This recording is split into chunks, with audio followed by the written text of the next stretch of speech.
Hey guys, Pankaj here. Welcome back to my YouTube channel. Today I'm going to start natural language processing module in Python data science.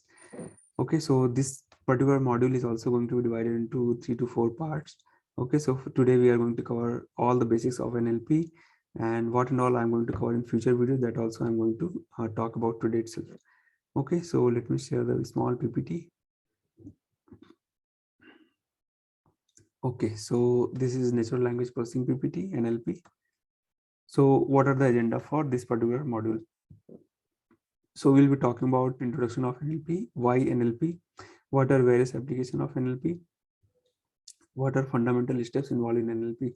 So this particular step is very important. So if you understood very well, like what are various fundamental steps involved in NLP, then believe me guys, you can handle any kind of unstructured text data. Okay. What is the future of NLP? Supported Python libraries for NLP, hands-on using Python. And once all the NLP concepts are over, then I'll be talking about, or I'll take 2-3 case studies based on the text data. So one is very famous data set called spam detection using naive-bayes supervised ML algo. So this I'll be talking only when I complete, or maybe when I'm talking about this particular algorithm in machine learning. Okay, another case study will be human DNA classification. Both will be using naive-bayes supervised ML algo. Okay, and at the end we'll see creating word cloud. Let's move to the next slide. So guys, what is NLP? NLP or natural language processing, usually shortened as NLP, is a branch of artificial intelligence that deals with interaction between computer and human using the natural language. Okay, so what this statement tells basically. So whenever computer would like to interact with human, right? So instead of interacting what human talks natural language, that can be stored in various format in the text data, right? And give the text data to the computer, and computer is going to decipher that text data and infer a lot of internal details. Okay, so the ultimate objective of NLP is to read, decipher, understand, and make sense of human language in a manner that is valuable. Okay, next is most NLP techniques rely on machine learning to derive meaning from human language. So we'll see what are various techniques involved to derive the meaning of human language. To the next. So why NLP branch is required? Why natural language processing is required? So first is language translation applications such as Google Translate. So if you would have seen Google Translate engine, right? So you just put the language, it automatically detects like which language it is. Okay, and whichever you want to do translation, that also you can just select and it will do the translation without taking much time. Okay, so that is one application which is based on NLP. Word processors such as Microsoft Word and Grammarly that employ NLP to check grammatical accuracy of text. So Grammarly is also, nowadays you will see a lot of ads in YouTube, right? So whenever you type anything on the web or maybe in the Word doc, it automatically detects grammatical mistake and highlights, right? That is also part of NLP application. Interactive voice response applications using call center to respond certain user requests. So now most of the call center or customer service has been moved to interactive voice response, right? So whatever you tell, they will detect like what you're talking, and accordingly it will pick the answer, right answer for the user, and just start uttering it. Okay, so that is another application of NLP. Personal assistant applications such as okay Google, Siri, Cortana, and Alexa. This is the best example to tell about NLP. Okay, so you would have already experienced this. Let's move to the next one. What are various applications of NLP? So first and foremost is text classification. Okay, language modeling. So this kind of language modeling, we'll see a couple of applications also, how it models, how to filter the part of speech from the given sentences. Okay, so we'll see it shortly, maybe today or maybe in the next video. Speech recognition, caption generation, machine translation, document summarization, spell checking, that is example of Grammarly, which I already told. Question answering, that is IVR, correct? So these applications are not at all limited to this, but a lot of other applications like Alexa, okay Google, Siri, Cortana. Yeah, so next important step is to know what are the fundamental steps involved in NLP.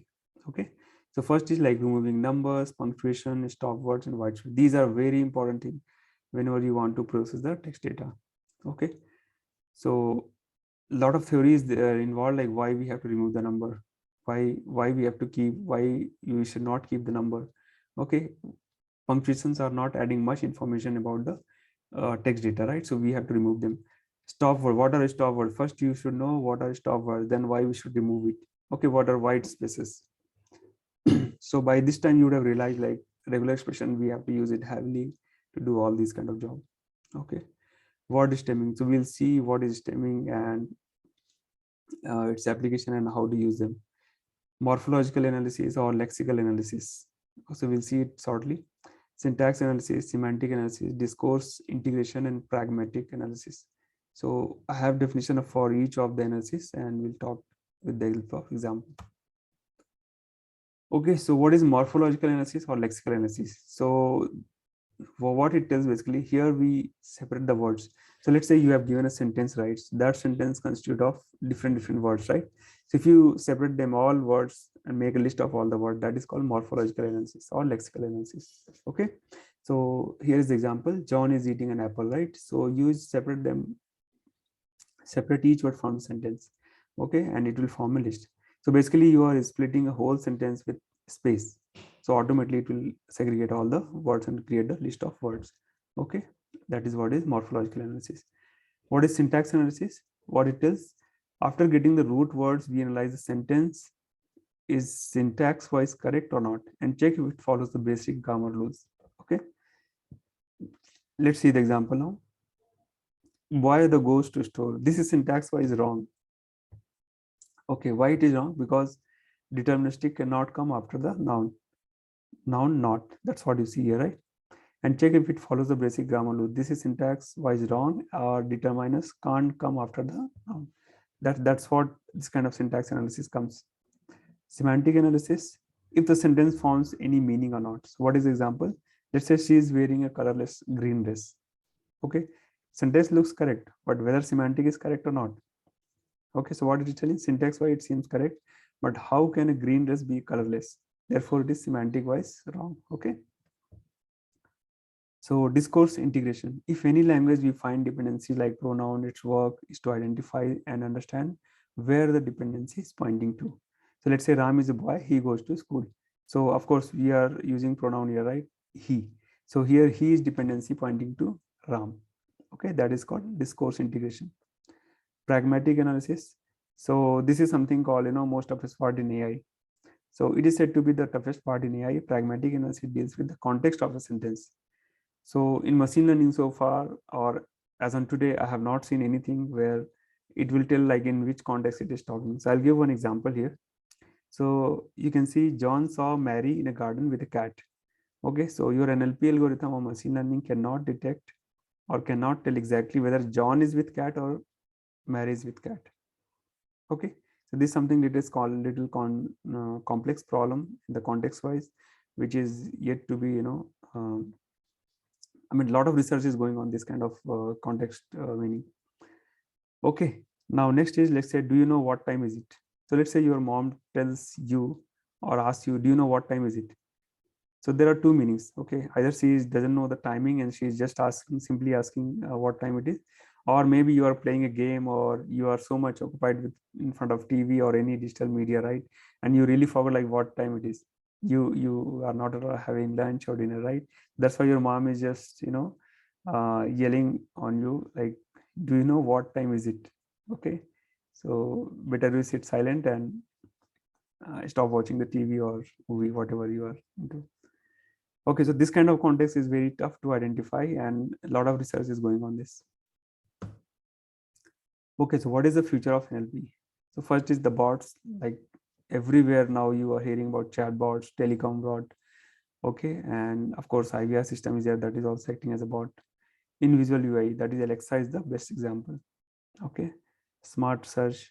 So here I've taken one reference, so link is already there. So they are talking about natural language processing total revenue by segment, world markets. Okay, so how much percentage of software, services and hardware is involved? So you can see clearly here, right? By 2025 a lot of services based thing will be based on NLP, and some segment will be hardware and some software. Okay, so services industry is going to use more about NLP. So what are various libraries supported in NLP? So natural language toolkit, which I'm going to show right away. Okay, and this is one of the best library and which is heavily used in the research purpose whenever text data comes into picture. We have TextBlur, we have Core NLP, we have Gensim, SpaCy, Polyglot. So I'll be talking about Gensim as well as SpaCy, but not all. Okay, SpaCy is also very heavily used after Nltk. That's why I'm going to talk about it.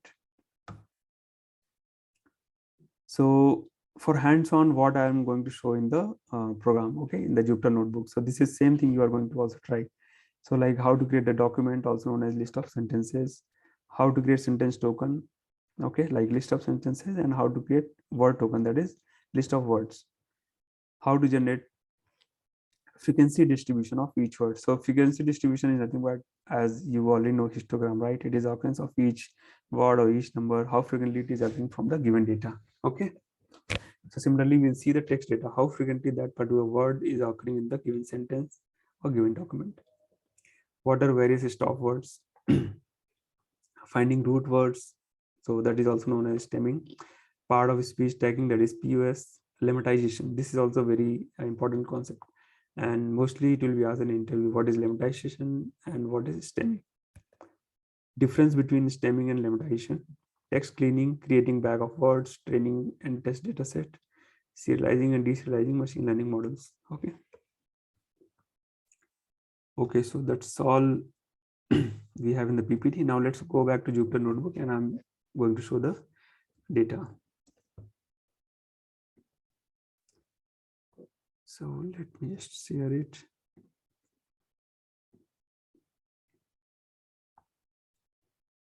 Okay, so we'll see Nltk introduction we already saw. We'll see the library.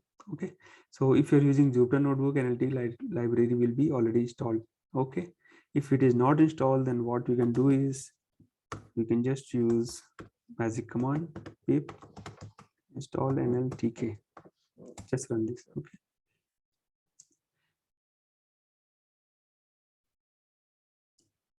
Maybe some version is changed, that's why it is installing. So let it install. Then we'll see what are vocabulary available for NLP. Okay, so a lot of different vocabulary. So stemming is one of them, limitizer is one of them. What is stop word? What is corpus, corpora? All those things we'll see under this. Okay, so now it is installed. I will just comment it.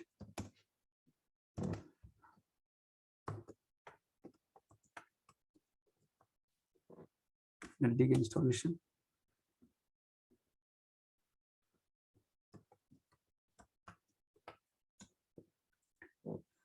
Okay, so we'll see what Nltk version we have, what are supported methods, and how to download Nltk corpus fund, or not corpus fund, basically corpus data.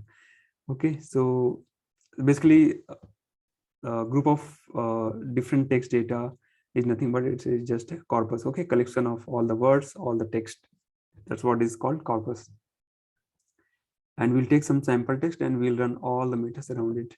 Things to take care before text processing. So we'll see how to make uniform cases, how to do text cleaning using regular expression library, removing stop words, how to add user defined words if some words are removed because of stop words. Okay, and perform limitation. What is word tokenizer? How to do tokenization?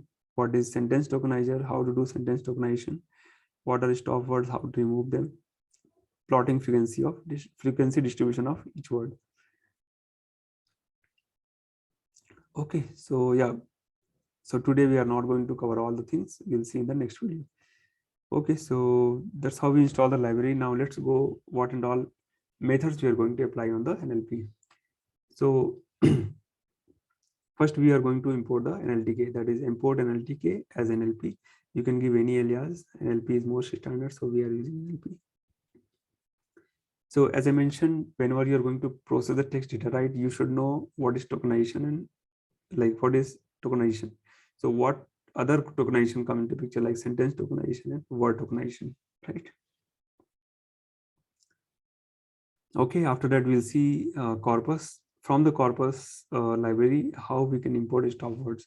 Okay, so Nltk is already having all the group of stop words, which you can just use it and apply over the function when you want to remove stop word from the given sentence. Okay, and this is for stemming. So we have two kind of stemming, Porter stemmer and snowball stemmer and regex stemmer. And I'm using matplotlib pyplot for plotting some data.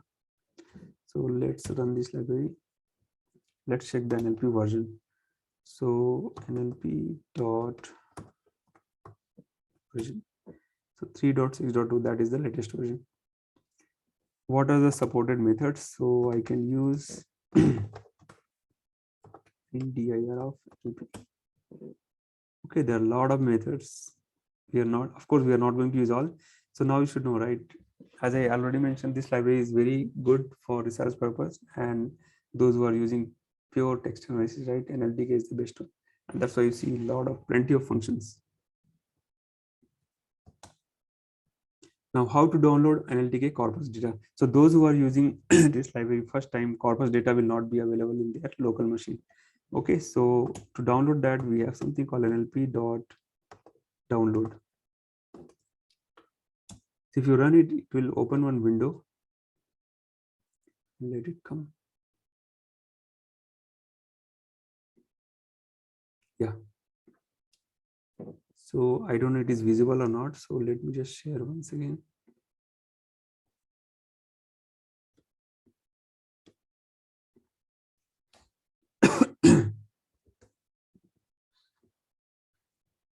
Okay, so I have already installed it. So in case it is not installed, just go here and click on all, and just double click. Okay, it will start downloading all the things. I've already installed, so nothing to worry. Everything is there. So basically what it has collection of all the corpora of various languages. Okay, so you have a lot of books are installed, a lot of popular data is installed, some third-party modules are installed. If you go to corpora, it is installing. So main window is good enough. You just install all, everything will get installed. A lot of language models are there. As I mentioned, English model is there, French is there, German is there. Okay, and here it is showing what and all is installed. So that is what is all package. So all you need to do is just click on it, and there will be one download button. Just click on that, then you are done.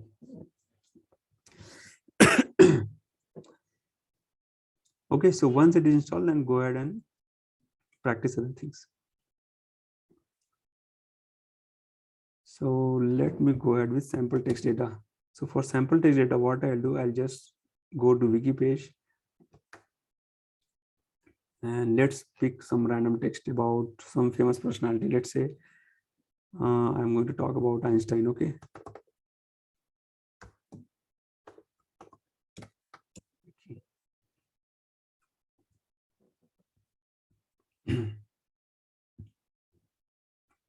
So what I'll do, I'll just take this data and put under sample text.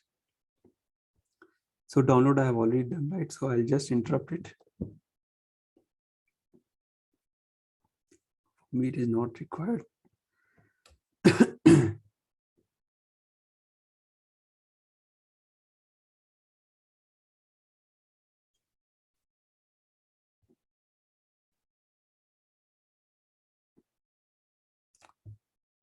Okay, now this is done.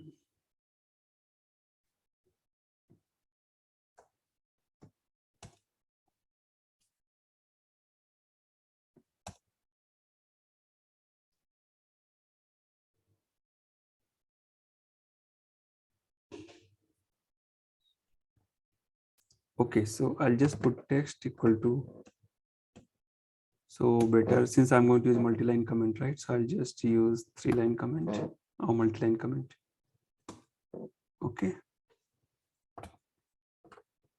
Print text. So this is what we copied, right? I think this is too much data. Maybe I'll filter it later, but that's okay. Yeah.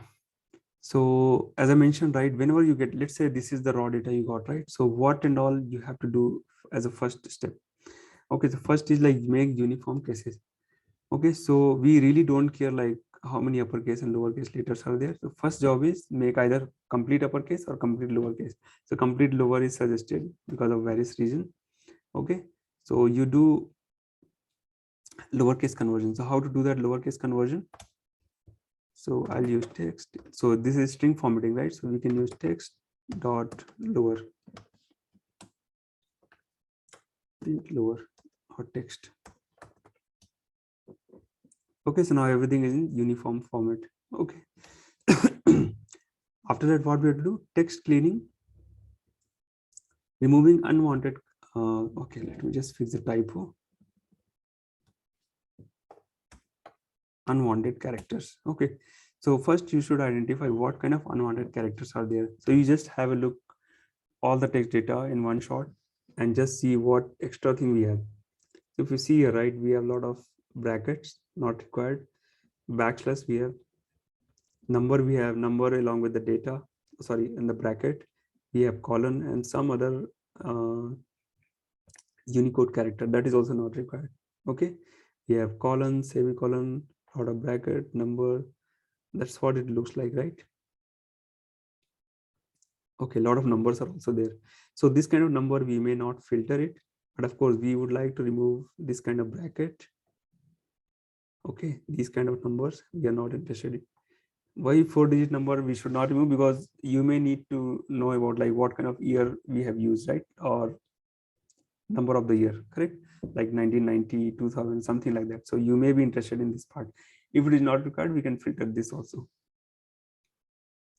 Okay, what else we have? Okay, there is a power cut.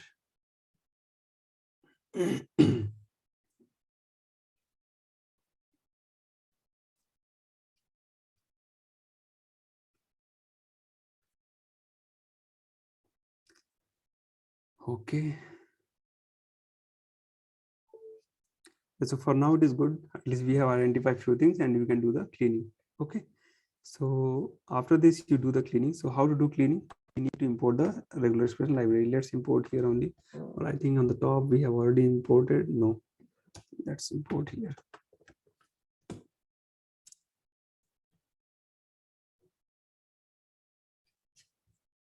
Okay, so where it is. Yeah. So what we'll do, we'll go with each line, or maybe as a whole, we are just going to replace unnecessary character. Okay, so let me just show you re dot sub, right? It needs the pattern. So what we want to do. So first of all, we would like to remove all the character which is not alphabet or not a number, right? So anything, so we can write a pattern like this: anything other than 0 to 9 or A to Z, A to A or Z to Z. So those who doesn't know why this, how this pattern works, please watch my regular expression video, then you will understand. Okay, so anything other than this, remove it. Remove with what? Nothing. Okay, maybe at least put the space. Otherwise what will happen if between two words this is, these kind of characters are there, right? You will remove and they will join to different words, right, side by side. So better to put a space. Later we have to remove all the extra spaces also. Okay, from where to remove? From text. Okay, now after that print text. Okay, so do we see that?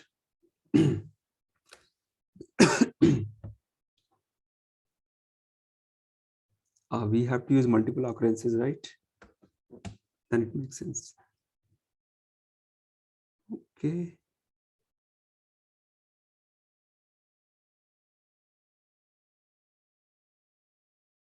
Anything other than 0 to 9, A to A, Z to Z, it must be removed. And why it is not removed?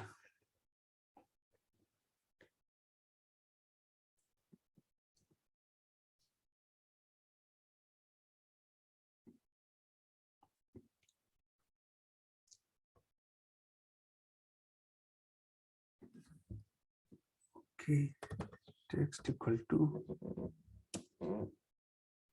yes, it is removed. Actually, it has modified because the string is immutable, right? It will make a local copy, do the processing and provide the output, right? So we should store that output somewhere, right? So I'm just going to override this text data. Okay, so you see here, I mean, a lot of difference you see. If you compare, right, maybe what I'll do, I'll just add new text. Okay, and let's read the original one. Put this one. Okay, so let's compare this first line of this particular thing. Okay, so what I will do now, I'll take text, maybe first 100 character, and from this new text, first 100 character. You see the difference. Okay, so this was my original text and this is the modified text. You see here a lot of unwanted character has already gone. Okay, so we'll talk about this in the next video, like why this space is coming and how to get rid of these kind of data.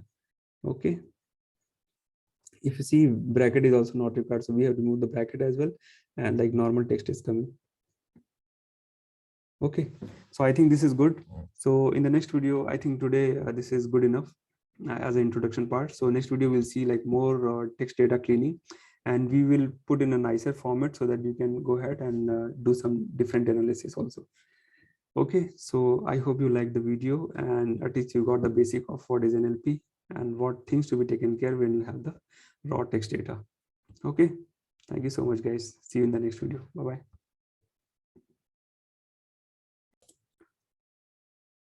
Hey guys, Pankaj here. Welcome back to my YouTube channel. So yesterday we saw NLP part 1.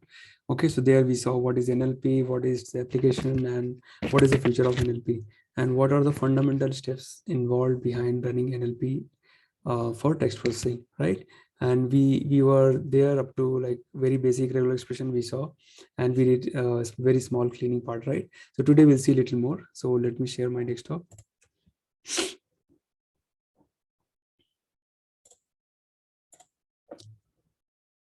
Okay, so yesterday we installed the Nltk library. We saw a lot of functions and how to download corpora or corpus. Okay, and we took some sample text from wiki page about Albert Einstein, and we were doing some processing on that, right? So this was our text. So let me just run once again this library and just load it. Okay, so in NLP, we are loading Nltk as nltk.tokenize. So we'll be seeing what is tokenization. Okay, so we are going to do tokenization using conventional method as well as some function, whatever is available in NLTK. So we'll see what tokenization and sentence tokenization and what are various stop words available in NLTK, which is by default available.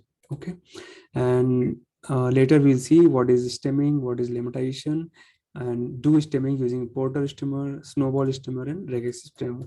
So we'll see a lot of examples, then you can easily understand what are stemmer and how it works.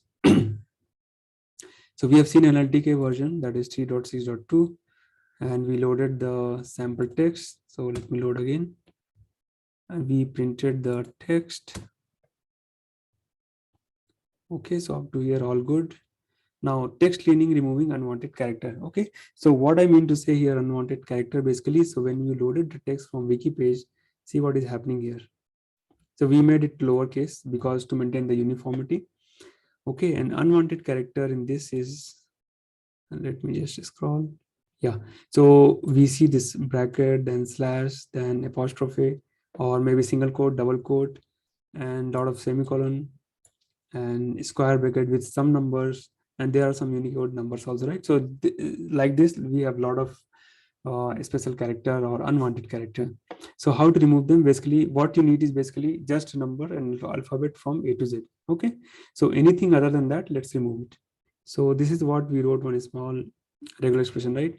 So this first character, if you're using caret within the square bracket in regular expression, means anything other than these character set. Whatever is available, let's remove it. So we have used substitute operation of regular expression. So anything other than this, whatever we see, substitute them with space in the text string. Okay, so this is what we executed. Let's run it. Okay, so before removing them, this is what we are getting. And after removing, we are getting this. So if you see here, right, all the special character or the bracket, everything is gone. We have all only YA is gone. So let me just see.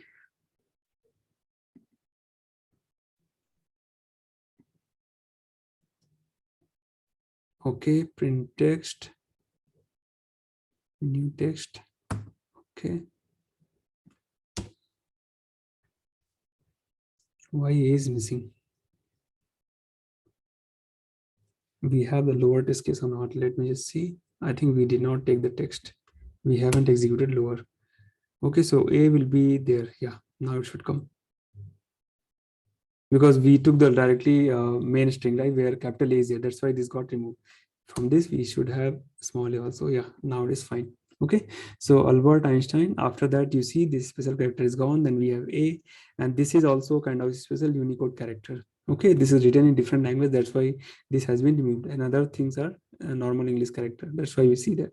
Okay, and after that, we got this square bracket along with the number that is also has been removed. Okay, so not only these steps involved, we have to run this particular step multiple times, so that other kind of character or maybe single letter character also, if you are not interested, you are going to remove, or maybe you are not interested with number, that also you are going to remove. Okay, so maybe what I'll do, I'll just take little more number of character up to 200 and see. Okay, so all looks fine. What we'll do, we are going to remove all the character which is just of single length. Okay, like we don't want like normal T, single character T, single character A, and like that. This is adding unnecessary because in the NLP, right, this will be treated as a single letter word. Okay, but is it going to add some value? Of course no, right? So we are going to remove them. So how to remove? Now I'm going to take same regular expression, and this time my text will be new text because I'm going to remove from there. And let's modify this particular text.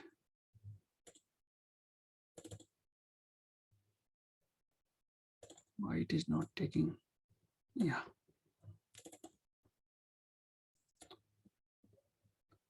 Okay. So now our pattern will be different. So for now, we are going to remove any single character which is just present. Okay. So this is what I'm talking. This particular N, and we have this 6 anyway. We can remove the number also, single character, and we have T. This one, anything is fine. So first we have to remove all the word character. Okay, or maybe to make it more specific, anything between A to Z of length single, right? So if you don't mention plus, then it is fine. If you mention plus, then sorry, if you don't mention plus, then it's fine because it is just exactly looking at single letter. Okay, but is this a word? No, right? So what we can do, we can take word character and let's define a boundary. So /b and /b means any single character, before that some space is there, and after that some space is there. Okay, so that's where we denote this as a boundary character class. So instead of using double slash, I'll use raw data, and let's remove it and see what is happening. So I'll run this here. So I leave this for your reference. Okay, now let's run this one and see what is happening. So now in this particular class, in this particular string, you see Albert Einstein, this A is gone because it is not required. This is also kind of treated as a stop word. We'll see later after this. And we have like N, then we have what else? This A and all are gone. Okay, so now since it is gone, it is adding unnecessary spaces. So now let's work on this and remove multiple spaces to single space. Okay, so I'll just copy and paste it here.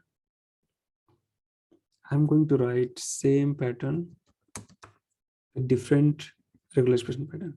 Okay, so what I'll do here, if I see any white space, that is slash, it could be /tab, /r, /s, / and anything, right? So I'm talking about exactly white space, that is /s. If I have exactly more than one, right, make this as a single space. Okay, so exactly one, anyway, it will be one space. If it is more than one also, it is going to treat as multiple white spaces and make it to single space. So you see here, now you will notice the difference. This multiple space, this multiple space, all will be converted to single. Now you see a very clear difference. Okay, here and here. Okay, so that's about this. Now, in case you would like to remove the number also, let's say I'm not interested in numbers, right? So what I can do after removing space, I can remove numbers as well.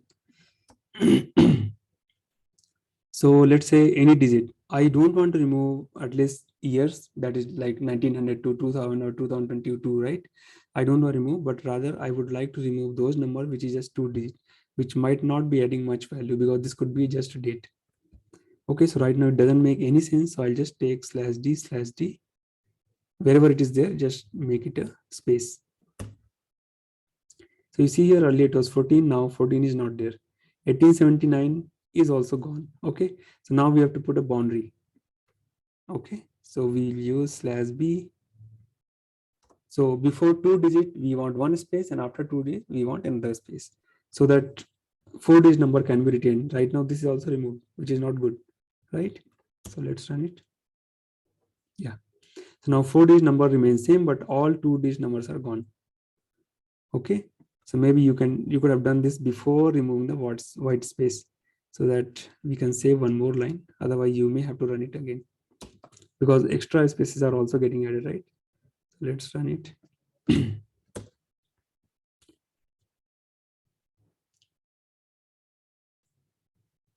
Invalid syntax. Why? What is missing? Oh, this bracket is gone. Okay, so this looks much better, but still there are a couple of characters which is left from those special meanings, that is like different language like ALB, TA. Those things we are going to remove in the form of, maybe you can do extra processing, or you can use stop words and just get it removed. Okay, or maybe all 2 letter word also you can remove, which is not making any sense. Okay guys, so this is like much about the data cleaning, and believe me, whatever raw data or raw text data you are going to get, this is exactly you are going to do as the first step. You get the data, read it, and start doing the processing or data cleaning. Okay, and regular expression will be very heavily used here. Okay, so now we have very much clean data. Now what we are going to do, we are going to remove the stop words. Okay, so before removing stop word, what I would like to show is let's do the word counting frequency. Okay, so we have frequency distribution of each word. I think I should do it first. Okay, so why I'm going to show this first, because let's say you did the cleaning and you are going to get the frequency distribution of each word. So what will happen? You still have a lot of stop words. So stop words are like I am Pankaj. Okay, so am is nothing but a stop word here. Okay, he is going to market. Is also a stop market. To is also a stop word. Okay, so those are still there or sitting in the raw data, whatever you have cleaned. Okay, so whenever you are going to count the frequency of each word, you will see, or you will notice that those kind of stop words are dominating, much more dominating other words. Okay, so count of those stop word will be heavily used in, like, if your paragraph is very big, definitely their count will be much more bigger than any special word which have been used. Okay, so unnecessary, it is dominating other word, which doesn't make any sense. So we will do those kind of cleaning, and it will automatically, so the focus, or it will automatically start focusing on those words which is very rarely used and which makes sense in your data. Okay, so let's get the frequency now.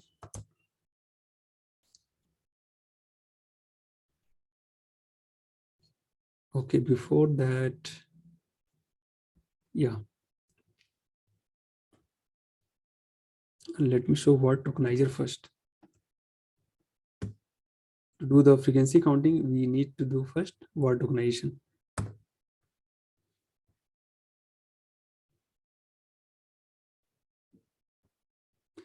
Okay, so what is word tokenizer? Let's talk about this first, then we'll come back to frequency distribution.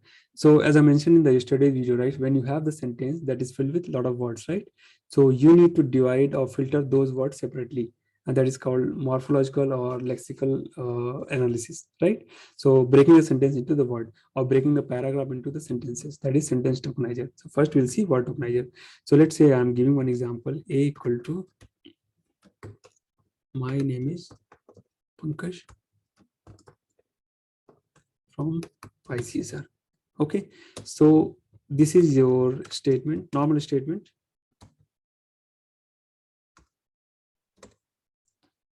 Okay, in case I want to do word tokenization for this particular sentence, what I have to do? The very simple process is, which we have already seen the string, right? A dot split with space. So what it will do? It is going to cut down the spaces and just make all the word as a list of all the word. This is your word tokenization. Okay, and that is what we are going to do for this particular sentence, whatever is clean. Okay, so let's get the word tokenization now. So we have two ways to do that. Either you do split method and split with the space, or we have direct function called word tokenization. So if you see here in Nltk, we directly have word tokenize. Okay, so let's go there. Where is my, this one?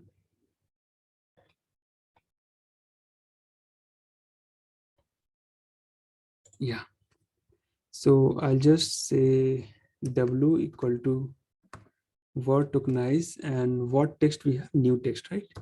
New text or new text. Print W. So now it has taken this clean data, whatever we got as after. Okay, and you see all the list. So let me just print in a better way.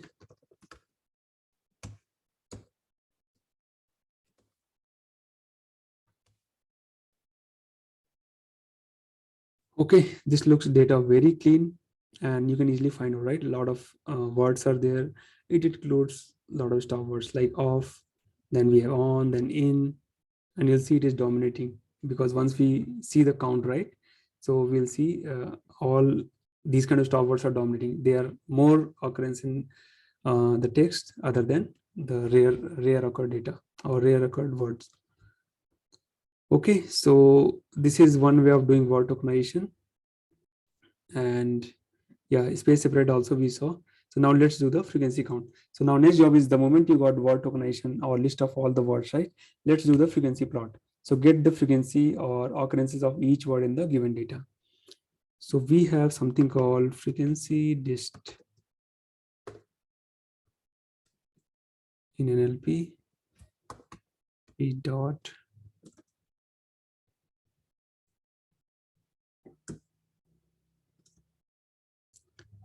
so let's see what it needs.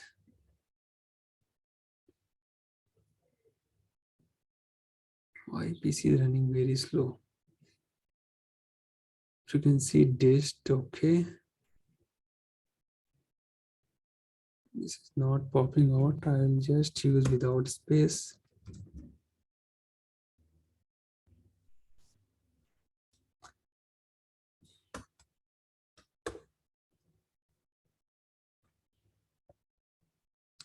So frequency dist, and what we have, list of all the words, right? So did I give word? I think I already gave.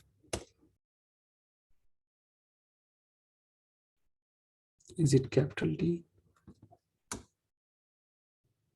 Yeah, it is capital D. Okay. So frequency dist is nothing but NLP method which talks about frequency distribution of each word. Okay. So all you need to do is just pass the list of all the words. If you see here, it just needs a sample. Sample is nothing but whatever your text data. So I've given all the words and it is just going to count. Okay, so maybe what I'll do, instead of W, I'll just pass new underscore text.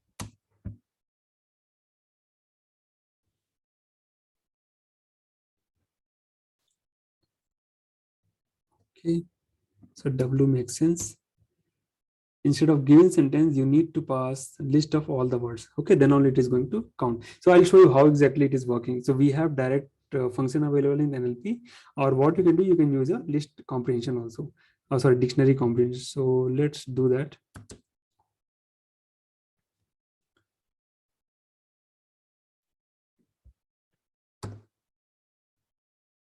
So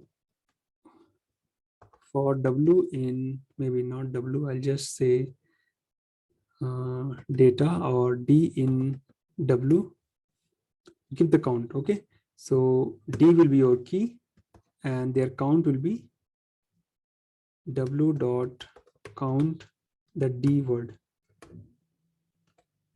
Okay, this is what it is doing internally. So if you just run it, See, Albert is 1 time, Einstein is 8 time. Okay, so it has printed almost all the data. Okay, so word frequency, I'll just give a name equal to this and print WF. See here, and this is what frequency distribution function has written. Okay, so whichever way you want, you can use it. For me, this is more simpler than this frequency distribution, because sometimes I forget the function name, right? Both are returning the same. Okay, so now you got this particular detail.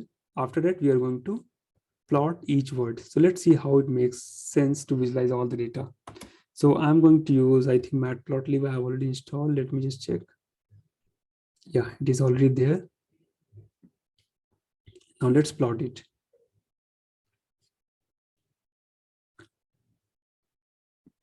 So plt dot, I'll use bar plot, and my x will be nothing but all the word. Okay, list of all the words. So here we have what we got here, WF, right? Word frequency. From word frequency, I want x equal to word frequency dot all the keys, basically the name of word. And here it needs height data. Height is nothing but, sorry, not plot, this should be bar. We need height. Height is nothing but the exact count of that particular bar, right? In that bar, what is your total length or total value of that particular value? So we have already seen the bar graph, right, in matplotlib. So height equal to x dot, sorry, wf dot values. So list of all the values. Now let's plot them. It's a very huge data, right? So let's see how it looks.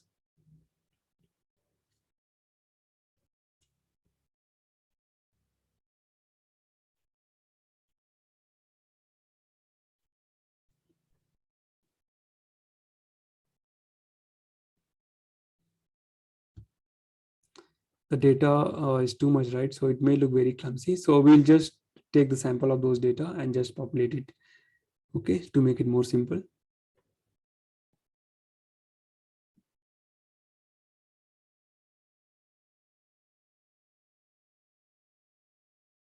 And let it come first.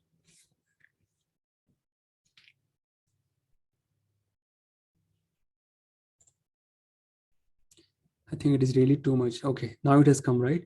So you see a lot of data has been plotted, then the x-axis is also plotted, right? So let's do some beautification so that it will look good. Plt dot figure fixed size equal to 16 by 4, or maybe 16 by 5 I'll give. And here, instead of taking those data, so I'm going to chop up those data. Okay, so if you see here, right, in the graph, maybe first 50% of data looks good. Okay, after that it is like most of them are like between 0 to 1 only, right? So 50% data. So what I will do, I'll just take, I don't know what is the total length, I have not yet counted. So I'll just convert this into list and just take maybe first 100 data. Okay, and here also I'll convert into list and take first 100 data. Okay, and plt dot show, maybe I'll do plt dot xticks, because everything is in xticks, everything is printed horizontally, right? So I'll make it vertical so that all the text can be seen. Xticks, we have something called rotation, give 90 degree. Okay, so let's plot this. I hope it will be quick.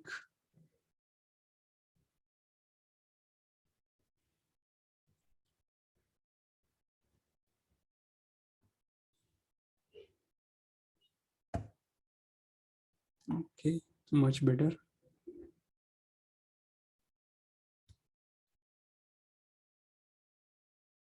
Yeah, this looks much better.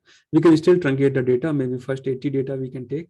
And if you see here, right, so my main point of showing this data is, if you see, right, the more number of time what word is occurring is nothing but your off or the, both are nothing but a stop word. Okay, so if you see this kind of plotting, right, it makes sense to remove stop words from your data before going ahead with any machine learning algorithm. Okay, because these kind of data will be, this kind of word will be dominating your other data, which is more useful, but it is not coming into picture. Okay, their count is very less. If you talk about, let's say Albert is coming one time, Einstein is coming one time, and let's say German is also used, but it is exactly coming around 4 or 5 times. But this is being dominated by of and the word. Okay, so whenever you are doing this kind of analysis, make sure that you have the count, plot them and visualize it, whether do you have stop word which is dominating other words. Okay, so this was the main idea of frequency plot. Now what we'll do, we'll remove the stop word now and again plot the frequency. Okay, so first we have to understand what is the stop words. So we have stop words here. Let me see what is the function is used. Yeah, stop words.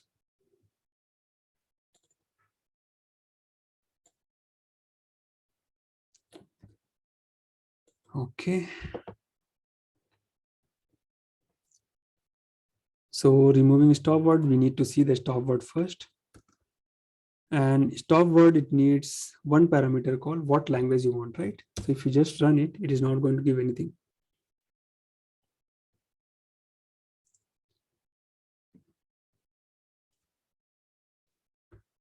So we have stop word dot stop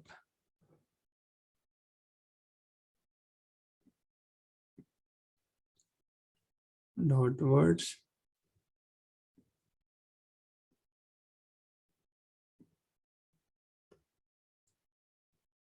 Okay, under stop word, we need all the words and what language you want.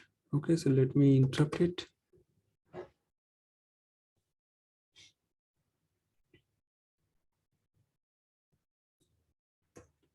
Yeah, so this needs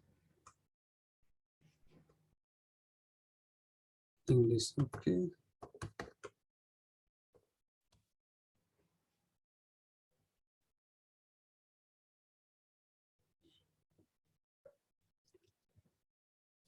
Why it is not coming?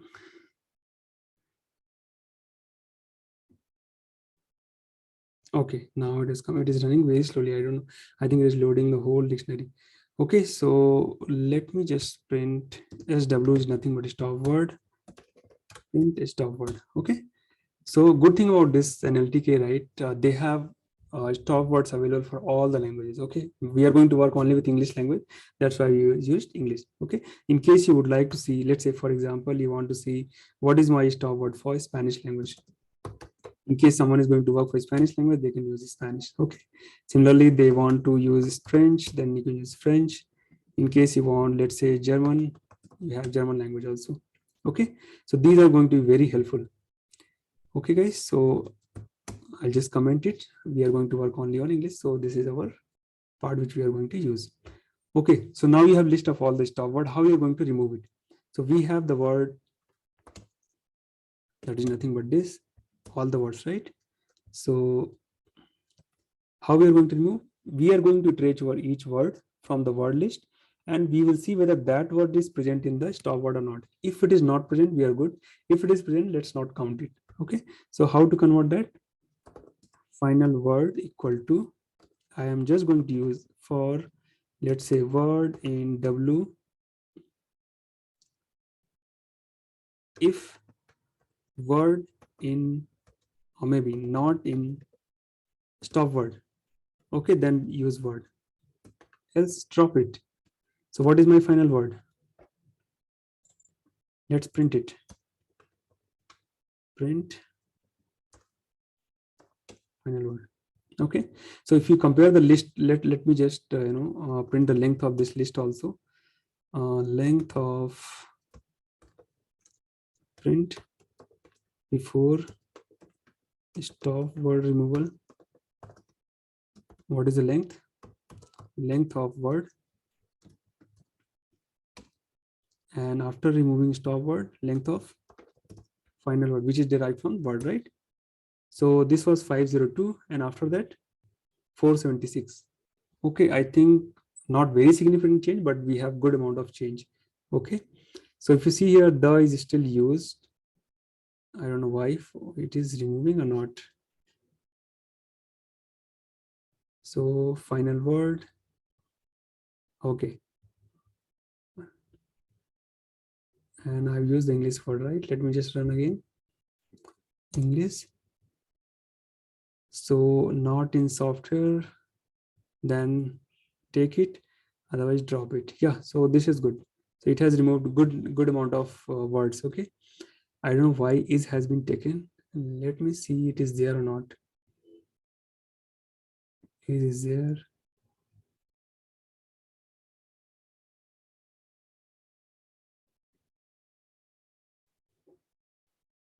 Why this is not removed? A lot of things are not removed. We need to find out why it is not removed. Okay, but you are getting the idea, right? So we need to work on that, and whatever words are there in stop word, don't take it. Whatever is not there, just take it into account. Okay, now let's plot this particular graph once again. So what we'll do, we'll take this particular graph and print it here as well. Maybe I'll just hide this part, otherwise your screen is filling up with all the details, right? So before and after.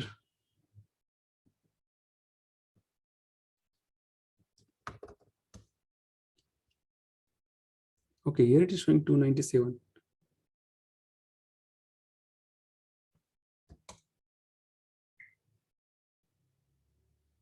I think I was printing the wrong word. Now it is fine. Yeah, it is not there. Looks good. Okay, so now let's go ahead and just plot the data. Okay, so we want from final word. So list of final word keys. Oh, we need to do dictionary comprehension also, right? So that we can get the frequency count. Now get the frequency count. Frequency count equal to, again I'll take for W in final word, W colon final word dot count W. Okay, now frequency count print. Okay, yeah, now this is good, and I'm just going to use this particular frequency count here. So for frequency count all the keys, that should be good enough. And let's take only 100 values and print them. Now you'll see good amount of changes. You compare this particular graph. Maybe I'll just put it same graph again, called before and after. Okay, so this is after effect,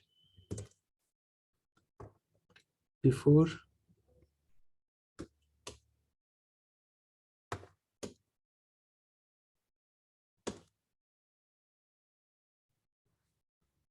and after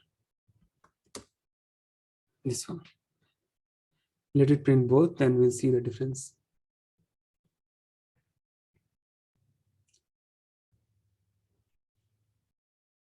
So let it print. Meanwhile, we'll see this after effect. What is there? You see here, theory and relativity, all those kind of words are now coming into picture. It is now highlighted. They are having the more count, correct? So earlier it was like the, on, off, all those things were coming in, which was not making any sense. And it was hidden basically due to these count were very high, and because of high number, it was hiding the other more powerful name. Okay. So that's how whenever you do stop word filtering, that it makes more sense to get the clean data. Okay, so yeah guys, that's all for today. I think I'll be running sentence and sentence tokenizer tomorrow, and we'll see what is limitizer and what is that stemmer. Okay, in the next video, stemming and limitization, and couple of more concepts, then I think we can wind up the NLP. Okay guys, so that's all for today. I hope you are liking this video, because this is one of my favorite topic, because here we are just have to deal with text data. No matter what kind of structure and unstructured, all you need to know is like string methods, like full concept with a string and regular expression techniques. That should be good enough for data cleaning. Even if you don't know about the Nltk and SpaCy library, we are good, because we can do all the functionality just by using string methods as well as regular expression methods. Okay guys, so please refresh those knowledge and come back to this Nltk video and just try them. Thank you guys, have a nice day. Bye bye.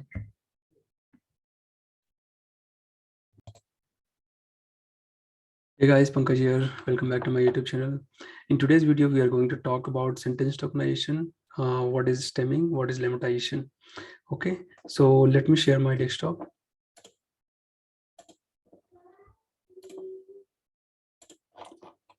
Okay, so if you remember, we talked about what are stop words and what is the impact of a stop word in the given sentence, right?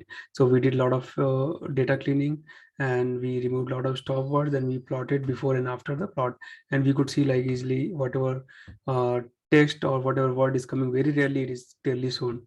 Okay, and today's video we will be seeing sentence tokenizer, sentence. Okay, word tokenization we have already seen, so we'll see sentence tokenizer, then we will see limitizer and stemming. Okay, so we'll see the difference and how to do limitizer and stemming, as well as what is the impact, okay, and why we supposed to do that. Okay guys, so as usual, I'll be importing these library NLP and different functions of tokenization, stop words, and different stemmer. So we have three kind of stemmer in NLTK: Porter stemmer, snowball stemmer, and Reg Estimator. Okay, and for limitizer we use WordNet limitizer. So these are nothing but different name and basically different kind of algo developed by different person. That's why based on their name they have created the stemmer function. Okay, and I am creating PLT library as well as every expression. In case required, we'll be using it. So let's load this text. So I think this text I have taken from Wiki. I've already shown in the first video about Albert Einstein. Let's print this. Okay, so we have two paragraphs only, and here I'm not doing any cleaning because we have already covered, right? We'll just go with the raw data. But as per process in the fundamental step, what I told, first we'll do the cleaning, then only you should go ahead with other process.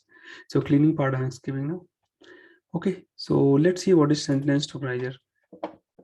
So if you remember in previous video when we did word tokenization, so we were removing all the spaces, right? So basically a given sentence we were dividing into all the words. So list of words are nothing but word tokenization. Now let's say in one paragraph we have multiple sentences, right? So how do you identify multiple sentences? Because after each sentence you will have one period, right? Dot means in the end of that sentence. So if you split the whole paragraph with the help of dot, and all the list of sentences will be returned, okay, after the splitting. That is what is sentence tokenizer. And we do have predefined function also like sentence tokenize. Yeah, send tokenize, that is nothing but it will be doing the same. So I'll just show how to do that. So one is like we have this text, I'm just going to use inbuilt function, okay, or maybe I'll just give st, that is sentence tokenize. So send tokenize, and what sentence you want to tokenize? The text. Okay, and by default anyway we are going to work with English language, so we'll use English, and here we will put our text, and let's print st. If you see here what is happening, it is giving the list of all the sentences. Okay, so one sentence, and after that you'll find another comma. Yeah, this is one sentence, and after that this is another sentence, another comma, that will be end of second sentence, and so on. Okay, so this is what is done. In case you would like to do now, if you don't want to use your existing function, that is sentence tokenize, how will you do that? So let's say we have text dot split, and I'm going to split by using dot and test you once again. Exactly same result you are going to get. Okay, so just to prove it, I'll do one thing, I'll just print the list.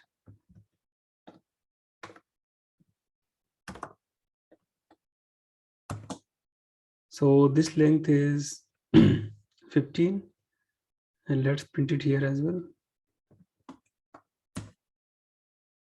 14. There could be some difference because of maybe one extra dot might have been used or somewhere, right? Let's say we have period, we have not yet cleaned the data, right? So that's why you see this kind of discrepancy, but 14, 15, it is more or less same. Okay, so don't worry. And I'm sure it would have come because of double dot. Okay, so extra dot would have taken, and that's why extra sentences are there in this particular thing. Okay, but this will be doing sentence tokenization more intelligently. Maybe in this function they would have done some extra process also. Okay, maybe they were doing cleaning and all. and that's how we got 14. Okay, but let's not worry. But internally, this is what is being used for sentence tokenizer. Either you use predefined function or you can use using split. Okay, now let's see the next one. So that was another way to do sentence tokenization. Let me just mention it.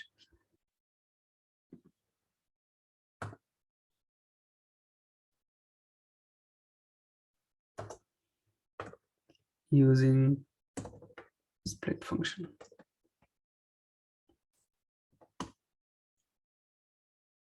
Okay, so let's see the next one. So if you guys remember when we were talking when we were talking about stop words, right? So what was happening? So let's say you got the raw text, right?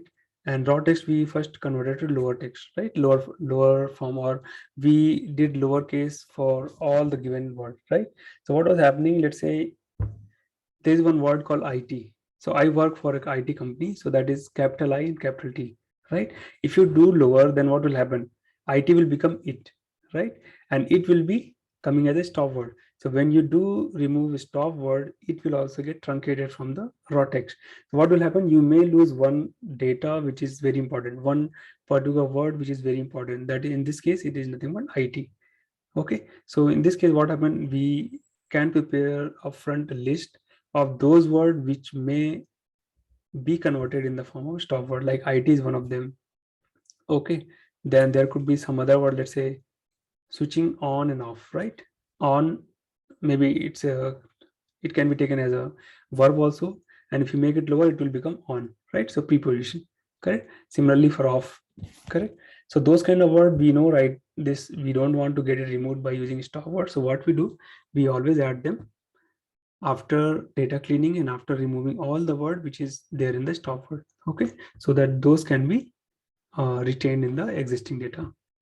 So how to add them? Basically, you don't have to worry about this, because let's say we have a list and all you can do a dot, and this is, let's say I'm getting clean data after removing stop words. Okay, so let's say this is what I got after removing clean word. This is just for example for you guys. Okay, so now I know it was there, on is there, off is there. So what I can do, a dot append on, a dot append of, a dot append IT. There could be so many words, right? And finally print a. Okay, so when you got those words removed, then better you add it back. So better you prepare a list of those words where this kind of accident happened, right? Accidentally it got removed. Okay, so this will help you to maintain the originality of those raw text. Okay guys, so let's talk about stemming. So what is stemming? Why this stemming word comes? So let's say you have one proper dictionary word, let's say play. Okay, you are going to play a game. So play will have multiple forms, right? Let's say play, then played, then playing, then plays, correct? Multiple words are there. And in machine learning, when you go for text processing, right? So each word will be considered as a separate feature. Remember that. I am going to show this again when I talked about machine learning. So, but you, for timing, you just remember each word will be considered as a feature. So let's say you don't do data cleaning, and in the word you have a lot of words where multiple forms of same root word have been used. So one example is play. So you have play as well as you have playing, plays, played. Okay. So all those words will be considered as a separate word. Okay, so separate word means separate feature. So why to increase complexity of the feature when you have root word as the same? So 5-6 different type of words are there which belongs to same single root word. Okay, in this case, let's say play. So when you talk about feature reduction or the reduce the complexity of number of features, we always go with the stemming and limitizer. Okay, so this was the main purpose of having stemming and limitizer. So let me show the example now.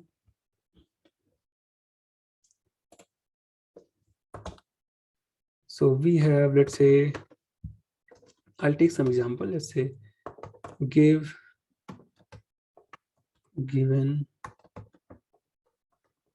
Assume that I did some cleaning and finally I got all the word tokenized. Okay, in that word tokenized, these are the words I have.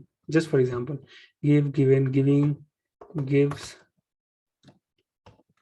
What else we can have? Give. Okay. Print A. So now for stemming, we have three kind of stemming: Porter stemmer, snowball stemmer, and Reg Estimator. Okay, more or less they are doing the same, but there are big drawback about the stemming. So what it does, let me talk about drawback first. What it does basically, so when you do stemming, right, most of the cases or some of the cases, what happens, it doesn't maintain the root word of the or dictionary root word. Okay, so let's say if I give, give, given, giving, gives, gave, right?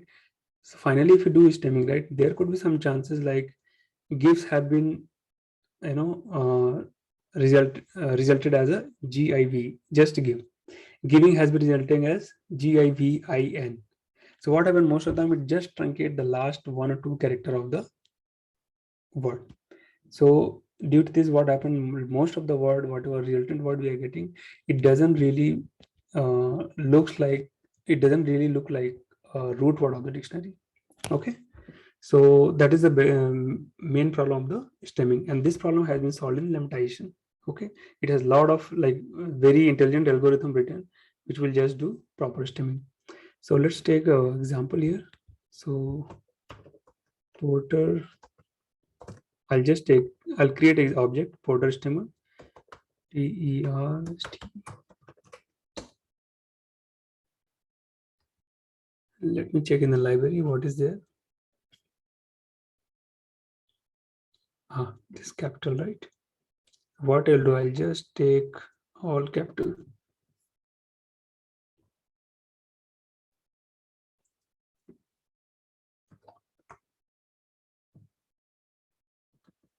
Okay, then snowball stemmer, then regex stemmer equal to RS. Okay, so Porter stemmer, it will be just this. Let me pass this later.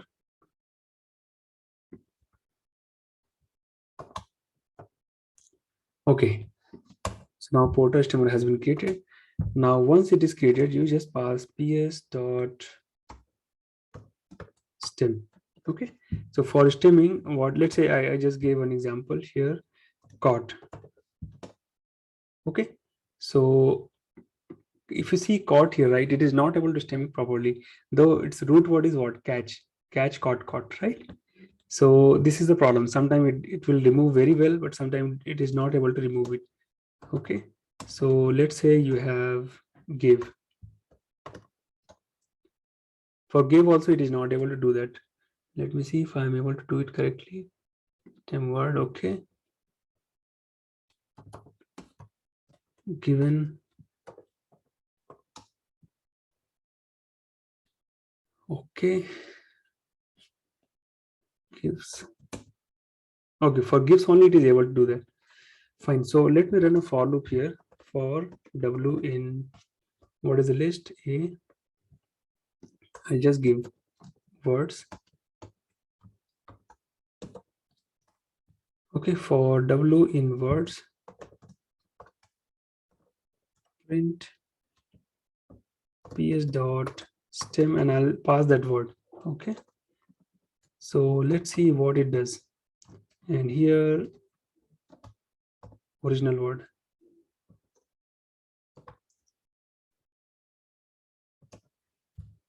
Okay, so for give it has give, given, give, given, giving also got converted to give. Gives also converted to give, which is good. But for gave, you see, gave root word is also give, but it is not able to convert it. Okay, so that is the problem. So at least you are able to understand, right, what I'm trying to say here. You have one word which needs to be considered as a single feature, but due to its lot of variants based on the sentence and other thing, right, 5 different features have been generated, and it is going to add more complexity where you have more number of words of different variations, right? So better you do stemming or limitation, which is preferred one, and reduce the number of features to single one. Okay, so that is what is happening with snowball. sorry, Porter. Now let's go with snowball steamer.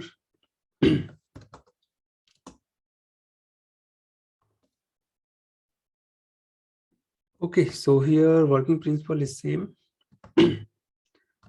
I think it needs one language. So a lot of languages there, right? So for snowball, they will ask like what language you want to have. So I'll use English. So for W in words,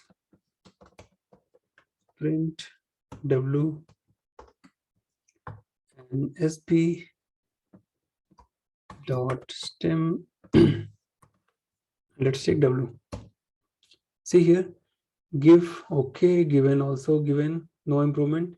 Giving is fine, gives is gave is also gave. It is like more or less very similar example and very similar result also we got as well as, from snowball as well as Porter steamer. Okay, now let's talk about regex steamer. So regex, as the name suggests, you can put regular expression. So what is happening, let's say you have a lot of word, right? We have giving, correct, gives. So in most of the word they will be adding either ed or es or simple s or ing, right? So you know, like these kind of suffixes will be there almost most of the words, right? So you can just put those kind of regular expression as an argument, and you give like how many minimum length you want. If it is matching only those many length of character, then only you should apply the regex extender on the given word. Okay, so let's say I have some word will have, let's say, ing, right? It is going to end, so I'll put dollar symbol. Okay, some will have ed, like played, PLAYED. Okay, similarly we have let's use dollar, then es dollar, then what else we have? We will have s and with this, correct? And here it will take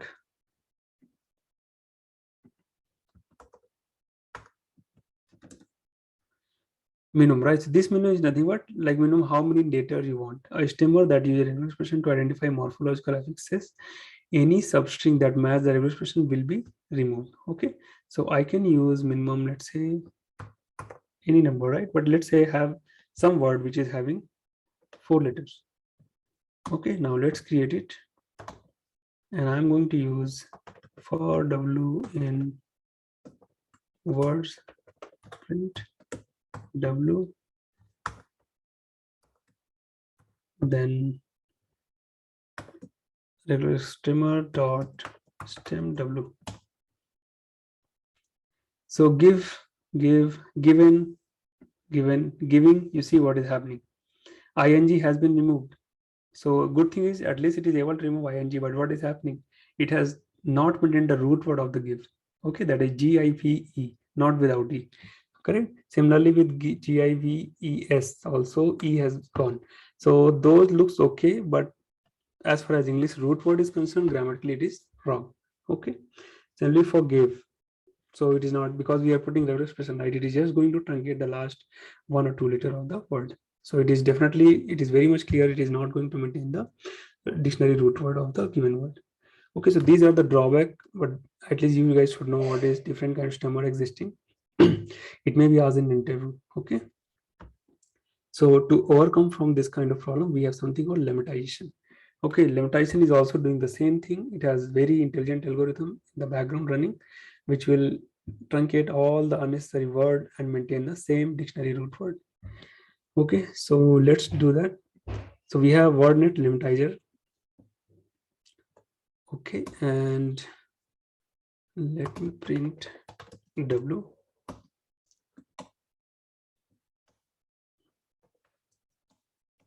Words, right? So what I will do here for W in words,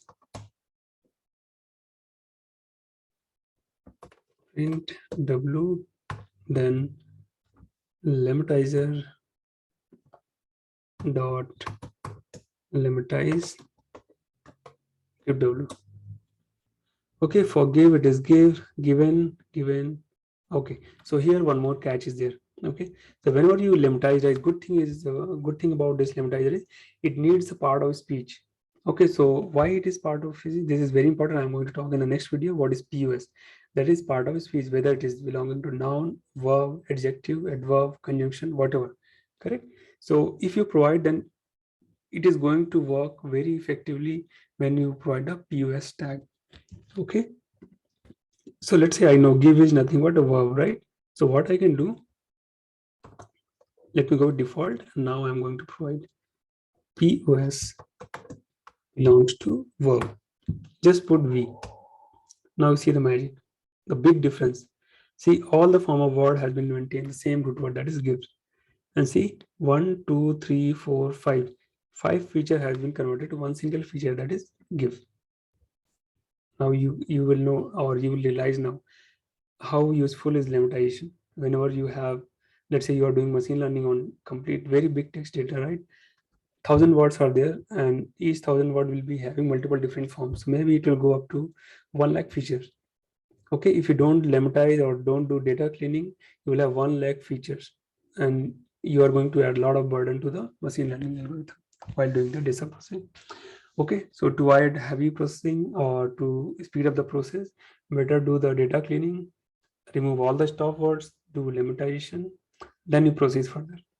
Okay, so now you know better. So let's take some more example. So this time what I will do,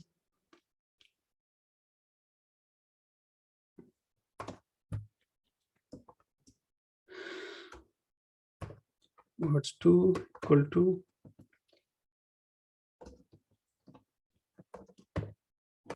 playing, play, plays, played. Okay, this should be good enough. Okay, so this is also related to verb. So what I will do, words to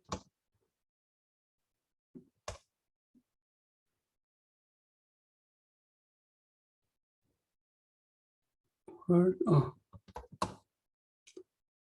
Okay, so playing is a verb. Okay, let me see why it is not doing. For playing only, it has not taken. Why? Let's say w dot lower will be able to do. Okay, so here are definitely different context. Playing might be treated as a different word, and it is trying to maintain the root word uniformity. That's why it is not converting playing as play. So as I mentioned at the first step, we always lower the test case, not test case, basically all the text. Okay, so that uniformity is maintained. So the moment you got lower, you see here, all the word have been converted to single feature, that is play. Okay, so now you know what is stemming, what is limitation, and their important role in machine learning. Okay, I'll be talking about this little more when I talk about uh, some case study on the text data. Okay, or machine learning algorithm which is specifically available for text processing. Okay, so I think similar kind of example will be repeated, but you will have much more clarity. Okay guys, so that's all about this video. I hope you liked it. Thank you so much. Bye bye.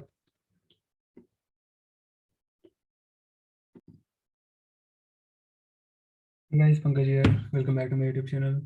In this part of NLP, we are going to learn chunking, chinking, part of speech, and name entity recognition. Okay, so if you remember in the previous video, we talked about stemming, lemmatization, and sentence tokenization, right? So once you are done, then you can do chunking also.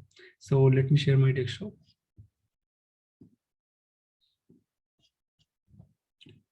Okay, so this is what we saw, right? Sentence tokenization, and under stemming, we saw Porter stemmer, snowball stemmer, as well as regular stemmer, then lemmatization. So let's go to part 4 and let's see what and all I'm going to cover. So we will see what is corpora and how to get access from the local disk, what is part of speech, and how to get the meaning of the part of speech. Okay, so we will first we'll see what is part of speech, then we'll talk about getting the meaning of part of speech, and how to filter only given part of a speech. Okay, what is chunking, how to draw chunking, basically visualization of the chunking, and how to define chunk grammar. Okay, how to filter given chunk grammar from tree. So these kind of things which you will not find in any of the videos. I have explored a lot, then I'm making this video for you guys so that you can easily understand what is chunking and chinking process. Okay, then we'll see named entity recognition. So let's see the example now. So as usual, I'm importing this Nltk library. So let me run it. Nltk version 365 and download. I believe you guys have already downloaded, so I'm not going to show that. And sample text, I'm going to take this particular text about Albert Einstein from wiki page. Okay. So let's see how to get the corpora from local disk. So there is one function called state union. Okay. So this is nothing but it is going to show the path of all the different kind of corpus, right? This could be, let's say, presidential speech. This could be some medical terminology, some other English literature. Okay. And different text files will be there. And that text file is going to contain a lot of words about that topic. Okay. So in my PC, it is there in corpora state union. Okay.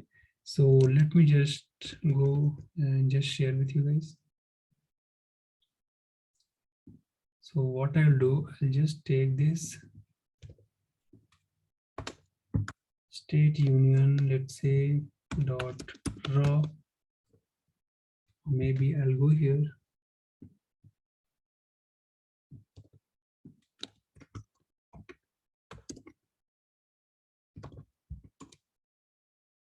Okay, so under state union, you see, right? We have a lot of different kind of text. 1945 Truman text, different kind of then Eisenhower, then Kennedy. So these kind of speech basically. Okay, Johnson speech, then Nixon, and different kind of topic you'll find. George W.'s speech is also there. So if you'd like to see like what kind of word they have used and during their speech, you can do a lot of analysis from that. Okay, so let's say if I am just loading, I'll just show you how to load and all so that you guys can just try it. I'll just comment it. So we have state underscore union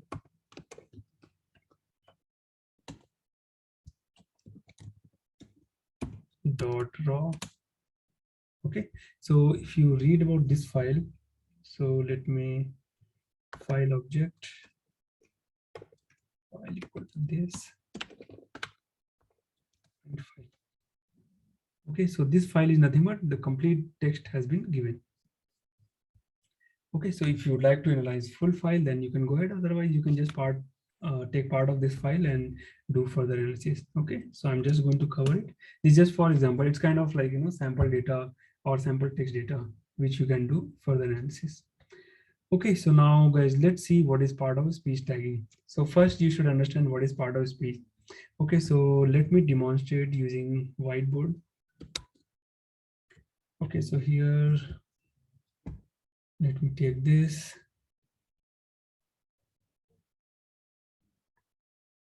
Okay, so let's say I'm telling I am going to market, correct? So this is basically a sentence. This is a full stop.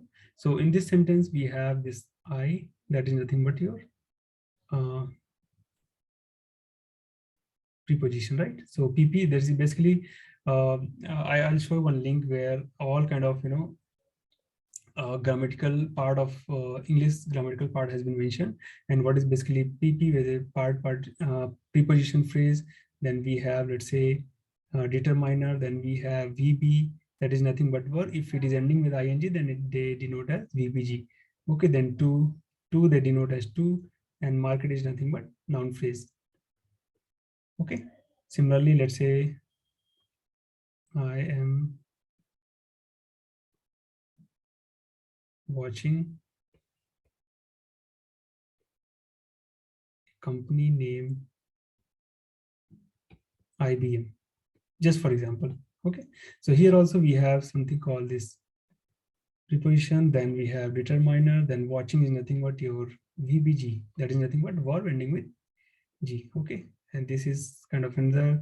Then company, again, it's a noun phrase, so you can mention NN.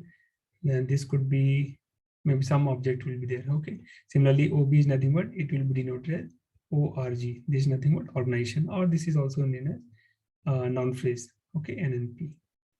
Okay, so these are nothing but called part of speech tag. So basically you have given a sentence and you need to filter out what kind of different parts are available in this speech. We have adverb, adjective, so similarly we have, let's say, another one.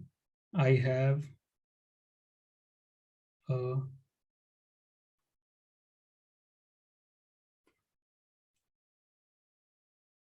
let me just write here. I have a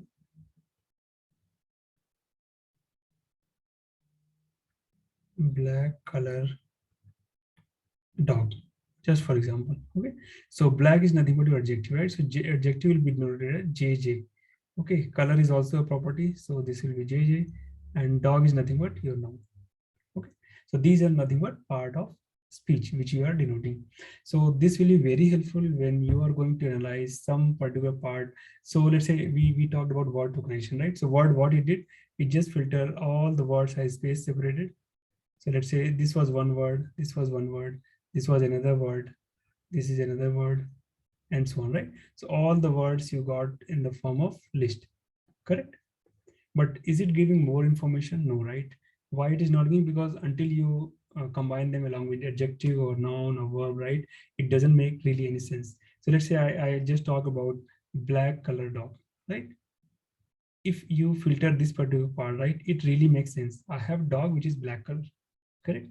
So it is basically combined of three different parts of speech, that is JJ and JJ, then NLP. Okay. Similarly here, I am watching a company. Okay. So if I just take watching or company, a separate word, it is not going to make any sense. But the moment I combine this particular phrase, right, VBG followed by, let's say, some determiner and NN, right? That is noun phrase. So VBG, DT, NNP, if you combine all three together, means it is going to make sense. I'm watching company or watching company. What are you watching? It's a company, right? So if you combine, then only it makes sense. So part of speech plays very important role. Okay, whenever you do any text kind of text analysis. Okay, and if you are able to identify part of speech, then chunking and chinking process will be very easy. So you should understand very well what is POS. Okay, so let me just go back to example and show you how to get it. So let's say I'm just going to take another example. I am going to market and buy dog. Oh, just one example. Okay, so here I'm going to, okay, now let's see the POS part. Okay, so how to do POS part? So first, what we have to do, word tokenization. Okay, so word underscore, that is the function we have already seen, right? If you just put it, then it is going to print WT, right? So now we have word tokenization, basically trimming all the spaces or splitting all the whole sentence with the help of space. Okay, so now how we can get the part of speech type, the one which I showed in the whiteboard. So basically I'm talking about these kind of part, how to get it.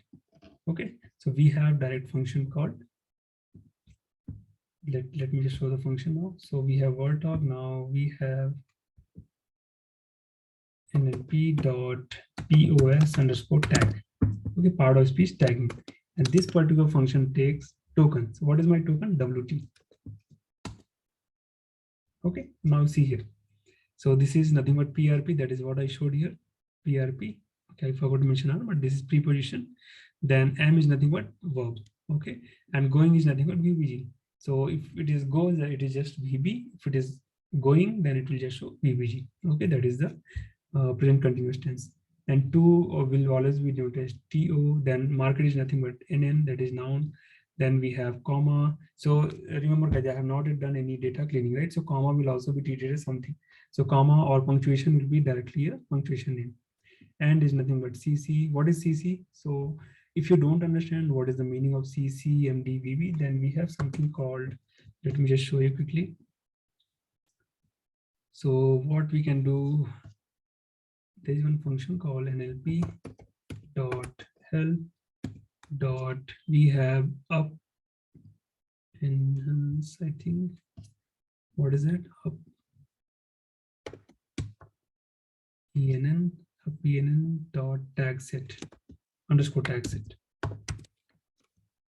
Okay, so if you see here, different kind of tags are there. Okay, and complete meaning. If you want to see one particular meaning, let's say what is CC, I don't know, right? So you just put CC. Okay, so CC is nothing but conjunction, coordinating conjunction, something like that. Okay, similarly, let's say you would like to see what is my NLP. So noun, proper, and similar. Correct. Similarly, you have double N, noun, common, similar, or mass. Okay, so these are various meanings which you can definitely filter and get to know what are those. Okay, so if you guys know about POS, then believe me, it is going to be very fun part while doing text processing, because you can do a lot of things which we'll see under chunking. Okay, so that is about getting the meaning of this. Okay, now let's say you have got very big word, and out of those words, I am interested only to see, let's say, the name of person from the given text, right? So if you guys remember regular expression, right? You can put different kind of pattern, but how will you know like that pattern? I'm just filtering a name of a person. You cannot do that because regular expression doesn't know it's a person name or some other name, correct? It will just filter based on the pattern and return the word. But in the part of speech tag, you can easily do that, okay? Because we have already identified POS tag, right, for each word. So if I'm interested to know only the name part, then you just filter using name. Okay, so this time I am going to take this particular task, and from this particular text, I'm going to filter all the names. Okay, so let's do that. How to filter only POS, right? So I had text. So let's say word tokenization 2 equal to word is text. Okay. So remember, guys, I have not yet done any cleaning, so I'll take as it is.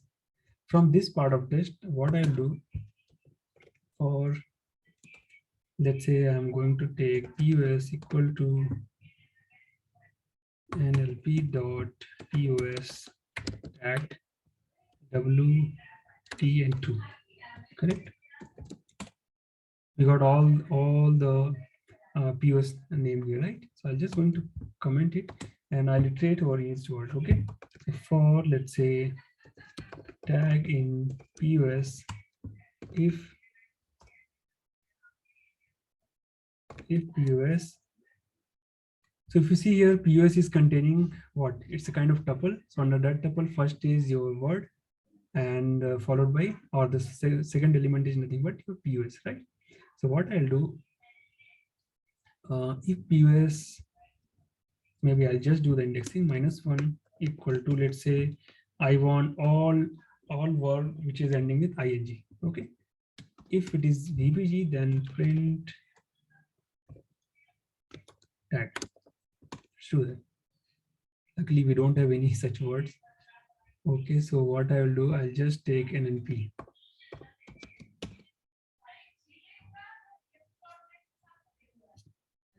Why it is not printing? Let me just do that.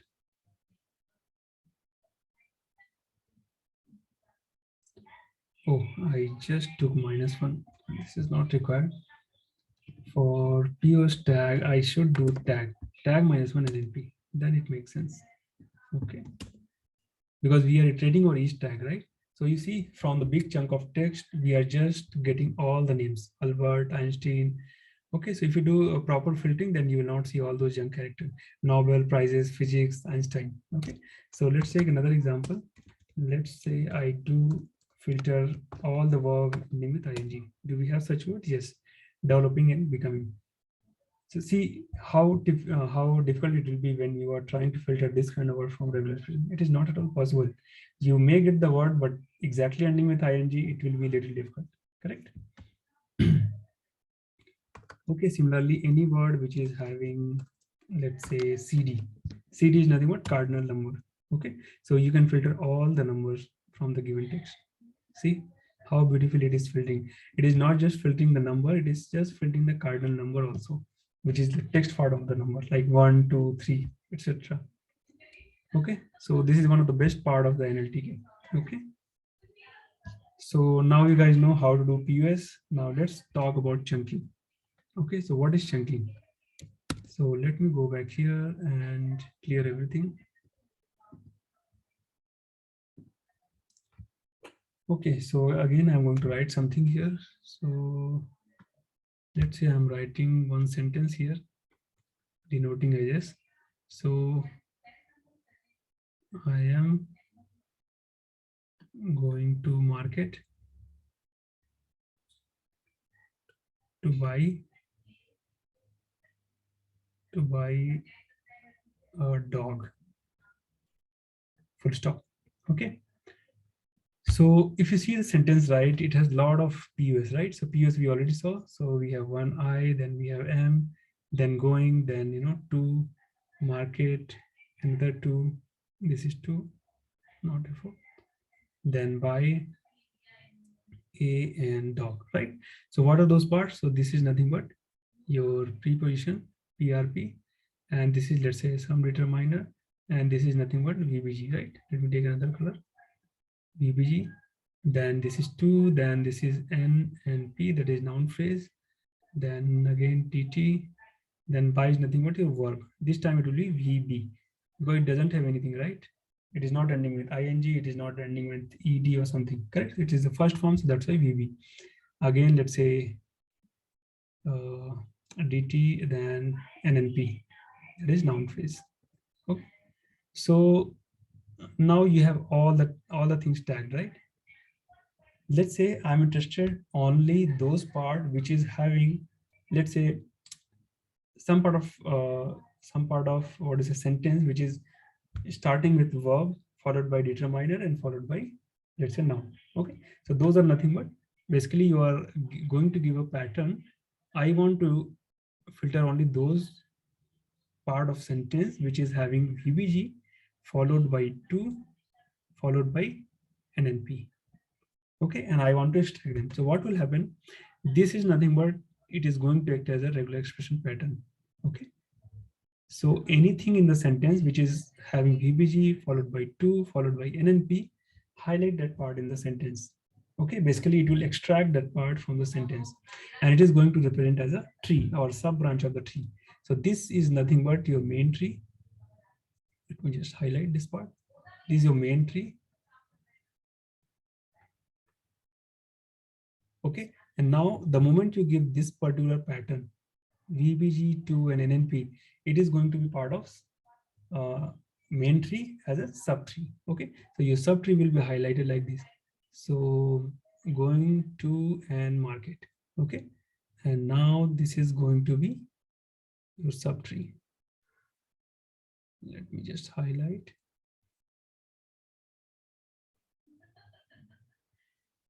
And this subtree is nothing but called what? So let me give proper name here.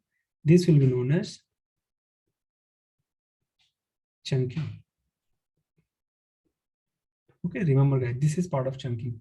So from the big group of text with a lot of POS, you are filtering sub part of the tree, that is known as chunking. Okay, so for chunking, you should know what is your part of speech and what kind of grammar or what kind of pattern you are forming. This is known as your grammar for chunking. Okay, so now let's take another example. Okay, I have red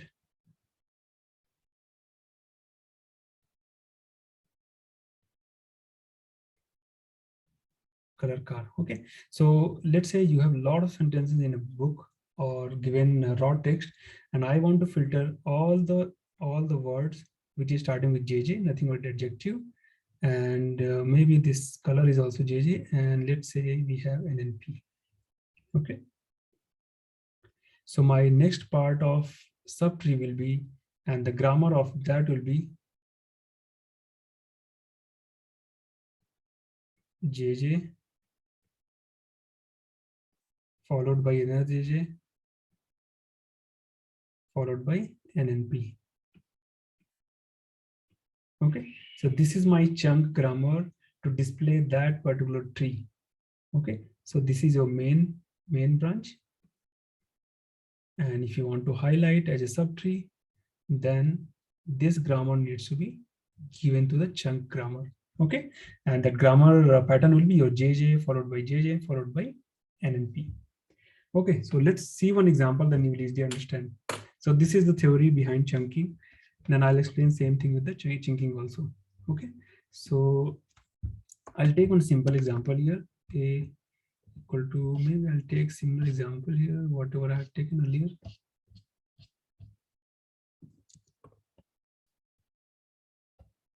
If you understand the basics, right, then you can take any kind of text. I'm going to mark it and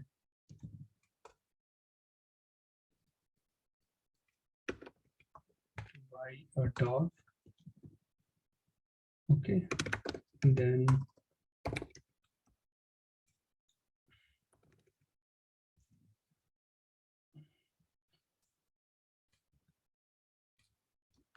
go for dinner. Okay, just one example.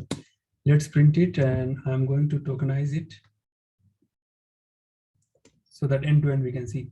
So word token will be word dot tokenize. Then what is my A? Okay, print WT. That's good. Now let's define a grammar. Okay, first, before that, we will do the token POS tagging. Okay, so POS tag equal to p dot POS and give WT POS tag.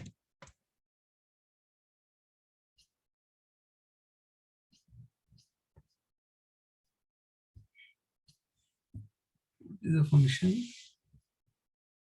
POS underscore tag. This is what we gave.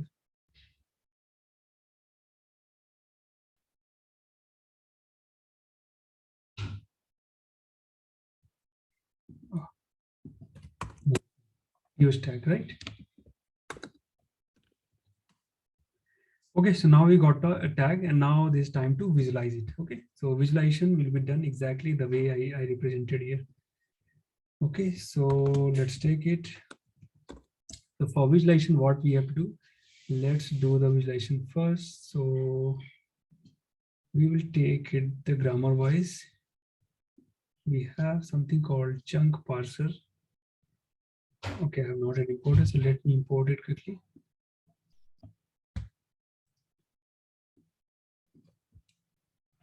So nlp.reg parser, first we'll define the grammar. Okay, so grammar, what we told. Yeah. Grammar. So if you see here, right, we are having, let's say we are going to visualize this particular tree, right? VVP or going to market. Okay, VBG2 and NN. So let's find that. Grammar equal to, I'll give multi-line comment, okay, because you can define multiple comments also. Oh, sorry, multiple grammar. So grammar, how to define? So whenever you want to highlight that particular part, right, using chunking, so we have something called, you can write the group name here. So I just write syntax equal to, and let's say whatever group name you are giving, then followed by colon. Then here it will be exactly same as your POS. Okay, that's all. And exactly all the pattern, like if you mention some POS, then dot, means after POS any single character can come. Some POS, and at the end you put star. So let's say NNP. Okay, so after N you may have single letter N, no N also, and multiple letter also, right? And plus multiple letter question mark. It may be there, it may not be there. So all regular pattern will be valid here. Okay, so these are syntax. So I'm going to give, let's say, chunk. This is my first chunk, so I'll give chunk colon, then give curly braces. Okay, here I use the curly braces.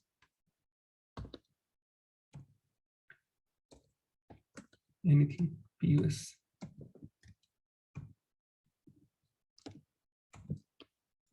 Okay, so I am going to highlight going to market. Okay, so going is nothing but, let's say I have VBG, then followed by 2. So I'll just skip 2, then followed by NN, right? That is your noun. Okay, this is my grammar defined. And now after grammar is defined, right, what you need to do is you pass this grammar to regex parser. Okay, so what I'll do, chunk grammar equal to NLP dot reg expression. What is the name? Reg expression parser, not grammar. And in this parser, you just pass this grammar. Okay, so that it can remember what exactly you're going to find out. So let's see if it is running. Yes. What is my chunk grammar? So chunk regex parser with 1 stages. Okay. Now after that, we are going to take chunk parser dot parse. So where is my chunk parser? Let me just get that particular part also. Chunk parser.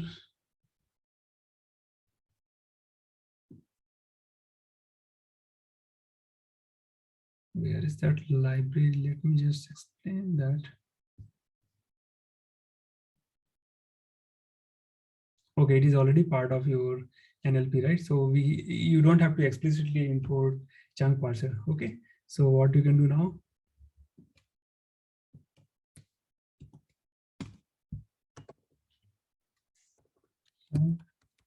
Parser. What we're going to pass? The POS, right? Chunk parser dot parse.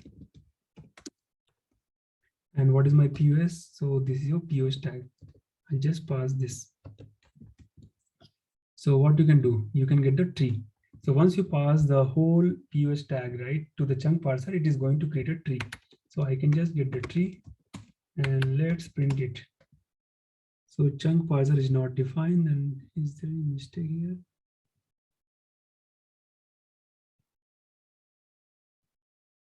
Or NLP dot.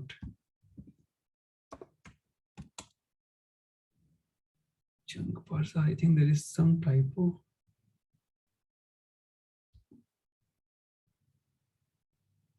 Oh, my bad.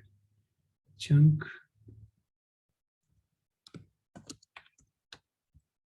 Because this is what we have to pass, right? So chunk parser.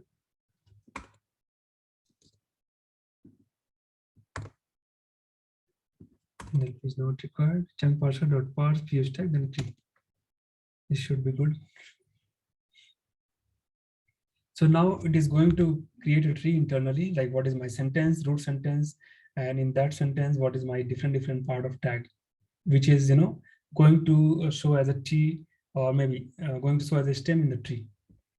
So let it run.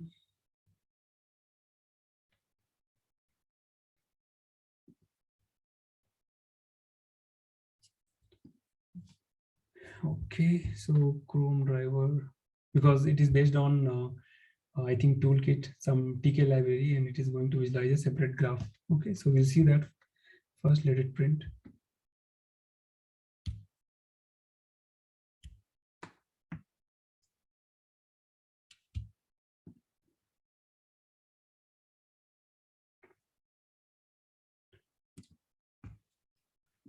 Why it is taking more time? Let me interrupt it and run again. Okay, kernel is killed. I may have to run again. So I'll just run this library.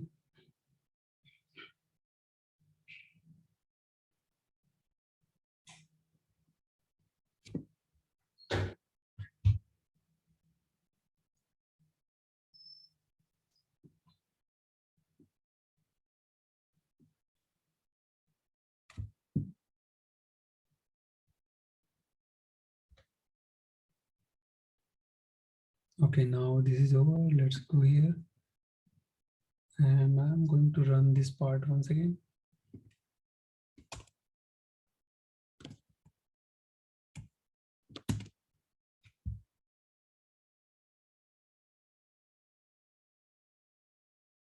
should not take much time because we are just going to get the text form.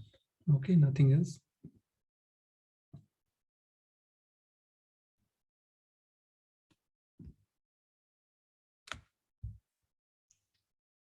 Com driver save.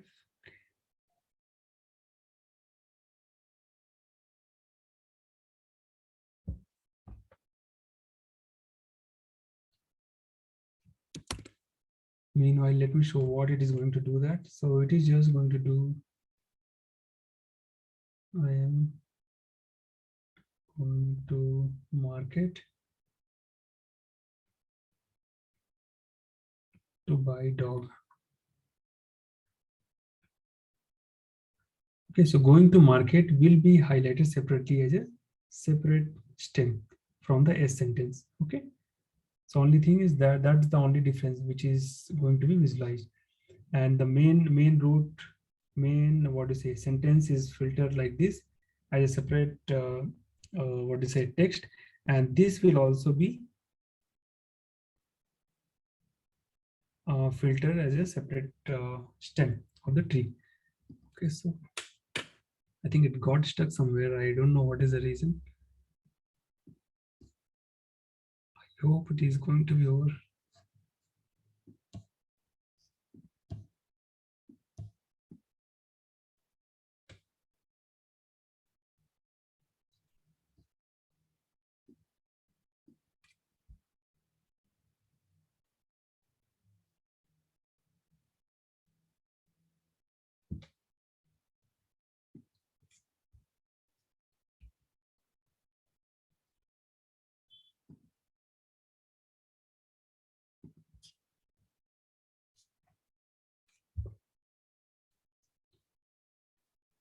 Kernel is dying. I don't know what is the reason here.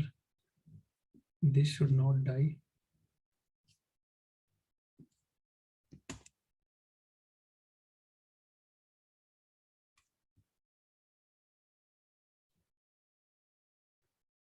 Okay, this is also fine, and this is also fine.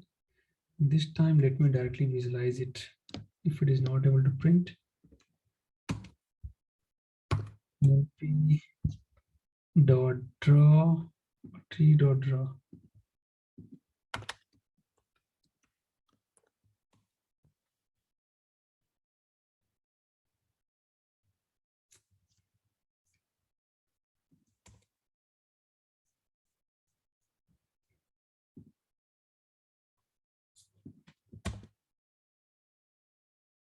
Okay, POS tag is not working. Okay, now it has come. I think it was waiting for this particular screen. Okay, so if you see here, right, this is what I showed. Okay, I think it might not be visual. Let me just share it. So along with this, yeah. So in this scene, what is happening? See here, I am chunk. So this is the chunk. Why it has highlighted? Because in the chunk grammar, I have given VBG to NN, right? So this is nothing but a VBG to NN. That is your noun. Okay. So this is what I was telling. It will show the main tree, and from that tree, it will filter that particular chunk grammar. It is going to visualize it separately. Okay, guys. So let's say you would like to, from this tree, I want to filter, let's say, RB, VB, and IN also. Okay. So what else you can modify? Let me just close it. So I told RB, VB, and IN. So I can do one more thing here, or RB. You see here, I'm using OR operator, right? This is similar to a regular expression, whatever you had done. IN and so sorry, RB, VB, and IN, right? VB and IN. Let's see what it does. See here. So the first chunk VBG to NN, fine. It is found, that's why it is highlighted. And after it is traversing other text also, right? And later it found this also because we have given out either this or this. So both I found, that's why both are highlighted. RB, VB or IN. Okay. And this chunk name, this is the grammar we have defined, right? So let's say you want to define something else. So let's say branch. Okay. So this branch, it is just going to display the name as branch. So this name is not like you should just give the chunk. You can give any name. It is just to highlight it. Okay. So this is what is your chunking. Now let's say you have something called. So do we have any? Let me just run once again. What I want to show here, you can put some kind of question mark, another character class also. So we have VBG and we have VBP also, right? So assume that I'm having VBG or P. Anything can come, right? So let's see what happened here. So I can make VBG or VBP because both are there, right? So in this case, what will happen? Whichever comes first, it will take that one. Okay.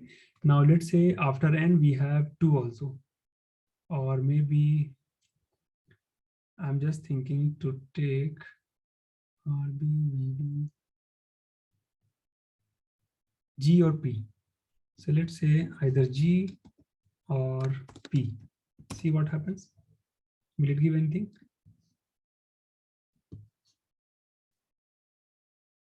Okay, let me take some other example now. VBG or VBP. See whether it takes or not. No, it is not taking. But you got the idea what I'm trying to show here. It may take VBG or VBP. Okay. So you can just separate using OR operator and you can define whatever grammar you want. Let's say I want to display any kind of word which is like to buy or to go, to eat, something like that, to and VB. So I want something like to along with VB, right? So what will happen? So I can add one more grammar here, or to followed by VB. Let's see what it does. It is going to find that word also. See here. VBG to NN and to VB, then RB, VB, IN, correct? So you can just highlight those kind of things. So just tagging those words or using PS, it is not going to help. POS is having very important role while doing chunking and chinking. Okay. So let's say you have big sentence, I want to filter, I'm going to this country, right? So I'm going to. So after 2, you have a lot of country name, right? So you can just filter all the things from very big chunk of data. Okay, guys, so that's about chunk. Now let's talk about how to filter given chunk grammar from T. Okay, so what we can do now. So the moment tree is created, right? So from tree, we have something called for T or maybe subtree. In tree, we have another function called subtrees. Okay, so from tree you saw, right, in the diagram, we have so many subtrees or so many stems. Subtree in ST. Let's see what it does. Subtrees. Yeah. So you see, this is a subtree, that is the main tree, right? Which was shown as S here. You see here. These are main S. From main S, it is taking all the text representation of the tree. So I am going to mark it, and you see, it is going to mention this branch because this is the name we have given for this particular chunk grammar. Okay, so now what you can do, instead of visualizing everything or getting all the text data, now my next target is to filter those words where chunk grammar is passing the criteria. So what I can do, st dot, we have something called st dot label. Okay, so label, you are getting branch. If you can put a condition here, now you know what to do. If st dot label equal to, let's say whatever branch name you have given, right? Branch, then print st. I am interested only in that particular tree. I don't want to visualize whole tree data. I want to extract only those chunk data where chunk grammar is or chunk grammar is satisfying the criteria. Okay. Now you can do all the later processing part, whatever you want to do. Okay, guys, what is chinking? So chinking is just a avoid of chunk. From whole chunk, you want to remove one particular chunk. That is called chinking. Okay. So to see that example, what we do, The very simple thing we do, only one change. So you are giving chunk, right? Chunk, colon, you are giving this bracket, then your tag. If you are giving this tag, followed by all the tab, and closing the bracket first, then opening the bracket first, right? Then this will be called chinking. Just opposite bracket if you use, then that will act as a chinking. Okay, so let's see the example now. So I'm going to take same example.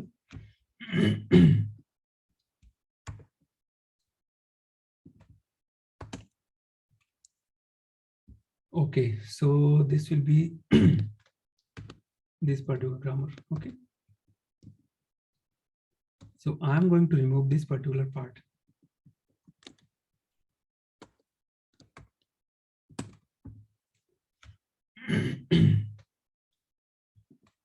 You have to be very careful. Okay, opening and closing bracket. Let's see now. So it has not highlighted that particular part where VPG22 and NN is there. Okay, because we are doing chinking, it is going to remove it. If it had been with the opening and closing first, then it would have highlighted that particular tree. Okay, and let's say to modify a little more here, what I'll do, I'll just take this grammar.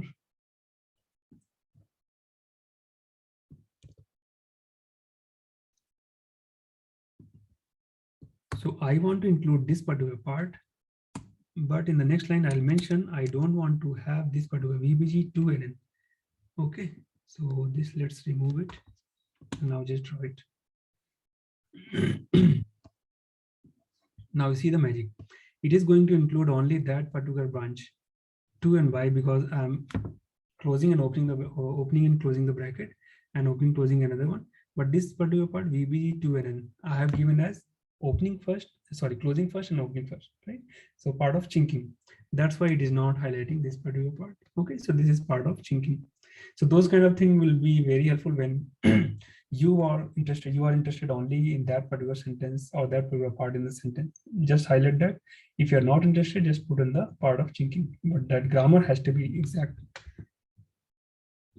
Okay, guys, let's talk about chinking. Okay, chinking is done. Let's talk about NER, that is named entity recognition. So what is this name entity recognition? Basically, you have a very large set of text data. In that text data, you want to filter only those names which is related to person name. You want to filter only those names which is related to company name. You want to filter only those data which is related to, let's say, dollar data or monetization related data. Correct. So we have all kind of category which comes under NER, named entity recognition. So let's see how to do that. So for that, we have something called, very simple. Where is that POS?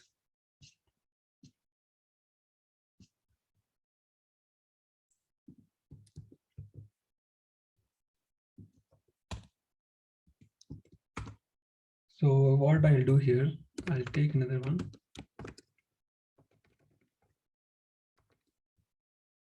Visit USA on 23rd December.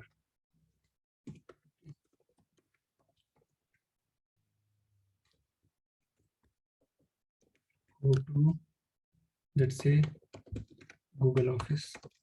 Just one example. Okay. Now print a. So here I would like to filter the name of country and some number. Okay.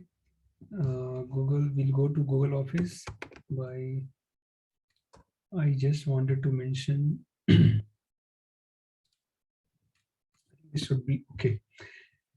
So you have got a sentence, you would like to filter name, date, country name, and the office name and the person name. Okay. What I'll do, my name is Pankaj. I'm going to read USA on 23rd. Okay, so here it will filter the person name also, the country name also, and the office name also. Okay, that is what is called NER. So let me just show how to filter that. So first create word tag equal to nlp.pos tag a sorry, I have to do tokenization. Tokenize A. Okay, then WT. Okay, we got it. So the moment you got all POS, now pass this POS to your NLP for creating the NER. Okay, so we have something called NLP dot. What happened? NLP dot any chunk. In this chunk, I'm going to pass WT. Okay, I think it is going to do same thing here. It got stuck. We have to draw it, okay?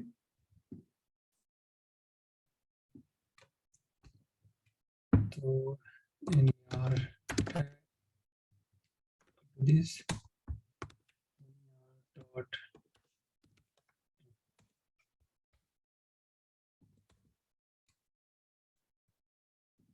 that tag.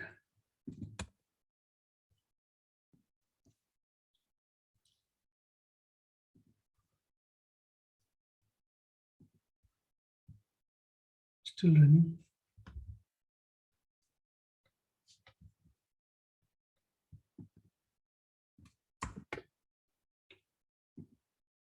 Come on.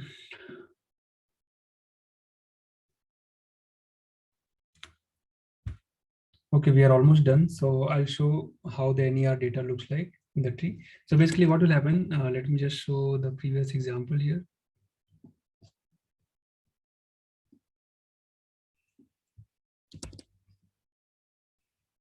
So here you see this dog, right? Or maybe here I'll just mention.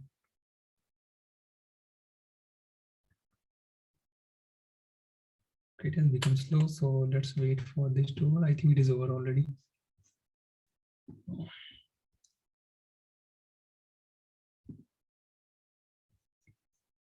Okay, now this is over. Then what we'll do, we'll run this tag again. And let's draw it.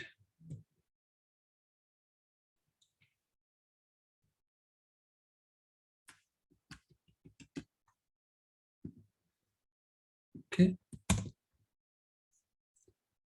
And ER is not, sorry, ER tag.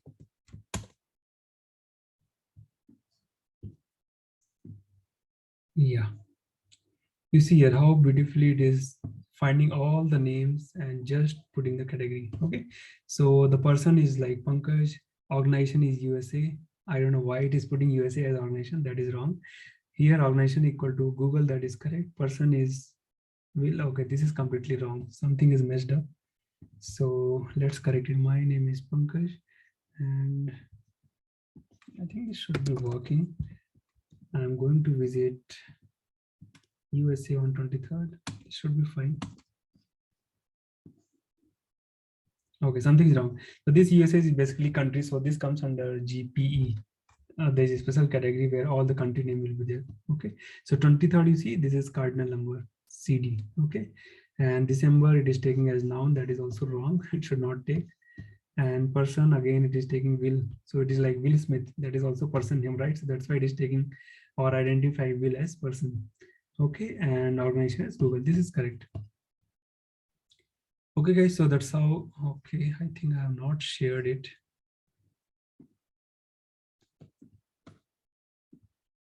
Yeah, so it is launching another window. So I need to share it again.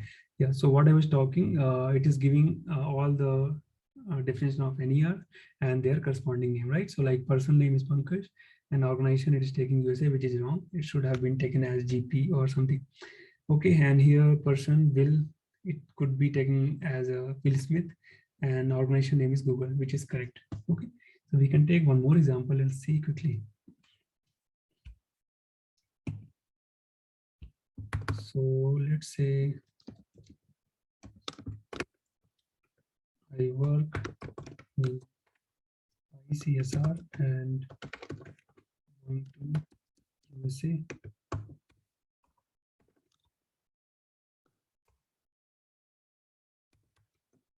Just one example. Now let's see.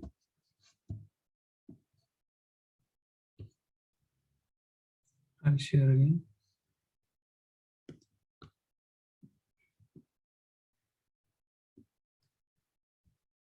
Okay, so this time also, yeah, so PyCSR is taking as organization name, and USA also it is taking our organization, okay, which is not correct, but yeah, that's okay. I think once you give a lot of good data after data cleaning, it will make sense to visualize.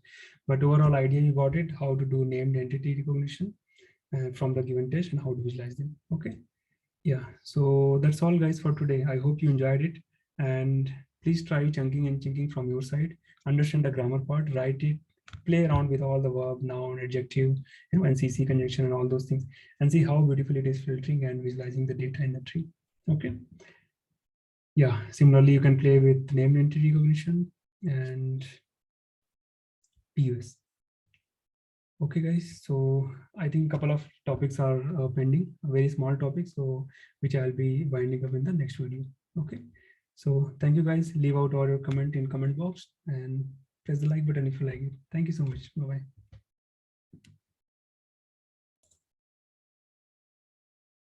Hey guys, Pankaj here. Welcome back to my YouTube channel. In this video, I'm going to talk about last part of Nltk. So last video we saw a chunking and chinking process, right? So in this video, we are going to see how to get synonyms of a given word, how to filter the antonym, and a couple of other things. Okay, so let me share my desktop.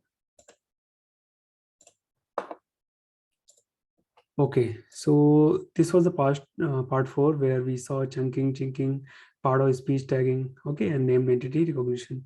Now in the part 5, which is going to be the last part of Nltk, we are going to see what is WordNet, how to filter synonyms and antonyms, and how to find the similarity between two words. Okay, so that is also a very famous question in the interview. This can be asked also. Okay, so let's install all the library as usual. So we'll be installing NLP, word tokenize, and tokenize, port HTML. Okay, it is there, but I'm not going to use it today. Okay, let's check the version. That is 365. Sample text as usual. So I've taken Albert Einstein from wiki page. Okay, so now let's see how to get the Nltk corpora. Okay, so corpora is nothing but it's a huge database of speech related stuff and some rating related stuff.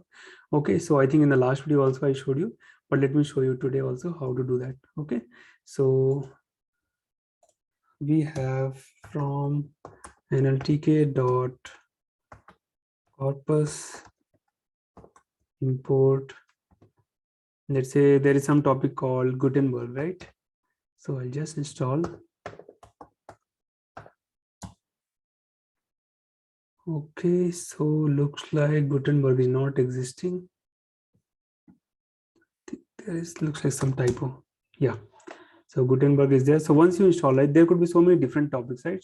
So I think I have already shown the folder. If not, then if you remember, I have given the path where all the list of corpora will be listed, right? So Gutenberg is one of them. Okay, then how to read it?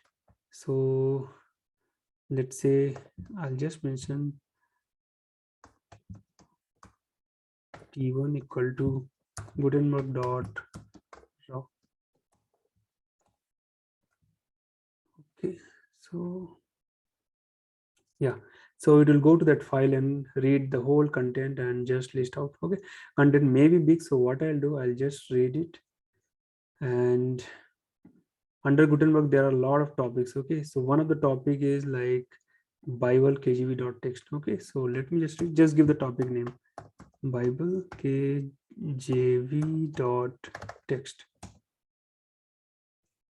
Okay, so I think it will print now. Yeah, and just to make it simplicity, because it is very huge content, right? It may make things very slow. So I'll just take T2 equal to maybe some part of a sentence from T1. Okay, so maybe first three content, then T2.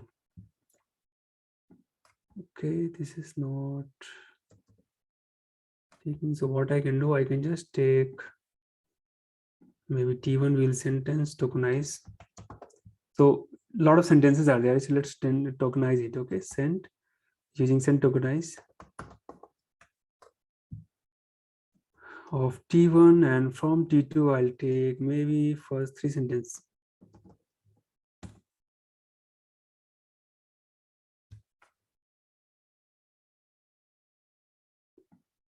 Okay, so let it load.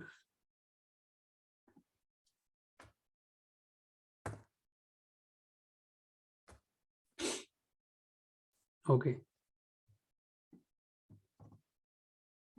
So if you want to print them for S in T3 or T2,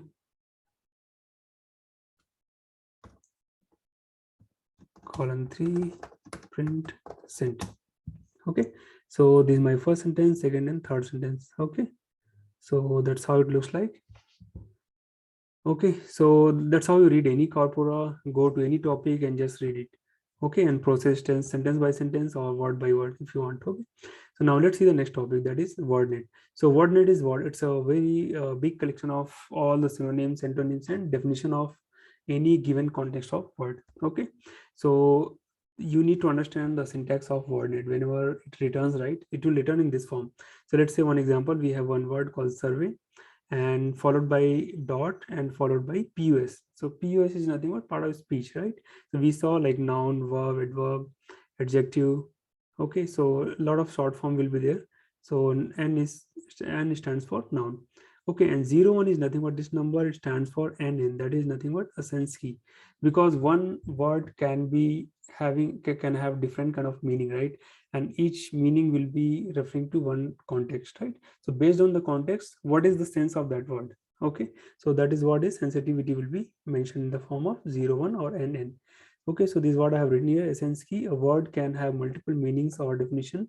Therefore, survey.n.01 is the first noun because it is part of species noun, and 01 is first. Okay, so first noun sense of the word survey.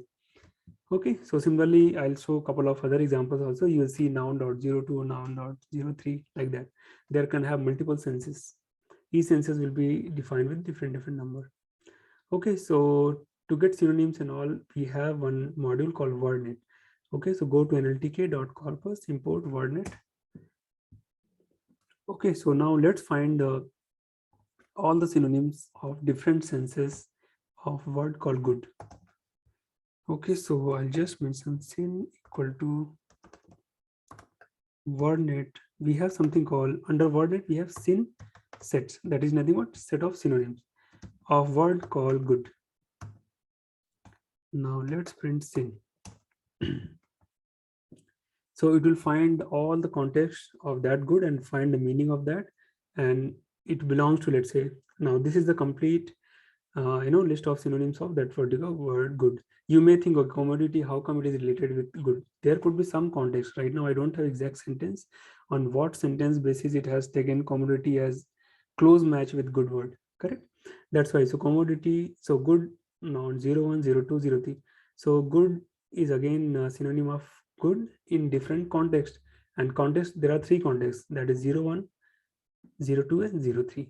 Okay, similarly commodity, from different context it has come to close match, that's why it is giving, it belongs to noun and their number is 01. Okay, similarly one is referring to adjective. Okay, then S, I don't know what S stands for, but A is adjective and is for noun. Then we will have something called R is also there. Okay, R, I'm not sure. Okay, so we can find out those word meaning also. I think in the last video I've shown you how to find out. Okay, so this is the way to find the synonyms. Now let's see, get lemmas of one meaning. Okay, so there could be a lot of meanings, right? So how to get the lemmas? So now you got the sin. So what you can do, iterate over each synonyms. For S in sin, print S dot lemmas.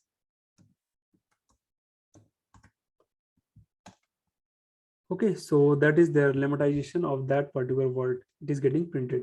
Okay, so if you see, the couple of words are having two lemmas. Okay, again based on different contexts. We have like good and goodness also. Okay, because lemma will always maintain the dictionary root word, right? And different context will be there. That's why good is also present, goodness is also present. Okay, similarly we have so many different words, right? So here good and S some number, then serious, sound, salutary, honest, undecomposed. So you need to really understand all kind of possible sentences or different contexts. Then only you will understand why this particular meaning has come with close match of the good word. Okay, so now this is the way to get it. And if you want to get little more detail about lemmas, right? So what you can do, so what we can do now, we can find out at least every word is having one word, right, in the form of lemmas. So what you can do, take at least one word, okay, from 0, because everything is list, right? So list, at least it contains one word.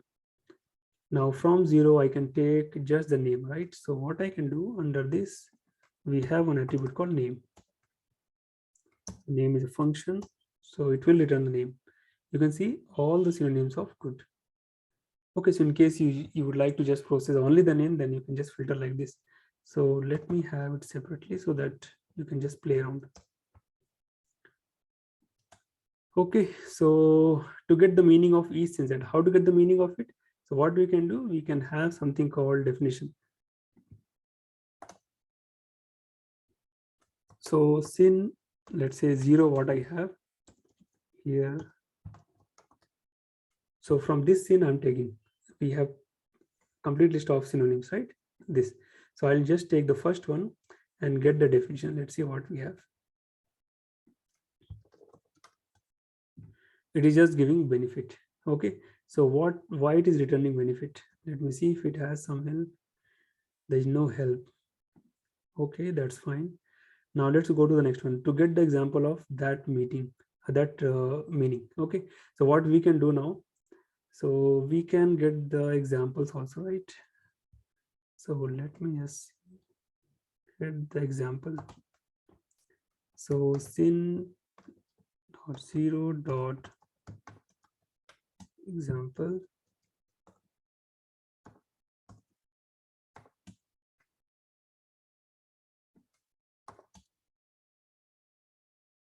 There's no example, then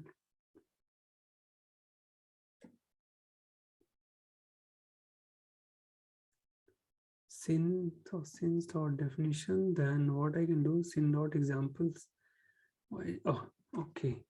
So 0 is not going to work. Let's iterate over it.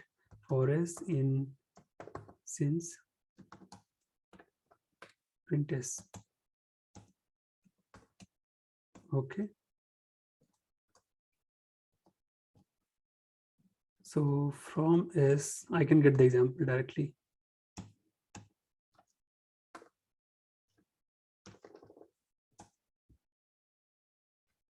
S dot example or examples.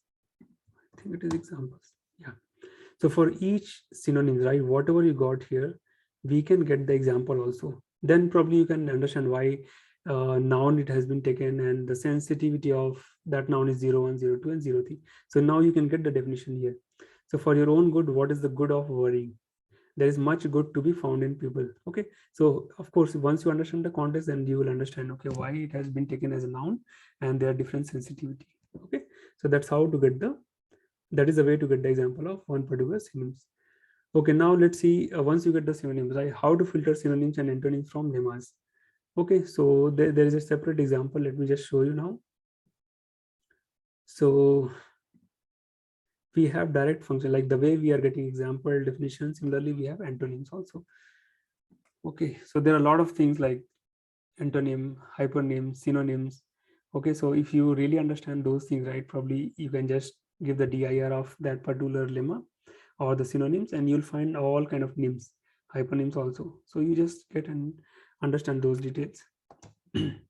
So filter synonyms and antonyms from lemmas, right? So what I'll do for s in sin s dot lemmas.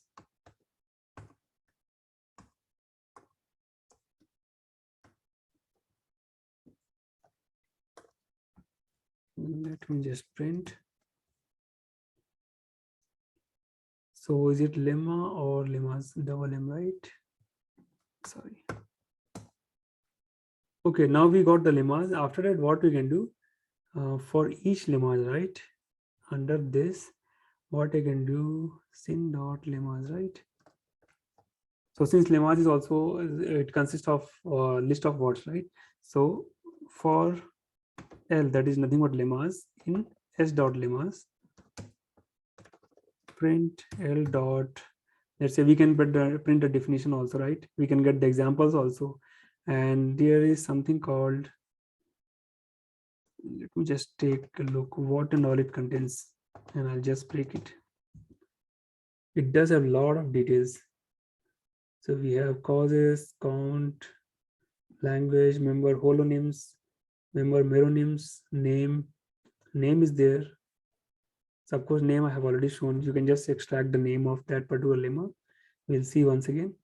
Then we have synset, then hyponyms, hypernyms. Yeah, this is what I was looking, antonyms. Okay, so let's find out the antonym of this particular dot antonyms.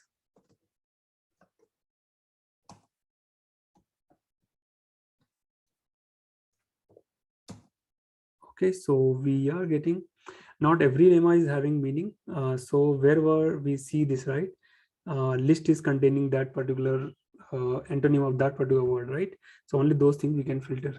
So what I'll do now, instead of printing, if L dot antonyms, means if something is there, means list length of the list will be more than 0, right? So print only those n. Okay, print L dot antonyms. Okay, so we are good. So we are omitting all the empty list where antonym or opposite word is not existing, right? So why to print all the empty list also? Print only those where antonyms is present. Okay, so now we got L antonyms. So what we can do now? How to get the name? Antonym dot, let's say we have directly name or not. It is not there. Then from the list I can, because it is returning as in the form of list, right? So from the list get the name. Now we got the lemma, then you print the name. Okay, so for the given lemma, that opposite word is evil, then evilness, bad, badness, bad, evil, and for well it is ill. So for which word it is giving that antonym, so let's print that also. So in this case, what I'm going to do, I'm going to print all. So for lemma L dot name. Okay, so what I'll do, I'll just beautify it.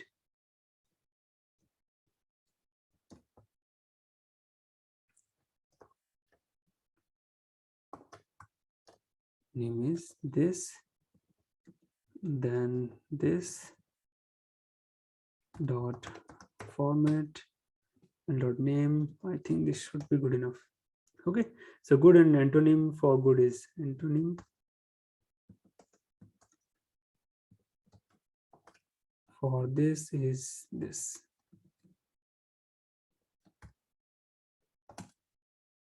Looks much better, right? Antonym for good is evil, then goodness is evilness. See here, it is maintaining that kind of, you know, adjective property also. Okay, so goodness, it has maintained evilness, right? Then good is bad, goodness again badness, and good is bad, good is evil. Then well, for well it is giving ill. Okay, see how beautifully it is returning all the antonyms. So guys, this is the way to filter all the details. Okay, antonym and synonyms. Now let's see the next one, finding word similarity using WordNet. Again, so WordNet, as I mentioned, it contains a lot of synonyms, antonyms, hypernym, a lot of different kind of detail for different contexts of given word, right, or given sentence. Similarly, it maintains a similarity also. So similarity can be, again, so let's say you are having animal name dog, right, and animal name cat. Both are not similar, but both belongs to animal, right? So they will have, or they will be returning some similarity between them. So similarity will be, it belongs to animal category, right? But they are not same, they are different, but they belongs to animal.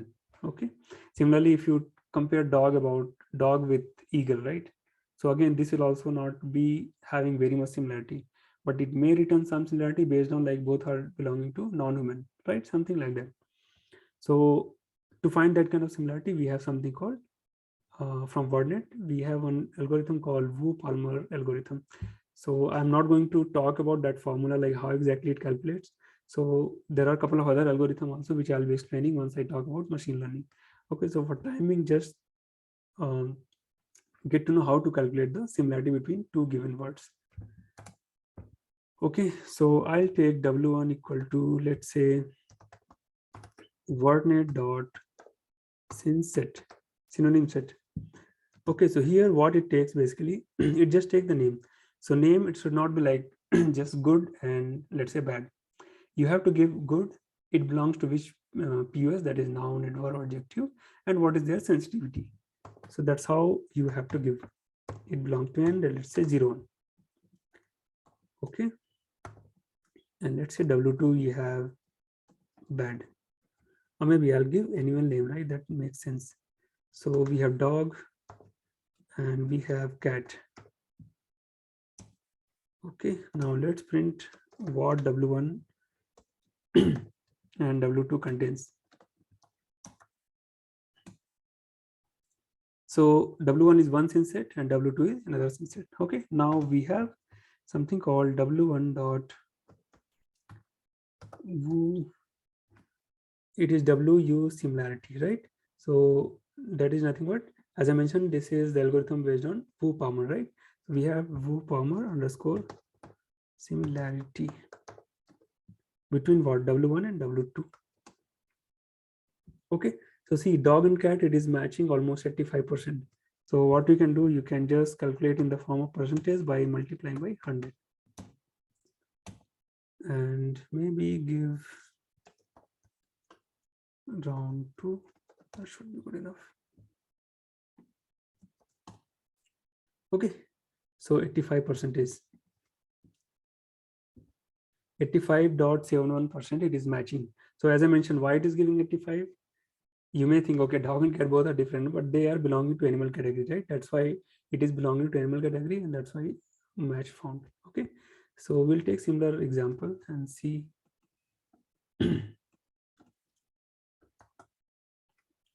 So let's say this time I give maybe horse versus camel.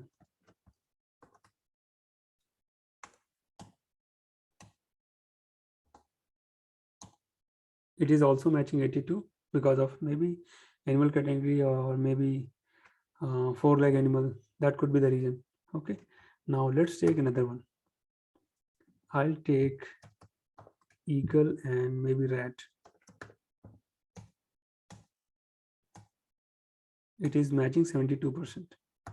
Okay, let's take another one. Maybe I'll just take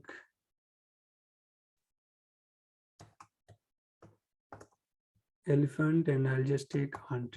Okay, let's see the matching between them. It is again matching with 56% because of a lot of categories will be involved, right? That's why. Let me just see good and bad, how much they're matching. Good and bad, of course they are not nouns, so what I'll just put adjective. Okay, let's see how they're matching. Just 50%. Okay, because both are closely related but exactly opposite, right? I will just think another example. So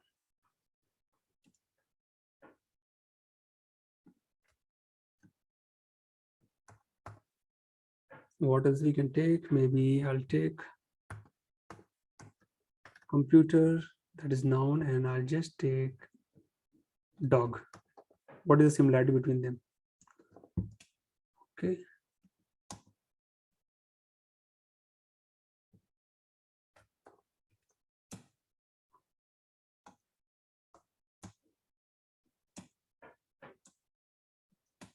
It is just matching 44%. Okay. So that's the way to calculate, guys. There is one something called cosine similarity also, right? So I'll be talking detail like how the cosine similarity works and what is the fundamental concept behind that. I'll be talking in more detail with a lot of examples in machine learning classes. Okay, guys. So that's all about this, and I hope you like this NLTK video.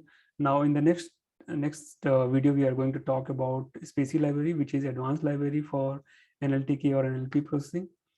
Okay, so we'll see a lot of concept. We'll see pipelining concept, how the pipelining works in the text processing, and a couple of other details like what kind of language models are existing, how to use them, and what is the best way to visualize named entity recognition. In the last video, we saw NER, right? We'll do visualization as well as POS visualization and their tree visualization, okay, in a better way.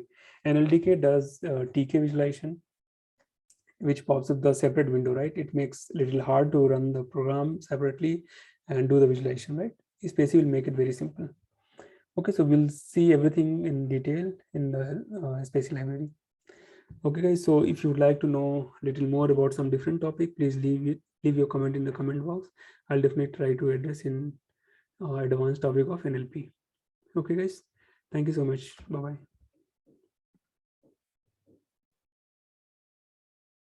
Hey guys, Pankaj here. Welcome back to my YouTube channel. So today we are going to start another library, that is SpaCy, which is heavily used for natural language processing. So in previous video you saw, right, NLTK, how to use and what are its limitation, and it is basically heavily used for research purpose, right? So there are a couple of problems in some of the functionality which has been overcome in the SpaCy library. And SpaCy not only supports some good functionality, it supports a lot of different language model as well.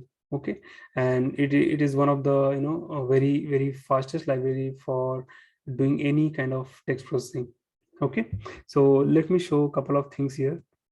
I'll tell you why exactly it is used heavily and what are the main benefits of this particular library. Okay, so yeah, so let me open the SpaCy library first. So its name is spacy.io. You can read a lot of documentation about the SpaCy library, but I'm going to highlight very core feature and most important feature in this, and which once you understand that will help you to understand the SpaCy library better, and you will start loving it. Okay, so those reasons I'm going to explain. So if you go to get things done, right here, these are the things which is supported in SpaCy, and what are the main things which is everything mentioned or well documented here. Okay, so the main thing which I would like to explain is pipelining, and this is one of the very fascinating reason like why you should choose the SpaCy library for any kind of text processing. Okay, so if you see here, right, let me explain over whiteboard, then it will clearly help you to get more insight about SpaCy. What is that? Yeah. Okay, so let me use this. Okay, so in this case, right, what is happening? First, I'll tell you about what we were doing in NLTK, right? Natural Language Toolkit. So here we were getting any kind of text, and this we were processing for word tokenization or sentence tokenization, correct?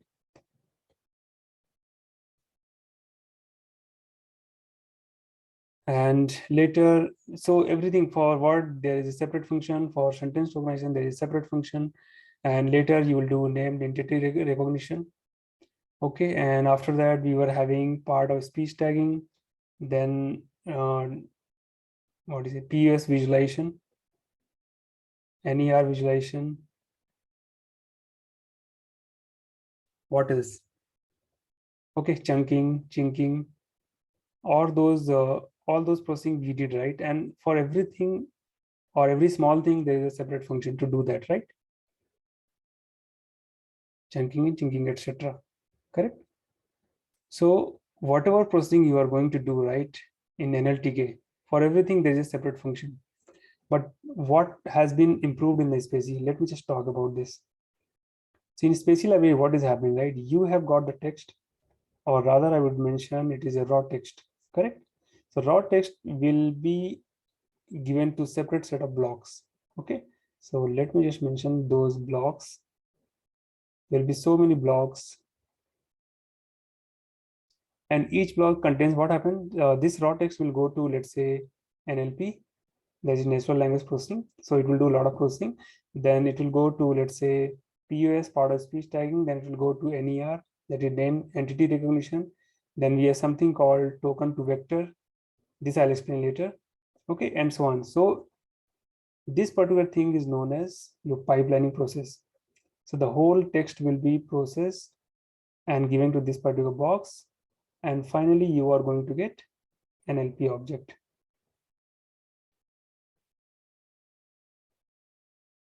Now, once you get this object, right, you can do whatever you have been doing in Nltk. Just use this object and just get all the things. Let's say from object, now it is object, right? It's about a lot of separate functionality or a lot of attributes. So you will have NER, then you have POS, then a lot of, Boolean related attribute, like whether it is stop word, whether it is alpha, okay, whether it has punctuation, okay, then what is and then part of speech tagging, then you can filter NER entities. This comes under ents, that is nothing but entities, okay, and so on. So these are few basic things which we have done in Nltk. Same thing we are going to do with SpaCy also, right? So as I mentioned, let's recap. You are doing a lot of things in Nltk by using small functions, right? But in case of SpaCy, you are passing or processing this particular raw text to a block, which is known as pipelining. Let me just mention. And pipelining is nothing but it is set of rule or set of blocks, consists of set of blocks where every raw text will be processed and it will be passed to the next block. The next block will do its job. So like first block will do some processing, another block will filter all the POS, another filter or another pipeline block will do named entity cognition, and some more block will do some its job, right? So this is kind of thing which is already fixed in what to say pipelining object by default in the SpaCy when you load it. Now, good thing about this pipeline, right? A user can add any kind of extra processing block. Okay, so user can add here. I'll mention user defined block UDB. Okay, another user defined block. Okay, so this is 1, this is 2, similarly, and so on. So many blocks can be added. Not only addition, you can remove the existing blocks as well. I don't want to go with NLP. I don't want to go with POS. I don't want to go with NER. I don't want to go with token to vector also. Okay, but I want to go with, let's say, user defined block. Okay, so this kind of bigger functionality has been added in the SpaCy, and that is the beauty of SpaCy library. Okay, so I will explain everything about this, like what is happening when you go with the default pipelining, what happens when you add your own block of processing, what happens if you just enable or disable this problem. Okay, enable or disable this particular block. Okay, so what kind of processing will happen, what kind of processing will not happen. So those kind of things you can easily find out once an NLP object is created. Okay, so we'll see everything in the example, then you will easily understand what is happening in the pipeline. And this is very important concept because this kind of pipelining concept we are going to add in the machine learning algorithm also. Okay, so whenever you get the machine raw data for the machine learning problem, right, you create your own pipelining, give your raw data and get the meaningful data out of processed output. Okay, so that's about SpaCy. Now let's go back to our Jupyter notebook.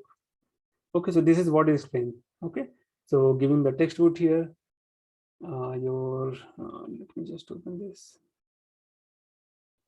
Okay, so this particular block is your text, and what else we have? Let me control the pointer. Okay, so this is your NLP block. This is what I was telling. The whole thing is your pipelining, and finally you get the doc. This is nothing but your NLP doc. Okay, so once you got NLP doc, you can do whatever you want. You can do tokenizer, filter token, filter sentence tokenizer. You get named entity recognition. You get the Limitization. Okay, and you can get the normal text also. So this is what we are going to see. Okay, now let's close it and go back to our textbook. Okay, now how to load the SpaCy library. So first of all, you go here. Either you can run command prompt or you can run the Jupyter by using magic operator, that is exclamation pip install SpaCy. I have already installed, so it will just show a requirement already satisfied. So don't worry, if you have not done, then you can easily do that. by running this command. Okay, so I'll just leave it. Okay, once this is done, you need to do a certain more thing, which is nothing but loading the English language model. Okay, so this name is Ncore Web SM. Okay, so loading this, definitely you need to have internet. So just go ahead and run this particular command. Let me just comment it. So Python -m SpaCy download English Core Web SM. Just run this. It will take some time. It will build. So until you have this particular language, nothing is going to work. Okay, so make sure that you have it, then you are good to go. Okay, so you can load the package via this. Okay, now it is done. Let me comment. I have left it for you guys. You can just uncomment and run it. So to read more about English Core Web SM English model, you can just go to this website. Okay, the one which I showed here, everything is mentioned. Okay, so all you need is SpaCy library, then this particular English model, and under the SpaCy library, couple of more functionalities are there, like Displacy, which I will not show today, maybe in the next video, to do the named entity recognition or POS visualization. So which we did in the Nltk part, right? But it was not very user appealing, right? It was not so good. Visualization was not so great. So Displacy will make it very easy, and you will love this library when I show the Displacy part. Okay, and after that, you have stop word is also there. We saw in Nltk also, SpaCy also had its own stop word. Okay, then this attribute is ortho, basically creating the word count. Okay, so there we saw frequency count, right? Here it is orth. This orth comes from orthography terminology, basically maintaining the hash table of all the existing English words.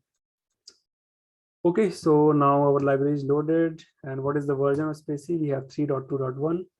We have loaded the English language model also. Now let's go ahead and take some text. So this is the text which I just got from internet. You can go to wiki page and just add any random text. Okay, so commercial writers know that most people don't want to read 1,000 words of closely spaced text in order to see some blah blah blah I have added.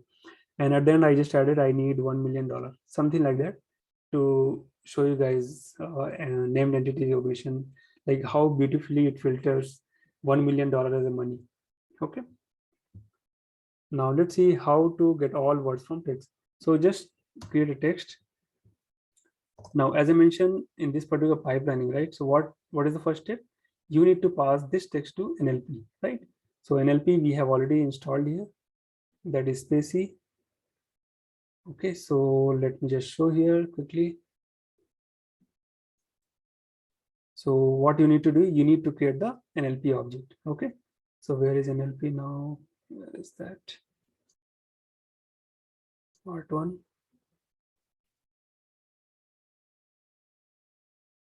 Okay, NLP dot text. Let's say it is going to create object. Let's run it, and let's see what we have in the object. Okay, so this is basically object which is by default printing the whole text, right? But this itself is not a directly text. Okay, this is nothing but an object, because you cannot apply any of the string method in this object, because this is not a string. This is some other object that is known as NLP object. Okay, so if you want to convert it to text, we have something called dot text. Okay, dot text attribute will return the text. So how to get all the words from text? So what we'll do, we'll iterate over it. For w in, let's say, object print w. It is going to print, but let's see what is the type of w. And I'm just going to break it. See, this is not a normal text. Okay, it belongs to class SpaCy token dot token dot token. It's basically word token. Okay, so once you have the token, right, its object type is token type, right? So you cannot apply any string method. You need to convert to direct string. Okay, so for that, what you can do is, as I mentioned, a lot of other attributes will be there. So w dot, we have something called text. Okay, so this text is nothing but your normal string. Okay, guys, so that's how you get it. And maybe I'll just print a space.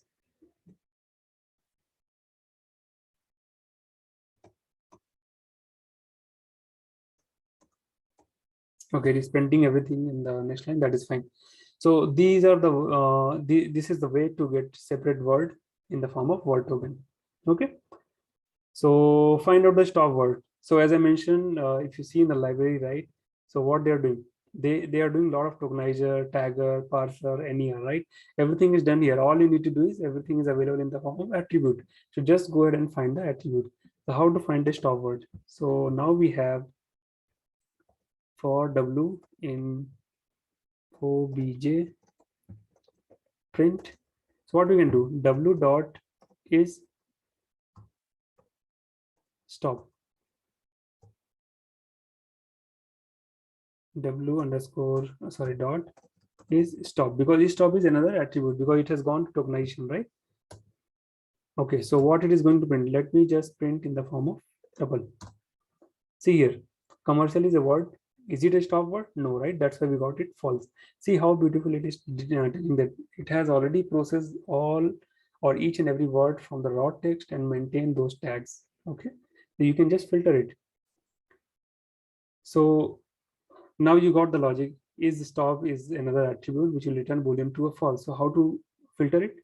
What you can do now? I'll create a list comprehension for W in W dot obj if W dot is stop equal to false, or maybe I just want to extract all the stop word, right? You can just do that. So if it is true, then return all the W. See, these are your stop words. See here, that, most, do, not, do, of. Okay. And how to filter other words? Just make it false. Means I want to extract all the non-stop words. This is the list of all the non-stop words. Okay, so this is very simple. I think you should just run one or two problems and you'll easily understand what are the things supported. If you want to support get all the list of supported words or attributes or function, right? Just write print dir of obj. Okay, so see here what and all it has. It has lot of functionalities are there. I'm not going to show you guys everything, but couple of things which I wanted to mention is like text, which we already saw, w.text. Then we have something called ents. So this is nothing but your entities. So whether it is belonging to name of the person or maybe company name, or maybe dollar value, or maybe cardinal value, that is normal date or number, correct? So similarly, you have so many other things. You can just give a try and just understand it. Now let's go ahead with another part here. So create an NLP object of a given document sentence, correct? So given document to be converted into sentence. So what we can do, we have NLP print text is there, right? So this is one of the complete document, right? So multiple paragraphs are there. It could be multiple sentence also. So how to convert into sentence? So what we can do, del w equal to NLP dot. Okay, so NLP dot text. Now for sent in w dot sends. Okay, so w dot sends. So why the sends attribute is there? Because if you see here tokenizer, it has already gone to tokenizer block. And from this block, it has converted to word tokenization or sentence tokenizer, right? So for that, we have direct attribute called sends. Now just print s. See here, there's one sentence, there's another sentence. Okay, so that's how you convert to sentence. Then from all the paragraph, you got all the sentence. From each sentence, you can make it to word tokenization. Okay, so multiple ways to do that word tokenization. To create separate word from sentence, how you can create separate words? So you pass this to, there are multiple ways. One, you can do either space separated. So first you can do is, now text will also be there, right? So because this is a token and I want to convert to normal text. So one way what you can do, each text you can do the split dot space. So this is one way of doing the word tokenization. This is another way. Other way we have already seen here, w.text, this has already done the word tokenization, correct? So after getting the sentence, what you can do is I will pass this particular sentence to NLP dot, let's say word equal to, now again pass NLP and give this particular s dot text. Okay, and for word in W, print word dot text. This is also fine. This is what exactly we saw on the top, because the whole block has been passed already, right? That is a tokenizer. So it is already maintaining word tokenizer as well as sentence tokenizer. So it is up to you guys, whichever way you are comfortable, you can just do that. Okay, so let's see the next one. To create separate word from sentence, we already saw it.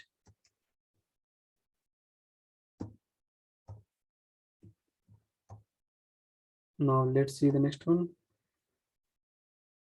Count frequency of each word using hash values. Okay, this is what I was telling. ORTS is nothing but it comes from orthographic terminology. Okay, where we maintain each word in the form of hash table, because it's a very big chunk of English word or English vocabulary, which is coming from this particular English model. Okay, so this file size is almost close to 15 MB, and you can imagine how many words will be there. Everything is maintained in the form of a hash table. Okay, so let's see its example now. Count frequency of each word using hash values. So let's see that. No. We have something called OBJ. We already created, and let me create once again. OBJ equal to NLP dot text, right? This object is created.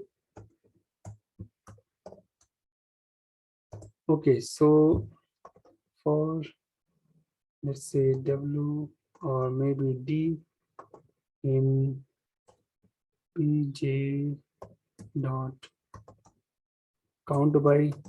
So count by will take self attribute explain. Okay, I think we can pass as ORTH because that is the function we have already taken, right? So where is that? You see on the top, I have already explained. Yeah, I have already imported ORTH functionality. All you need to do is just pass ORTH. Print D. Okay, see here, for every word you see the number, right? This is nothing but the hash number or hash ID of that particular word. Okay, so by default, whenever you are going to print this kind of detail, like it is going to give a number, because that's what SpaCy understand, number, because everything is maintained in the hash table or maybe some kind of dictionary key and value pair, right? So you need to convert these number into a meaningful word, okay, which is already stored. So how to do that? So where is that?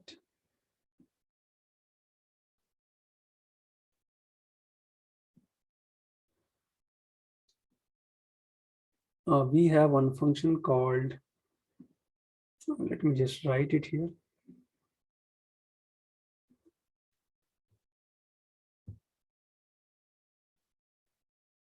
Why it is not printing the thing?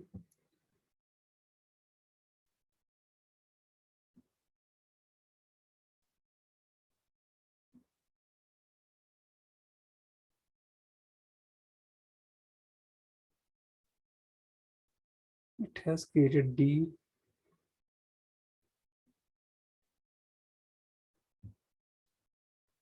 So what I will do, D equal to this, print D. Okay, yeah. Maybe if you want to see it properly, you can just do it this way. So if you see, right, commercial is one word which is maintained in the English model somewhere, and its number is nothing but this one. Okay, and its count in the whole text is just one. Okay, and there is another text which we'll see shortly, like this particular number belongs to which text. Okay, so we'll do that, and its count is 3. So let's find out what is the text and why their count is number 1, 2, 3. So we have something called, now D is a dictionary, right? So under this item, we'll just do the item, so which is going to return key and value pair, correct? So once we get key value pair, we have something called nlp.vocab. In that vocab, we have a string function, and if in that string, if you pass this particular number, right, it is going to return with a string of that particular number, or basically a direct English word of that number, and value anyway you already have it. Okay, so let's run it. Now you'll see. So commercial, it is existing one time, writer, and two existing three times. So you can just see 2 3 times. So this is 1, this is 2, and there'll be one more somewhere. Where it is, it will be one more than, yeah, 3. Okay, so total 3 times it is existing. So like that you can get all the count. Okay, and what is other or best way to do that, or maybe simple way to do that in case you don't remember all those things? So what we can do, text we already have, right? So I'll just create dictionary word txt dot count w for w in txt dot split. Okay, so this is another way to do that. So if you see 2 exactly 3 times, so whichever way you want. So SpaCy does provide a lot of other functionality, but still for, I think for word count, I think dictionary comprehension is the best and right way, or very optimized way to do that. Okay, so that's about this. Now let's see print index of index and offset index of each token. So how to do that? So we have already seen object w equal to nlp txt, correct? We got this. Now for word in w, print word dot text. Yeah, all good. So let's print in the form of tuple. What is its ID? Let me just explain. Word dot I. Okay, and we have something called word dot idx.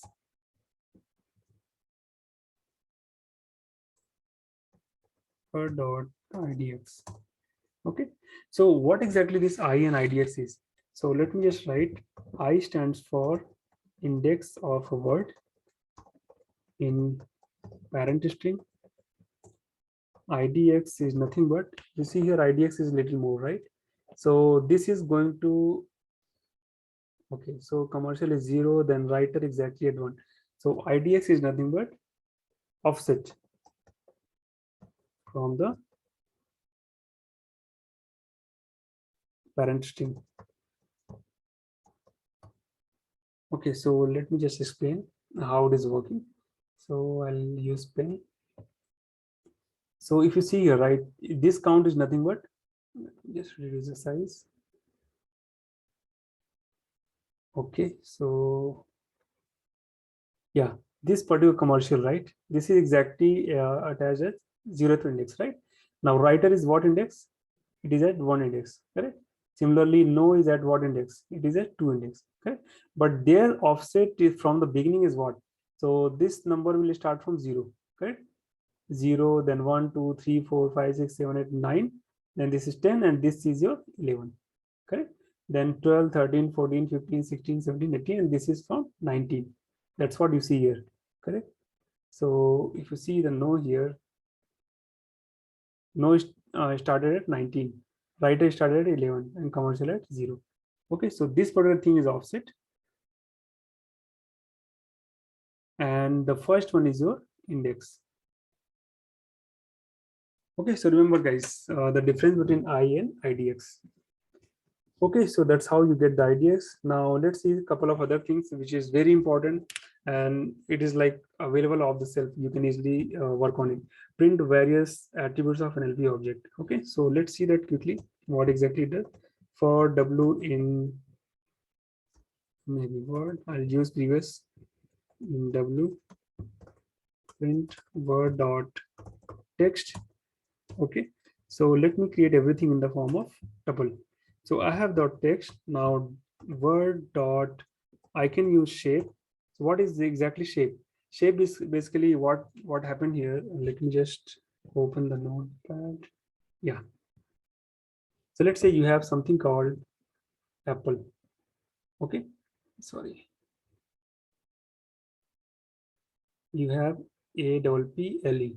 So what is this shape? How the shape is getting determined? So this capital letter will be represented as capital S, and all small will be small letter. Okay, now let's say you have B-A-N-A-N-A. So first two letter is capital X, third letter is also capital, another thing will be small. This is the shape of banana. This is the shape of apple. Let's say you have SCHOOL. What is the shape of school? So we have capital X, small x, small x, small x, small s, capital X. This is the shape of school. Okay, so that is what this SpaCy library, right? I will keep telling you will start loving it because it maintains a lot of internal details about each and every English word. Okay, so shape, as I mentioned, by default, the name will have the index or the hash value of that particular shape. But if you're going to run word dot shape underscore, it is going to return the exact shape. Okay, shape underscore. You see here, commercial. Okay, so I think first 5 or 6 character will be shown. And that's how it is maintaining. Okay, now what is, we can print whether it is alphabet or not. So we have word dot is alpha. Is it alphabet? Yes, all true. Wherever you see number, it will be false because it is not alphabet, it is numeric value. What else we have? We have something called word dot POS. So again, POS will have some number because like noun, preposition, or adjective, conjunction, all those things, right? So to see exact name of that, word dot POS underscore. See here, first one is your adjective, writers is noun, know as verb, then that is subject, conjunction, something is there, adjective, people is noun, do is auxiliary, part, like that. Okay, what else we have? So we can have the tag also, word dot tag. Tag again, it's a number. So I'm just showing you guys everything so that later you can just filter whatever you don't want. Okay, so this is JJ, NNS, VBB, all those things. Okay, now if you don't know what is the meaning of it, so what I'll do here, I'll just quickly show one functionality. Okay, so for word in W print, we have something called SpaCy dot explain, and if I'm going to get the meaning of each tagging. So I want word dot POS. See here. So what you can do is maintain this as tuple word dot POS underscore. Yeah. So ADJ stand for adjective, noun, verb. Okay. Get meaning of POS or tag.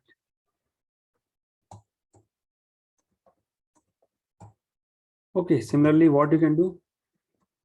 I had tag also, right? So let's get the meaning of tag also. So adjective, noun, verb, conjunction, subordinating, or preposition, adjective, noun, auxiliary. Okay, so beautifully you can represent the whole thing in the form of this object and filter the attributes. Okay guys, so yeah, that's all for today. I think this basic is good enough and you guys can practice, and let's see the next video. I'm going to explain like how to filter named entity, how to display the part of speech tag, named entity recognition, okay, and a couple of pipelining concept. All those things we'll see in the next video. I hope you liked it, and I would suggest please practice more so that you can start using it whenever you handle very large set of text data. Okay guys, thank you so much. Bye-bye.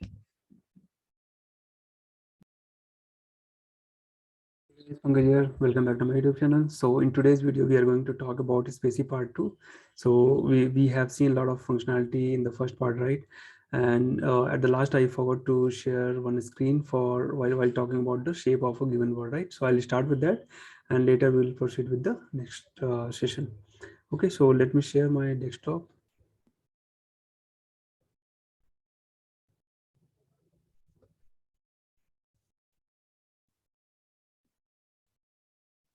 Okay, guys. So so these are the topics I'm going to cover today. So we'll see first noun chunk and how to extract the root word from the noun chunk, and how we can do limitation in a very effective way using SpaCy library, and how to do NER or part of speech visualization using Displacy function, which is provided by the SpaCy. This is one of the best visualization for the text data in the SpaCy library. Okay, then later we'll see how we can find NER, how we can do the visualization, how we can filter the specific given NER from the raw data. Okay, then how we can do the visualization. And those who are going to download a small application based on Displacy or based on the SpaCy library, that can be saved in the HTML format data, and later you can display the whole HTML data in the browser. Okay, so this will be very good example, those who are really going to download small application. Okay, and how to filter a specific named entity recognition from the given raw text, how we can remove the stop word and punctuation just by using the attribute. Okay, so let me start with the thing which I forgot in the last video. Okay, so I was talking about the shape here. So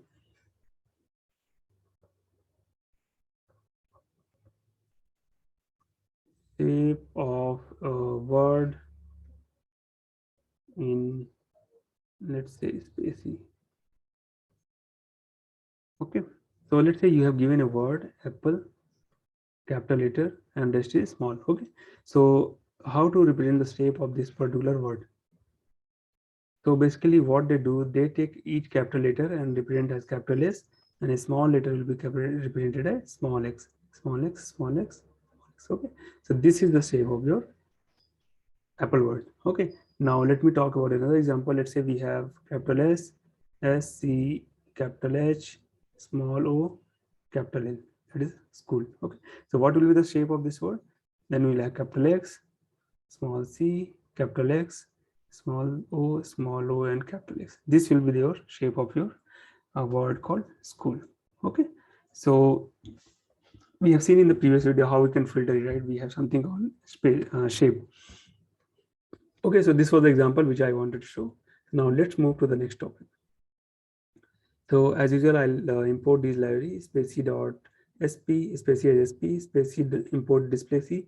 This is the function we are going to use for data visualization. Okay, so POS as well as NER. Then I'm exporting stop word also, which is there in the SpaCy, and the name as capital stop and words. Then ORTS, which we have already seen in the last video, right? Orthography to get the hash number for a given word in the English data model. Okay, so let's go ahead and import it. Then check the version. Then I'll import or load the English model also.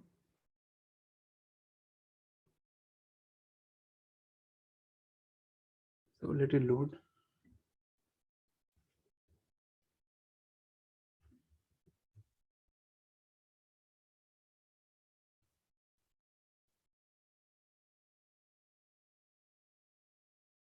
Okay, so those who are watching this video first time, so I would say please go back to my previous video playlist and watch the SpaCy part 1. Okay, so there I explained about like downloading SpaCy library and what are other prerequisites. So like loading the language model is also very important. Okay, so Core Web SM is the English model which you need to download before doing any processing in the text. Okay, and the text data I got from wiki page about this famous person, Barack Obama, and we are going to do some processing on this text data. Okay, so let's load it. And first is like how to get noun chunks, right? So noun chunk is nothing but basically you have given a sentence, right? So noun will be followed by something, right? So how we can get that particular chunk, not just the word, just for the word we have done word tokenization, right? From the given word, it will not make any sense. Let's say the IBM, right? So the IBM is nothing but one noun, right? So just IBM will not work properly. The IBM makes more sense, right? Like President Obama, that makes more sense, correct? Not just Obama, President, it is a prefix, right? So like that, we have to filter with the from the given raw text as noun chunk. Okay, so let's see how we can do that. So first I'll create one object from NLP, and what is my text data? So this is your obj. Okay, this is a complete text. Now from this you can do, we have something called for W or maybe for N in obj dot, we have something called noun chunks. Okay, so this is the attribute you need to do, and print, let's say, N dot text. because by default it will be some token, right? So we need to convert into text. Okay, so like Obama's father, Barack Obama, a teenage goat herd, right? Rural Kenya. So you see every word is associated with some particular word, noun, right? That is what is your noun chunk. So scholarship, the United States. If you would have taken the token, then the would have been separate word, United would have been separate word, states would have been separate word. The complete United States makes sense, right? To represent a continent. Okay, the Kenyan government, Obama's mother, and Dunham, like that. So this is your noun chunk. Now what you can do, you can get root word of the noun chunk also. How to get that? Let's copy this. So from each noun you can get the root word. So like the United States, what is your root word? United, right? Because the whole noun is representing United States. Okay, so like that you'll find. See here. Let's say father, Obama, voter, right? Same thing, it is just separating the root word. Okay, so we are talking about the father, right? Whose father? Obama's father. So that's why root word is father. Then Barack Obama. They're talking about this name. Correct. After that, we have talked about United States. So that will also come here. Okay, so that's how you can get the root word from root attribute. Okay, now let's go ahead and do the limitation. So for limitation, let's take a small word, small sentence, because our text is so big. I'll just take this particular word, this sentence, that should be good enough.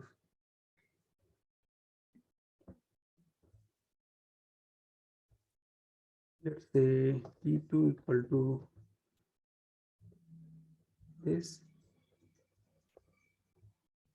Okay, that is good enough.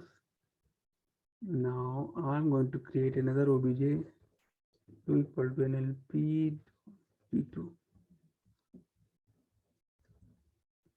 Okay, so obj2, and this is going to be word, right?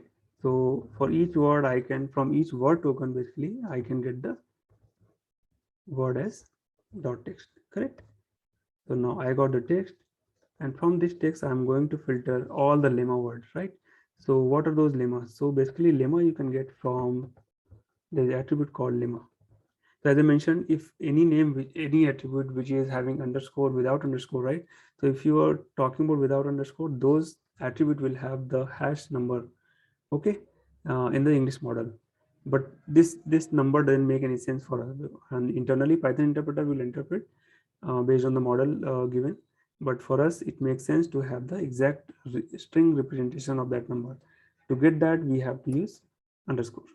Okay, so let me just write it here. See here. Okay, so what I can do, I can take the original word dot txt and their corresponding lemma, right? So Obama, okay, then father. So we have not done any cleaning, right? So that's okay. But let's talk about some verb. Let's say we have married, right? So married has converted to marry. Okay, then similarly, there could be some other word also met. But is a second form or maybe third form, right? So it is showing as meet. This is the exact lemma or the root word or dictionary root word of the given word. Okay, settled. So it is settled. Then we have something called, yeah, we have very less example here. That's okay, but you got the idea, right? So limitation is nothing but extracting the root word from the given English word. Okay, so see how easy it is. You just have to use the lemma underscore attribute to get the limitation done. So earlier in Nltk, we saw snowball stemmer, border stemmer, regular expression stemmer, and limitation also, right? Here, everything is done using this particular attribute. So this will be very helpful when you are going to trade over each word tokenization. Okay, now let's see Displacy tree view of word using Displacy render.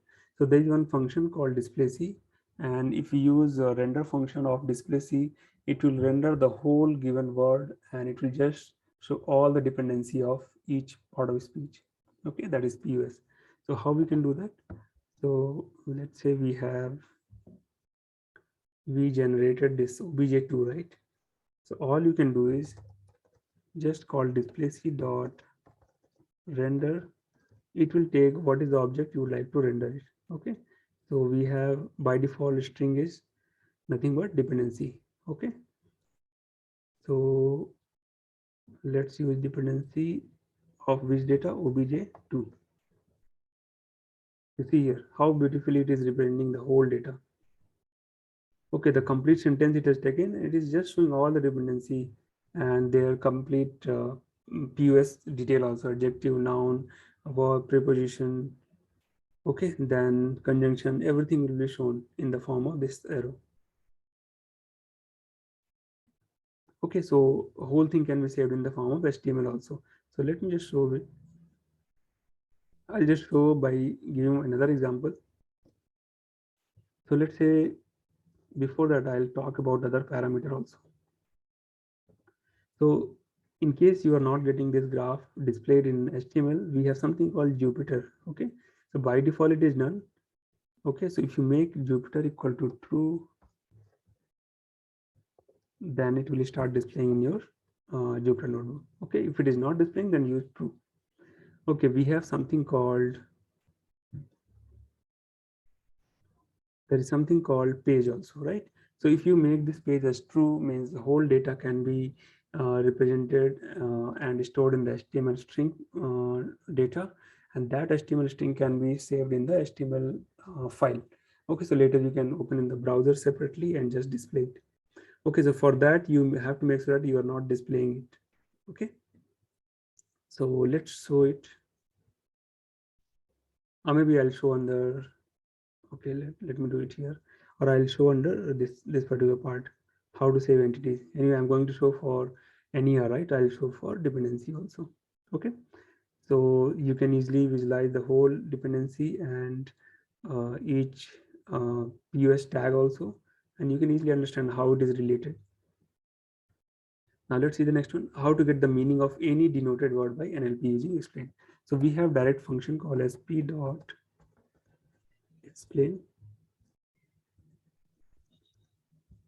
Okay, so under explain, let's say you don't know what is this PROPN, right? Just copy and paste it here. It is going to show you the detail. Okay, proper noun. Similarly, you can have, let's say, DET. What is DET?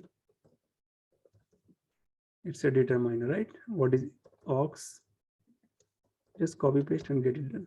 Auxiliary. Okay, so this is the way you can get the explanation. Now let's talk about another one. How to find out NER, named entity recognition, in given doc. Okay, so in NLTK also we saw there was a separate function, and here also now we have talked about the pipelining, right? The moment you pass the whole raw data to a given block, right, everything is done in the pipelining process. You just have to extract using attribute. So how we can do? Let's say obj, this is the one. So we have something called for, let's say we have NER in obj dot, we have something called entities. Okay, and for this particular NER you can just get all the entities. But here if you see, right, they have found a lot of entities, but they're not giving what kind of entities it is, right? So I'm just going to store them in the form of tuple. So let's get NER and NER dot label. So again, label will be giving your number in the hash table, and if you give label underscore, it is going to present. So Obama is represented as person name, Barack Obama again person, key name is nothing but GP. Okay, so let's talk about what is GP. What exactly it stands for? Countries, cities, and states. The whole thing is represented in the form of GPPOS. Okay. Then year is nothing but your date. Then we have cardinal value only one, right? This is not just a text, it's a string representation of number one, correct? So that will be represented as cardinal. Then what else we have? Yeah, so this is one way of getting all the NER in the text format. Okay, same thing we can do the visualization also. Okay, what is another way? So we saw, right, for W, maybe way to get NER in OBJ.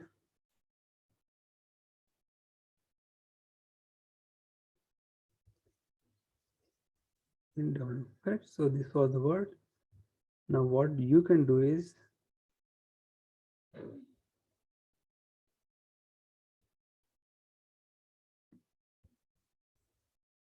we have something called entities type. You see here, for each word it is giving. So I want to filter only the person type. So I'll show how you can get it filtered. Okay, so entity type, if you give, then it is going to give the number, but entity type underscore, if you give, it is going to give all the exact type of the number. Okay, and later you can do filtering by giving w dot text. Just find out. So for each given text, you have the entity type. So either you go with entities or just go to the word tokenization, and from there you filter as entities type. So any way you can filter. It is up to you guys. Okay, now let's see how to filter a specific entity or NER from the raw data. How you can do that? So let's say it is giving all the detail, right? But I'm interested only to see the person name. So how you can do for w in obj if w dot entity type id equal to, let's say I want to see only person, right? Then you display only those person name.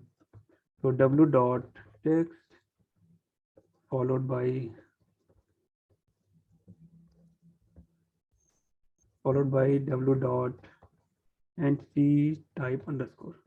Okay, so it is going to filter only those tag where the NER type is person. Earlier you saw everything it is giving, right? But I'm not interested in all those things. So either you do the cleaning, then filter only the entity, right? Otherwise you just provide the filter name in the condition and just print it. Okay, similarly, let's say you have, or I want to filter only cardinal number. So I'll just give cardinal number from the given. So we have only 1, 1, then 10, half, 2. See how beautifully it is filtering all the details. Okay. So now let's see how we can display it. Okay, guys, so close your eyes and see the magic, what Displacy can do.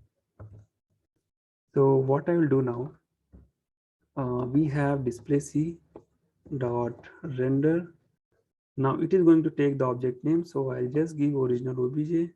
And here we have something called entity or maybe style. So by default style, if you remember, right, I showed in the help function, it was showing as dependency. Okay, but here if you give NER, that is going to display all the entities. Sorry, not NER, it is ENTS. See here, this is one of the best part which I like very much in the SpaCy.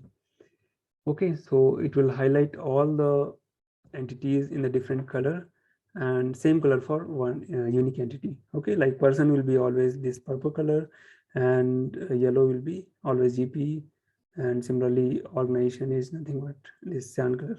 Correct, language will be red, orange, something. See here the beautiful way of representing the whole NER data. Okay guys, so this is why I like SpaCy. I think you should also start loving it, or you will start loving it once you start trying all the beautiful functionalities or fetching all the attributes detail. Okay, so now we have all the entities visualization. Let's see the next one. How to display only specific entities in Displacy.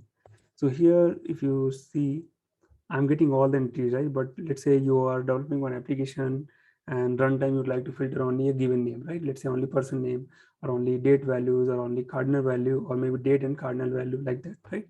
So what you can do, we have something called option here. So option needs all the entities. So I can just give, let's say I want to display all the ends column, just give the dictionary. Okay, it can have so many different kind of keyword key and value pair, but I'm just interested in ends now, and it will take list of all the entities which you would like to mention. So this is not a case sensitive, you can put in any case. Okay, so it's not ends, how many end.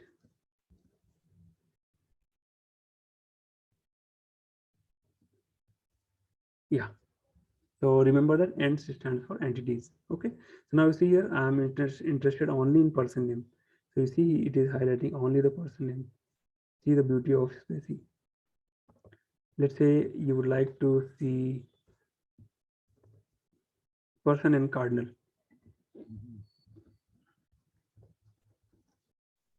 You see here, cardinal also it is mentioned. Okay, I want to see personal, cardinal, and organization as well. See here. Awesome way of representing the whole NER type. Okay. So this is one way of representing the data. Now we'll see how to save entities in HTML page. Okay, so let's copy and paste here.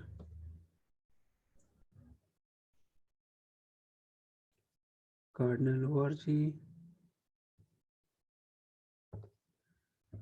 Okay, so whenever you are going to save, right, remember one thing, you need to make Jupyter as false because everything is getting displayed, right? And it will not be able to save in the HTML page. So when you make it false, store the whole data in HTML. Okay, so let's say I'm not going with option. I'm going to display everything. Okay, so what is the mistake here? Okay, now HTML is there. If you would like to see what is there in HTML, you can just see whole data, whatever it is shown here, right? Everything will be shown as HTML tag. Correct. Now this is the string, whole string data. I'm going to redirect whole output in the one file. Okay. So what I'll use, I will use context manager with open, let's say Displacy NER dot HTML open write as file object fo dot write whole string. Okay, that's all you need to do. And once it is done, let me just check what is my present working directory. Yes, this is the one. So I'm going to use it here. And let me say where Displacy has come or not. Displacy.html. Yeah, this is the one.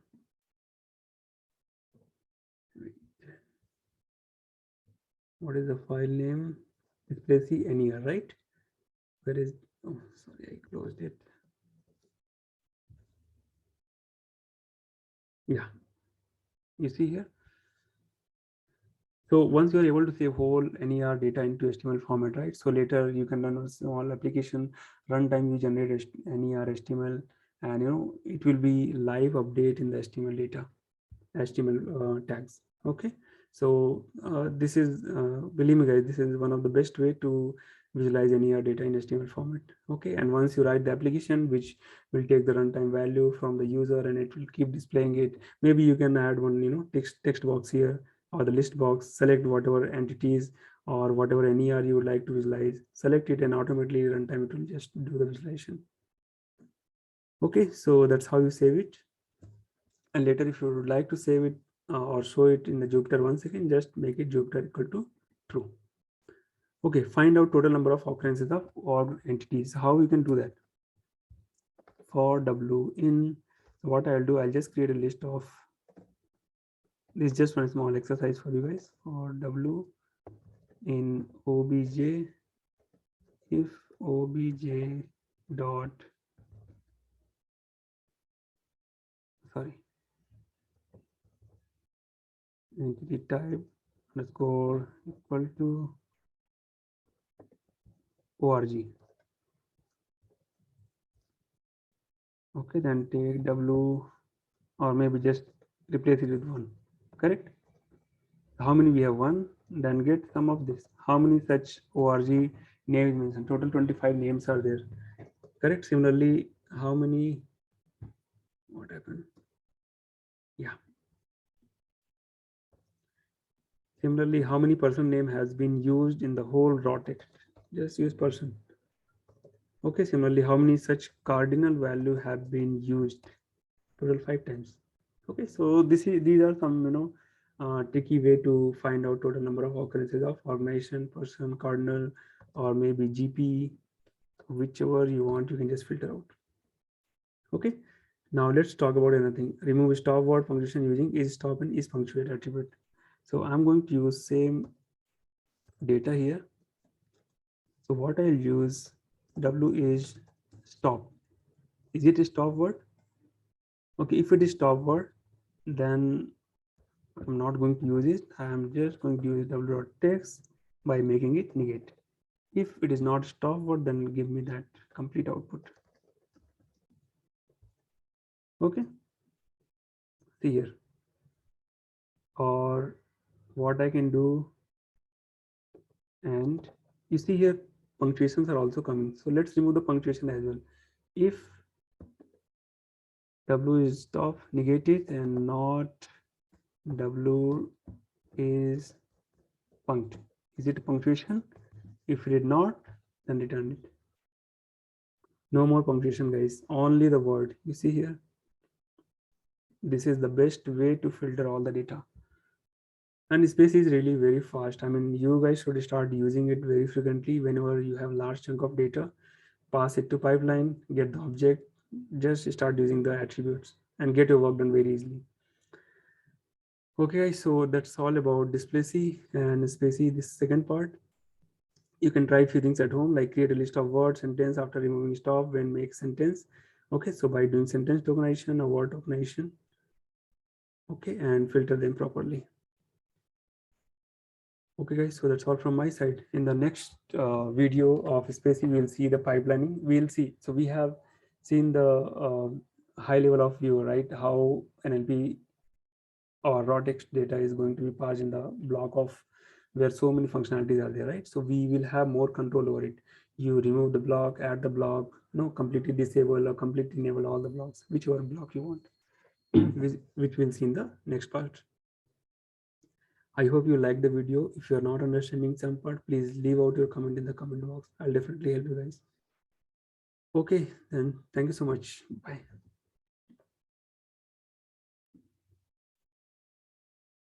Hey guys, Pankaj here. Welcome back to my YouTube channel.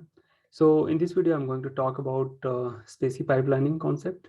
So those who are very new to this video, I think they should go back to previous video and understand the SpaCy basics.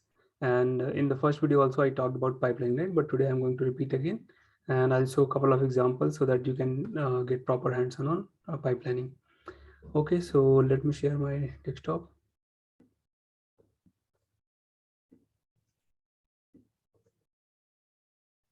Okay, so these are the things I'm going to cover today.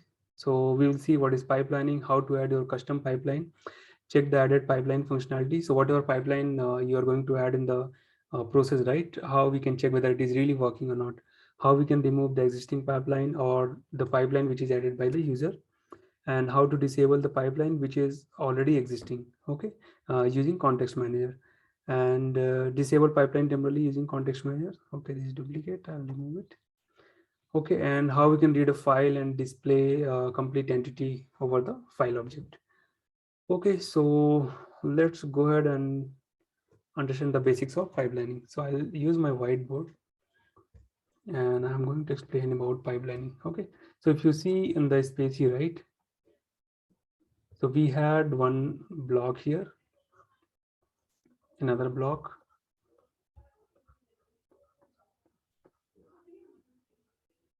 Okay, so this whole block was nothing but part of the pipelining.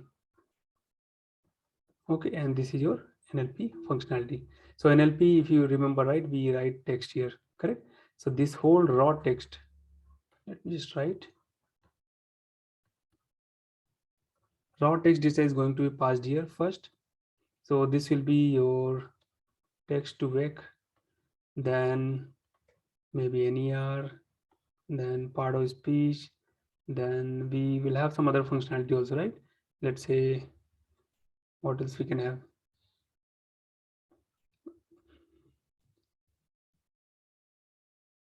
Okay, so maybe I can take user defined block. Okay, so this user defined block is the one which I'm using as custom pipeline. And this is what we are going to see today. So we'll see like how we can enable or disable this, enable or disable this one, or how we can remove the complete block. Okay, and how we can add it and how we can remove it later and add it back. Okay, so these are the things which we are going to see today. Okay, so let me go back to my notebook. So as usual, I'm going to import this library, import SpaCy SSP, then Displacy we are not going to use, but let it be there. Okay, and what is the version we have? 3.2.1, and English core language model we are going to use it. Okay, so before that, let me talk about some text. So I'll just take maybe about, let's say, Google. I'll take the data from wiki page, just copy paste few paragraphs. Okay, and we'll do some processing over that. So this is our Google data. Let me just use first paragraph. This should be good enough.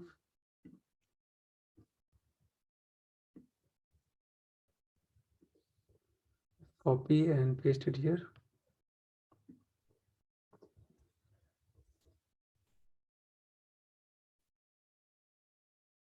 I'll leave triple quote, okay, because there could be some special character or maybe double quote would have been already used internally. So I'll just use triple quote for multi-line comment.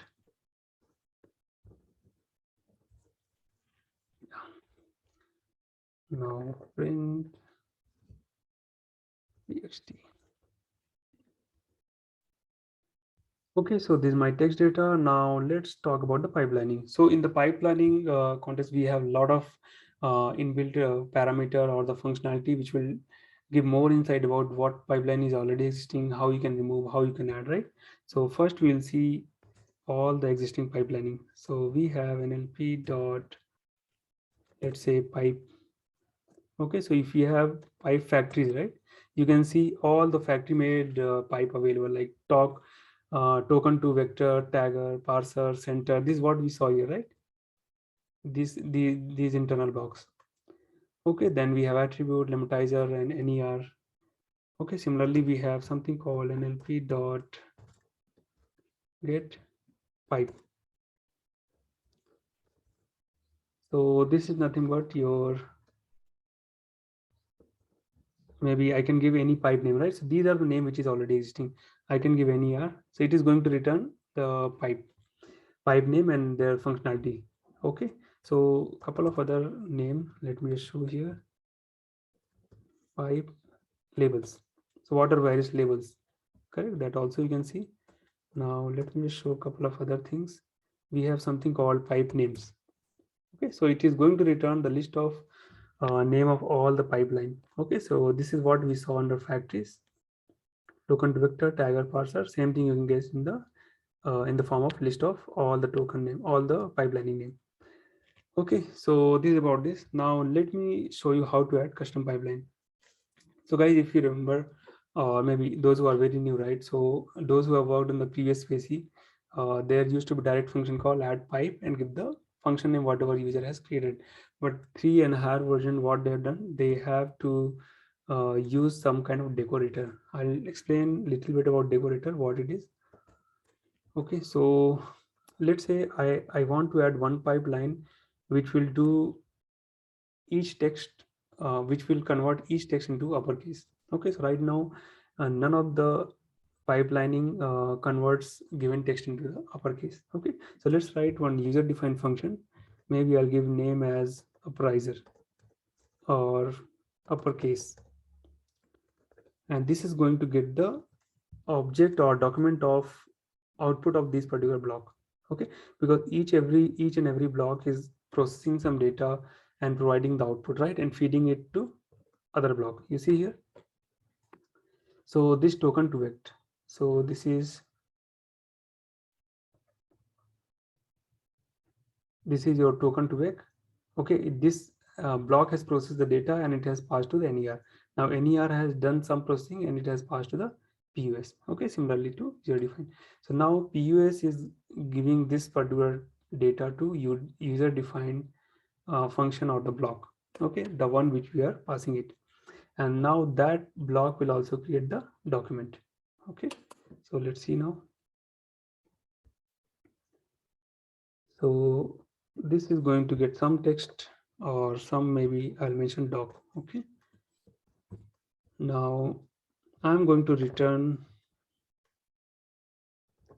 doc, or maybe I'll get the processing done for each and every word for W, because doc is nothing but it's a NLP doc, right? It is not a normal string where you can just take the string and just do the uppercase or lowercase, right?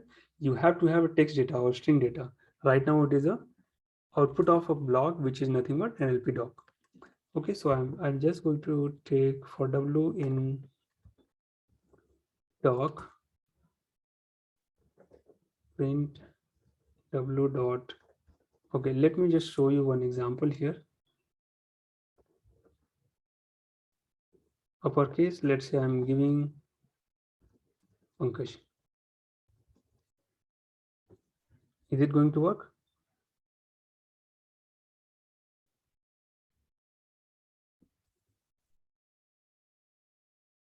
Okay, so it has taken each word, each letter from that word, it has made the uppercase, correct? So, but in case of output of the previous block, which is nothing but NLP doc, you need to convert into text format. Then only you can directly use upper. Otherwise, it will not work. Okay. So what I will do now, instead of taking this, I'm going to convert a list comprehension.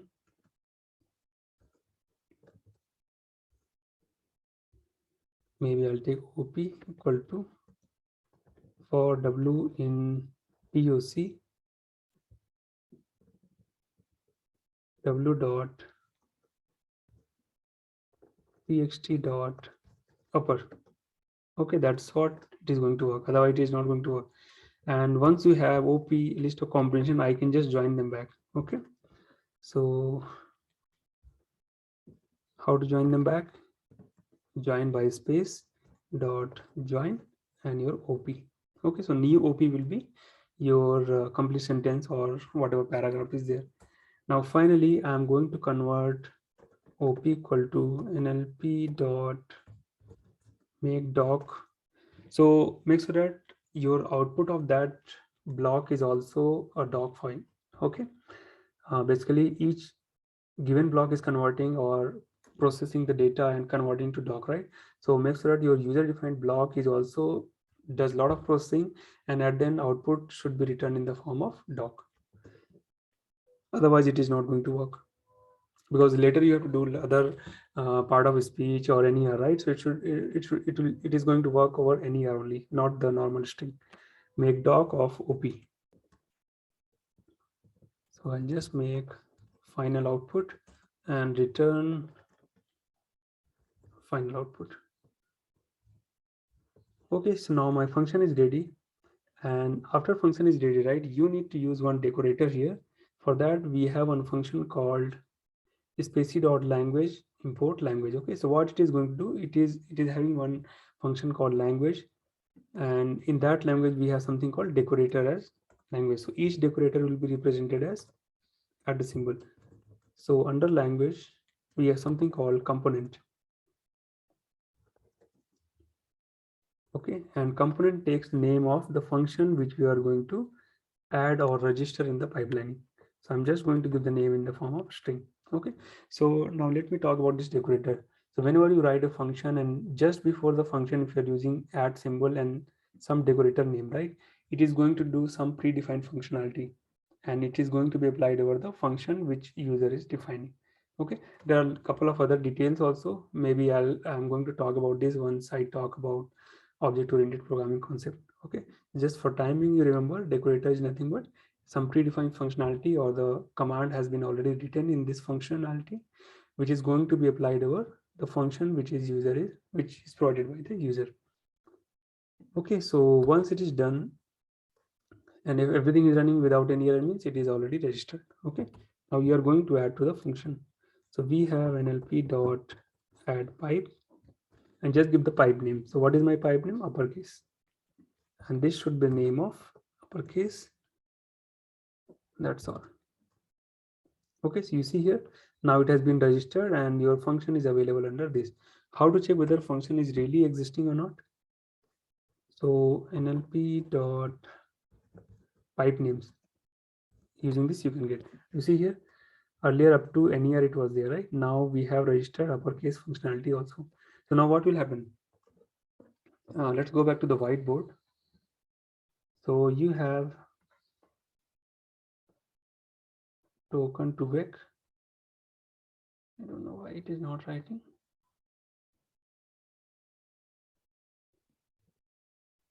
Let me see if it works here.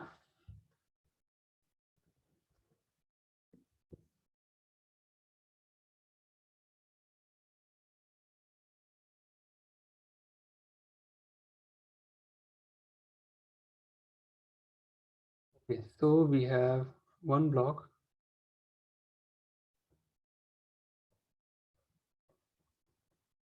Token to vec. Okay, it has passed to NER. And this is going to pass to, let's say, part of a speech tag. And finally, we have user defined block, correct? User defined block, I have given name as upperizer means it is going to just convert to everything to uppercase, correct? And this final output is nothing but your NLP doc. And this will be passed for your custom processing. Okay, so you want to filter NER from this, you want to filter POS, you want to do chunking, and what else? You can do maybe some kind of other processing, right? Filtering stop words. Okay, so everything is going to be mentioned in this particular doc. Okay, so this is the doc which is going to be returned from this particular functionality.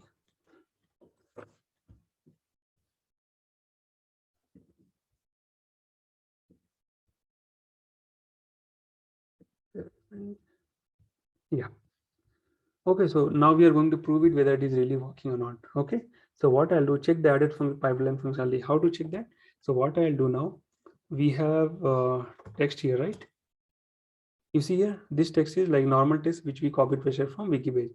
Now we'll check whether this is really working or not. So what I'll do, I'm just going to pass the whole text in the NLP object. So we'll take NLP and just pass it and just use OBJ. You see here, everything is getting returned in the form of capital letter. Why? Because we have done this uppercase letter, right?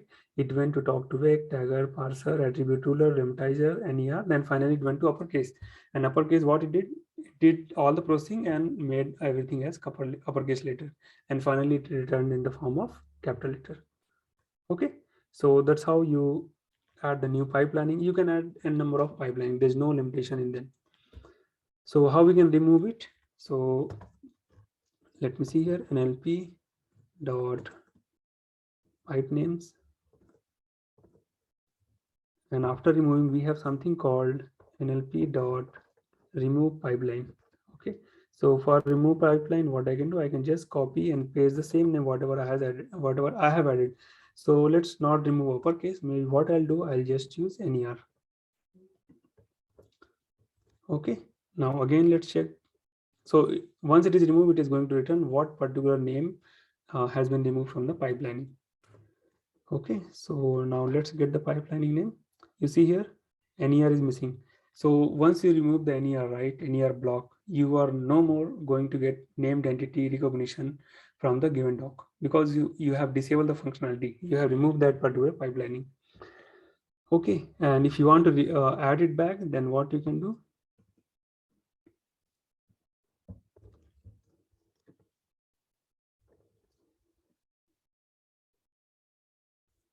So how to add? What we can do now? NLP dot add pipe. Just add it. Okay, and then you just get the pipe name. Now NER is back. But remember guys, by default, it is going to be added whenever you are going to add any pipe, right? It is going to be added always at the end. Okay, so let's say NER you want to be before uppercase, like original way, right? So here we have something called position. Maybe first I'll remove it. Remove pipe name and add pipe. Under add, we have something called position. Or before or the last, right? So what I'll do, I'll just add before equal to upperizer case or uppercase. Okay, so now it is added. Now you just see the pipeline. Now NER is just present just before the uppercase. Okay, so you can add either at the first, either at the middle, or anything before some existing pipeline or after some existing pipeline. Okay, so that's how you add it. Nlp dot pipelines. Okay, now let's see the another one, disable pipeline temporarily using context manager. Okay, so this is also very helpful when you are going to have very large amount of raw text, right? And you don't want to process everything over large text because you have decided, okay, maybe NER you are not at all interested, POS you are not at all interested, then why to waste time or why to waste execution time by all the pipeline, right? So better you disable while passing the raw text. So that temporary disabling you can do over context manager. Okay, so we have something called with NLP dot, we have something called disable pipes. Okay, so there are two things. Disable pipe will disable always, and it is not going to come back until you add it. Okay, until you enable it back. And disable pipe is going to be used only along with the context manager. Okay, so you can give, let's say, NER, then we have something called, let's say, parser also.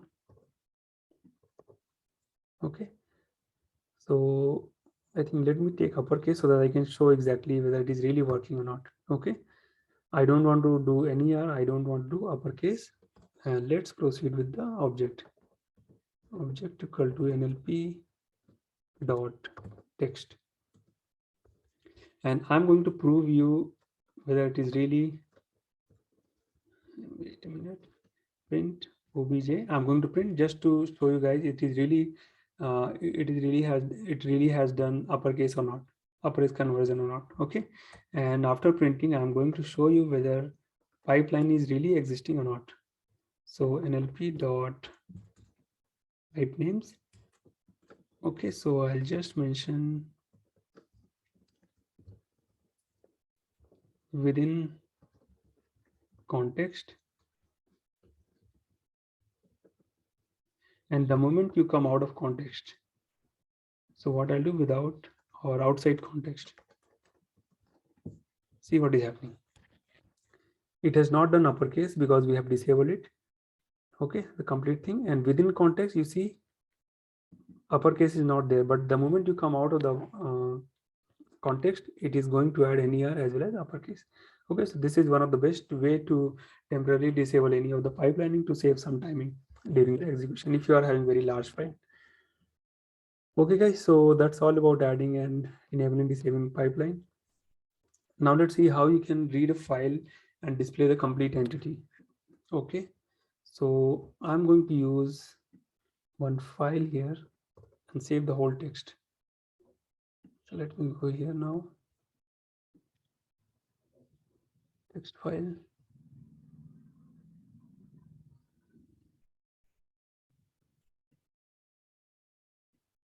I'll just save the whole text.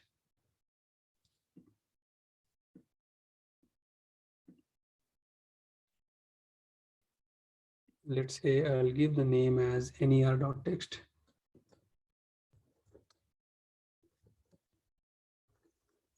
Text.text. Okay, now I'm going to read this file. So file object equal to open ner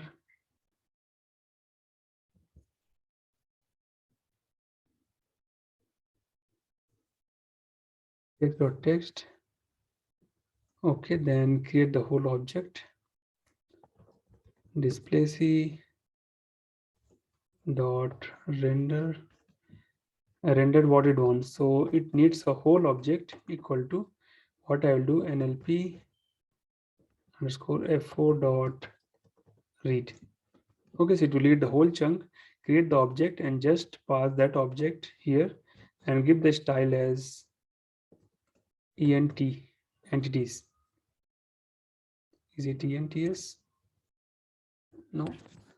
Let me see what is the issue. NER could not be run. Did you forget initialize? Okay, so I think we have initialized NER, right? Okay, so what I'll do, I'll just load the whole context again.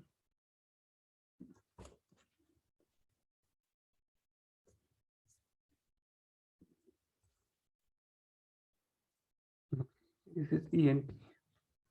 Okay, so that's how you can get it. So remember, guys, this entities are being represented for all kind of data, right? So during pipeline, you can write your own user-defined block, and in that block you display only those entities which is really required. Okay, so in the function you can highlight what option you want to display, not all. Correct. So this is the way you can read the whole chunk of data in one file, from one file, create an NLP object, pass that object to a Displacy render, and use the style as entities. Okay, so that's all about this. I hope you like this video, and believe me guys, this is very important thing, and in interview also this might be asked, like how this pipelining works, how you can write your own pipeline, how you can insert, you can temporarily disable, and all those things. This will be very helpful when you do large chunk of raw text data processing. Okay, so that's all for today. So tomorrow, or maybe in the next video, we'll see about we will wind up the specific topic, and there we are going to see a word cloud as well as a couple of other things. Okay, so yeah, I think very small things are remaining, so we'll finish it very soon. Okay, thank you guys. Bye bye.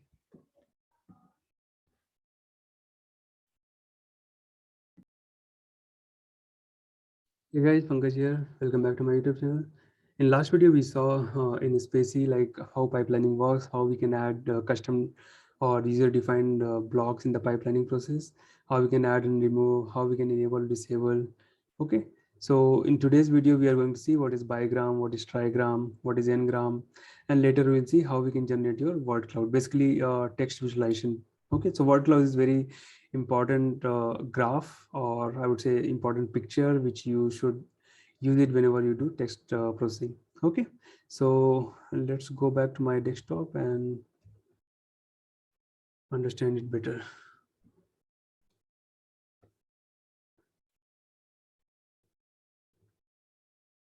Okay, so these are the topic which I'm going to cover. Ngram, we have those functionality available under Nltk, so we'll use it directly. And bigram, trigram, n-grams, then we'll see word cloud. Okay, so let's go ahead and import a library. So as I mentioned, these are like very handy function available in the Nltk library. So we are going to import from there. From Nltk, import bigram, trigram, and n-grams. Let's import it.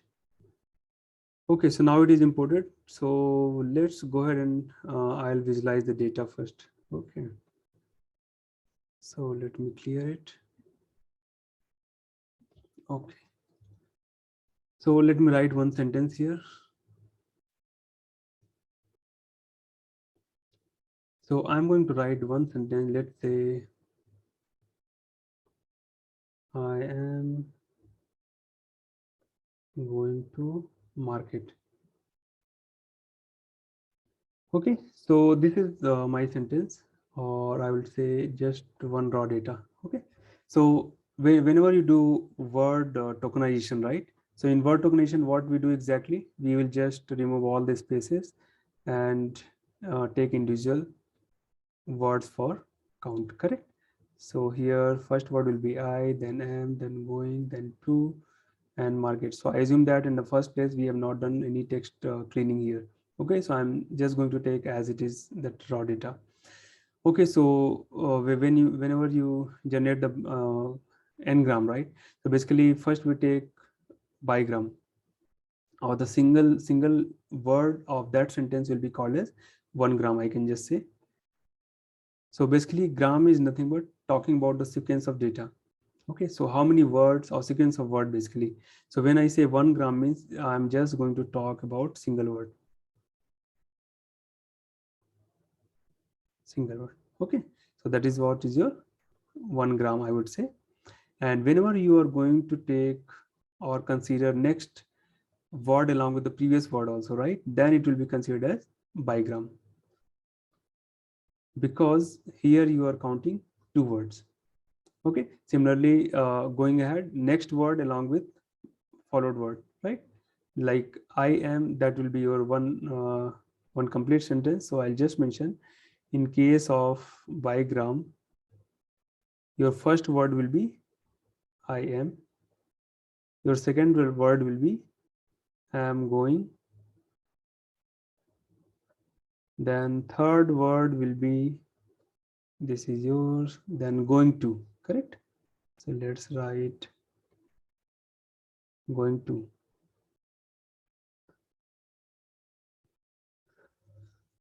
Okay, then next fourth word will be to market.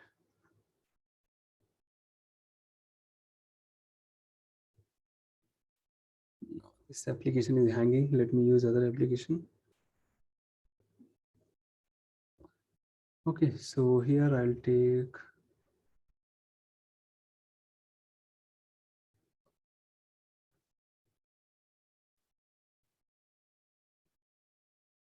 going to market. So this will be in the bigram case.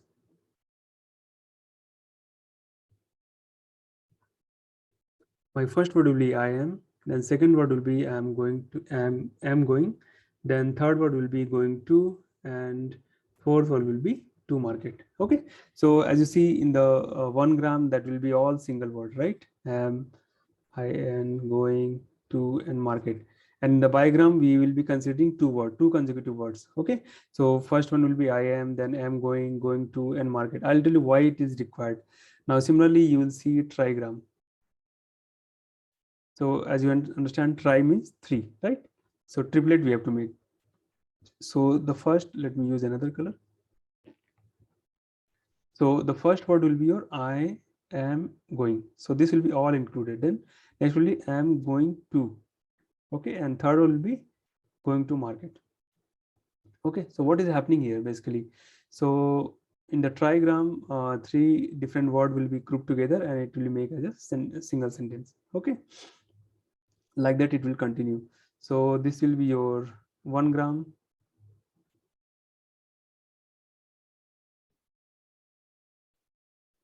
and this is your bigram,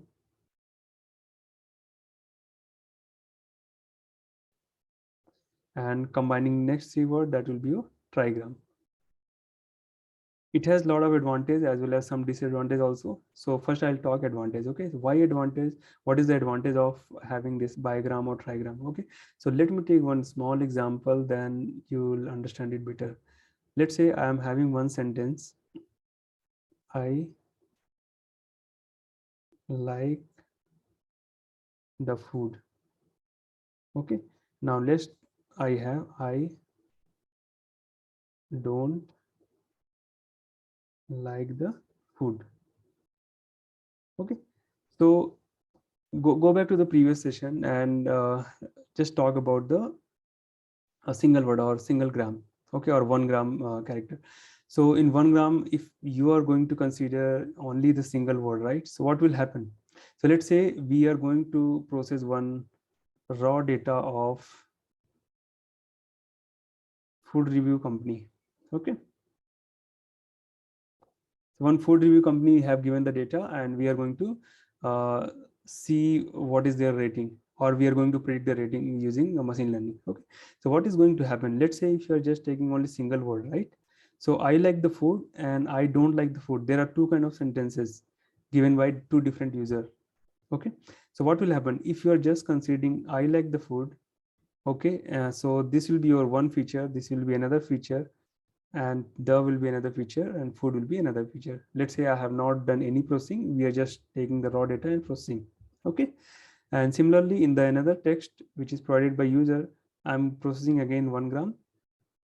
So this will be your another word, don't will be another word, like another word, to, and food. Okay, so whenever you are considering the feature, like will be considered as one feature, and this like will also be considered as one feature. Okay, so just by using this word, are we going to get the quality of the food? No, right? Because this user is also liking the food, this user is also liking the food. But in this case, we have added don't. Okay, so the moment you consider like with the previous word don't, then only you will tell, okay, I think this guy or this user is giving negative feedback. Okay, and this user is giving positive feedback.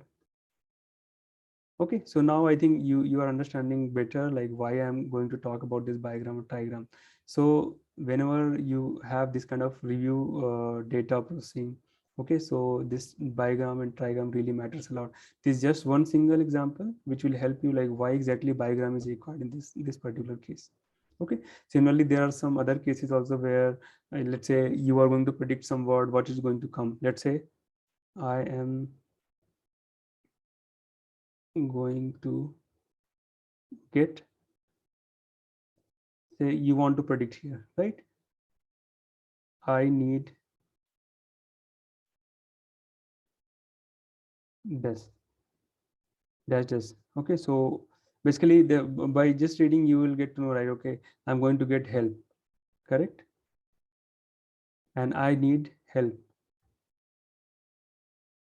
Okay, so on what basis I'm telling I need this particular word to be added here, or why my mind is thinking like definitely help word is going to be added here. Why? Because I know this kind of word or this kind of phrases we see along with the help, right? Like I need help, I'm going to get help, something like that, right?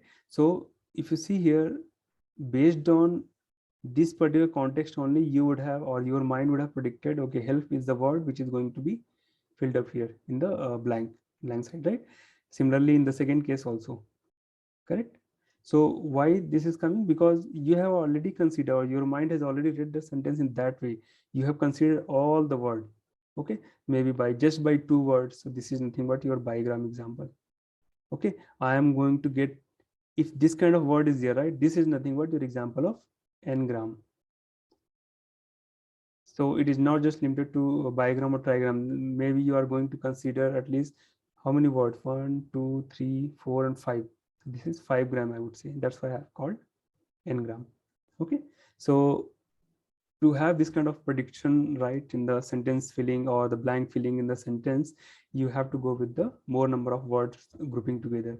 So that will be coming under n-gram. Okay. So you got the point, like what is n-gram, bigram, and trigram. Let's see the example now. So first I'll show you how to generate the n-gram or bigram or trigram. So I'm going to take, let's say, this is another good video on NLP using SpaCy. Okay, print A. So how we can generate bigram? So okay, before going with bigram, let me just show you how we can get single gram or 1 gram, correct? So that is nothing but your word token, right? So you can use NLP. Okay, SpaCy I have not yet done, but what you can do, I have not yet imported SpaCy. You can just do by splitting the word also. A dot split. You don't have to really import all the library if you can do simple job by just using split function. Okay, so here I'm going to generate word token, so I can use simple split function, correct? Word token. Now let's print word token, correct? So this is known as your 1 gram, which you have already seen in all the videos, correct? Now let's generate bigram. So we have direct function called bigram, and see what it needs. It needs the sequence, right? So sequence from where you'll get. Maybe you can use word token. That is a sequence of those words, right? So I can just use this, and it is going to form all the sequences, right? Let me just fix this. Okay, and I am going to use by equal to print by. Okay, so if you see here, right, it is going to generate the generator. So to see all the bigram or a chunk of all the word, how it has generated, you need to convert to list, so that it will, unpack all the word and it will just show in the form of a list. You see here, this is another good video in NLP. Like every next word along with the followed word, it will be formed. Okay, that is called bigram. Now let me just show trigram.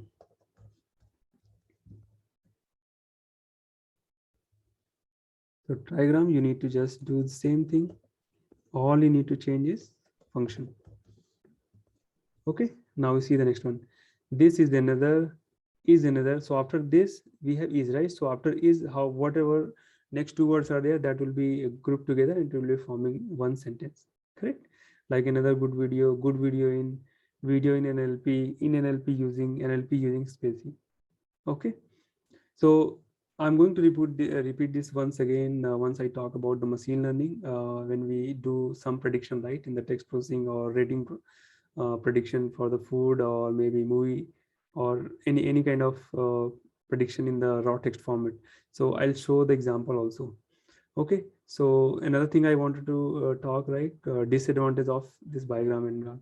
So if you remember, right, we started with single gram, then bigram and trigram. So what is happening whenever you talk about the feature, right, text feature in the raw text data, whenever you go with bigram or trigram, right, number of features is going to increase very rapidly. Okay, and at the end feature will be so large, it has grown very fast and it is going to take more time to process it. Okay, so you need to choose bigram or trigram or n-gram very wisely. Whenever it is required, then only you're supposed to do that. Okay, so I'll prove this concept once we go with the machine learning also. Why exactly you have to choose it very carefully. You cannot just go ahead and use trigram or n-gram anywhere, wherever you want. Okay, so please remember that I'll be talking this in the machine learning as well. Okay, so let's go with n-gram now.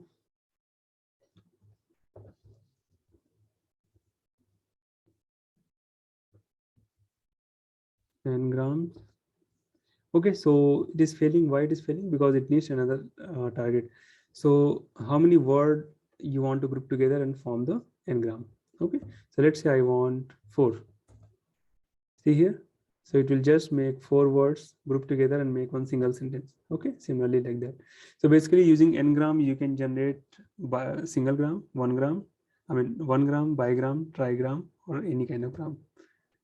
You can make kilogram also. Okay, having said that, you should have very large chunk of data where more than 1000 words are there. That's why I said kilogram. Okay, so let me just make it 1 gram. Now you see all single words in the form of tuple, bigram, trigram. Let me see if I generate kilogram. Okay, so why I cannot generate 1000 that is kilogram? Because there is no 1000 word existing in the sentence, but I'm sure it is going to generate once you have very big chunk of data or maybe you're reading the very big file from the raw data or text file. Okay, so I will just mention kilogram. Okay guys, so that's all about n-gram. Now let's see word cloud. Okay, so what is word cloud? Basically, you saw a lot of graphing or different kind of plots, right, in the SpaCy as well as Matplotlib, right? But what about the text data? How to visualize them? So best one to visualize the raw data in the form of word cloud. Okay, so what it does basically, it will generate some kind of statistics internally or maybe word frequency internally. We have seen, right, dictionary data it was creating, and to just give which word is occurring how many number of times. That is nothing but word frequency. So exactly when using word cloud library, it is going to generate those statistical data inside, and based on that count or frequency of those word, it is just going to show the size of that particular word. Okay, so bigger the size means more number of time it has occurred, lesser than or lesser the size means less number of time it has occurred. Okay, so for that we have one library called word cloud. If it is not there, then what you can do, you can just install like this, pip install word cloud. I already have, so it will just show already satisfied. Okay, so let me just keep it here for you guys and comment it. Okay, so we will see how to visualize the text data. After that, we will also see like how you can put a mask for the text data and generate any kind of shape. Okay, that will be a fun part and very good one also. I think you guys should use whenever you want to project some kind of data, raw text data visualization. Okay, so we have from word cloud, import word cloud, and stop word also provided. So though it is not required, but let's import that. Okay, so for this, I will just take some sample data about, let's say, Google. You can take any data. I just want some, more number of lines. So Wikipedia is the best one. I hope I don't have to clean it.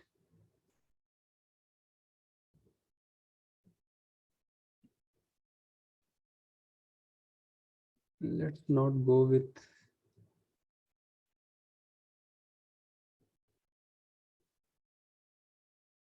Wiki is having so many hidden links and different kind of brackets. So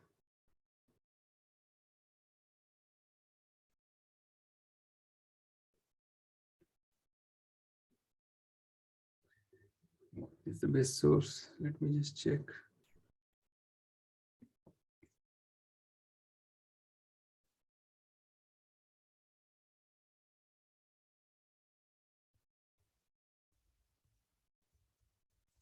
Let's read about Facebook.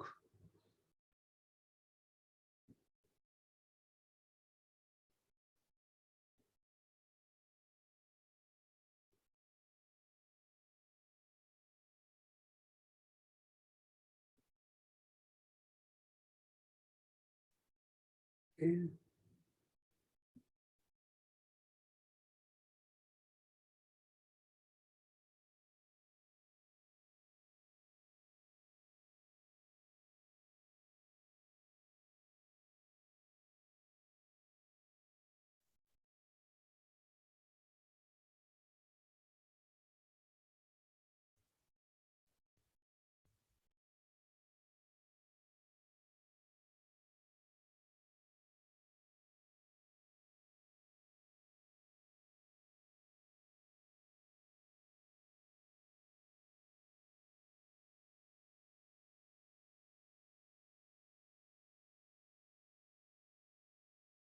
And let me just copy paste. This should be good enough.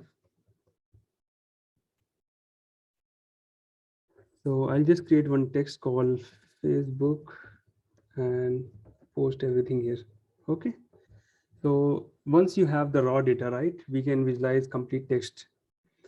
Okay, so let me just go ahead. What we have to do first, create one object, because this word cloud is the function here. We have or maybe class here.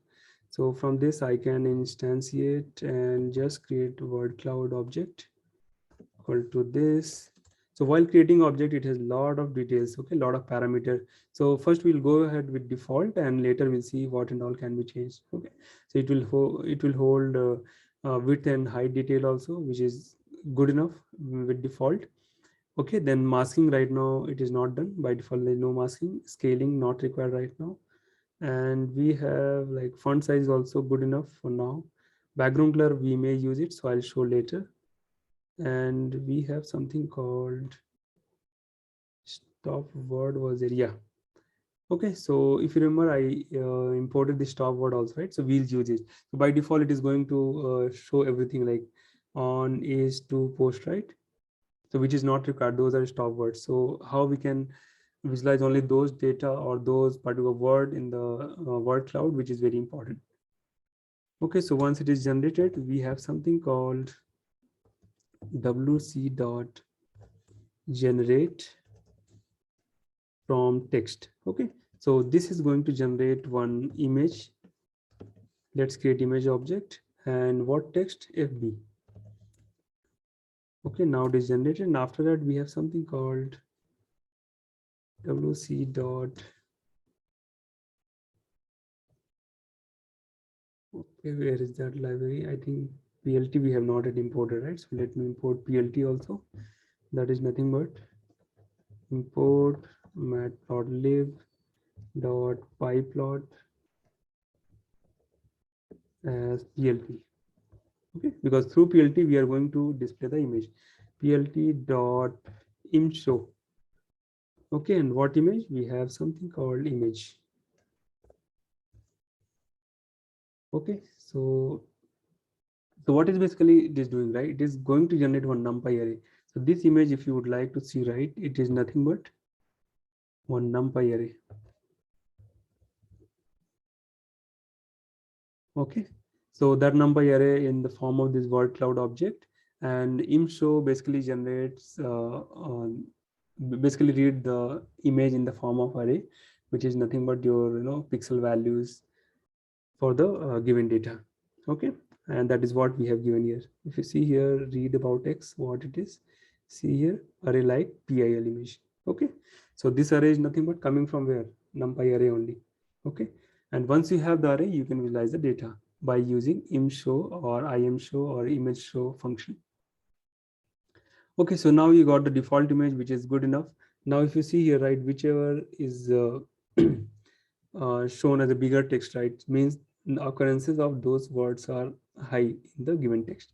So like I see page, then Facebook, then customer, then business, then tools, those are coming very frequently, right, and more number of time occurred. That's why it is shown as a bigger font. Okay, let's do some customization. So customization, what we can do, first of all, for this kind of image, right, we don't need X and Y axis ticks, right? So what we can do, plt dot axis off. Okay, now we are better. Now after that, we see a lot of text data where stop words have been also used, right? So we are going to remove them. You see here, and they are occurring so many times. That's why other specific text also are coming, in a smaller size. So before that, what we'll do, we'll increase the size. So again, you need to generate this particular object. So what I will do now, let's generate this.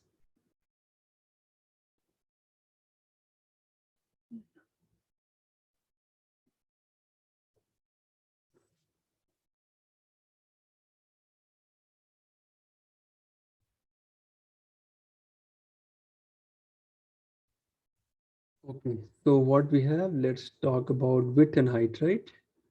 Or width and height. So I'll just give width. Let's say I give 10. Height, I'll give maybe 8. Let's generate it again. And I'm going to merge this time.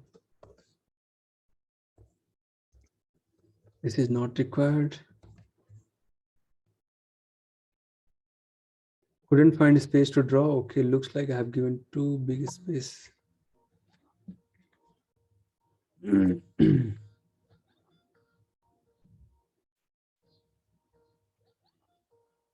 Just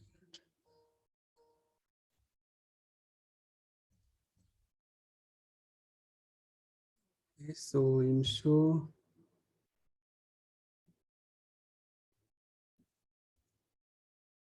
I'll give 5. Okay, this is also too big. We have something called scale parameter. Let's say I give 5. Will it work? This is also not working.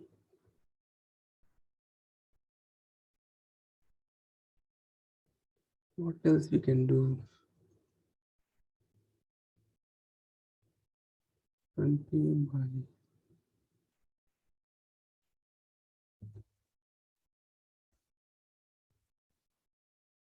okay, I think it is going very big. That's why it is not giving it. Let's go with default. I will try another way. I hope that will help. Plt dot figure fig size 16 by let's say 8. Yeah, I think this is also good enough. Okay, so matplotlib plt also provides figure size, so by which you can just change the figure. Okay, so if you see here, a lot of words, which is like good, very good, visualize in this, and we see some of the words are not visible properly. So once you filter stop words also, right, that may help.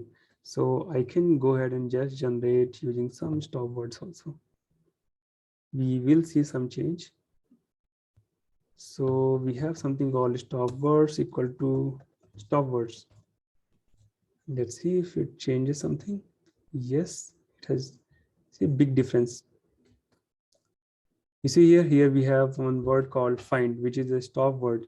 It is not shown here, correct? Similarly, a lot of other words also have been removed, like many, stop. Then what else we have? Many is also not there. Okay. Yeah, so that is the way to do that. Now let's modify a little bit more.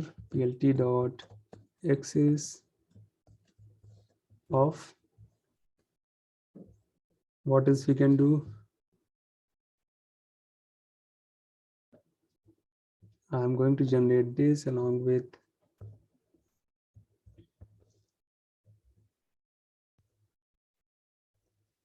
we have something called background.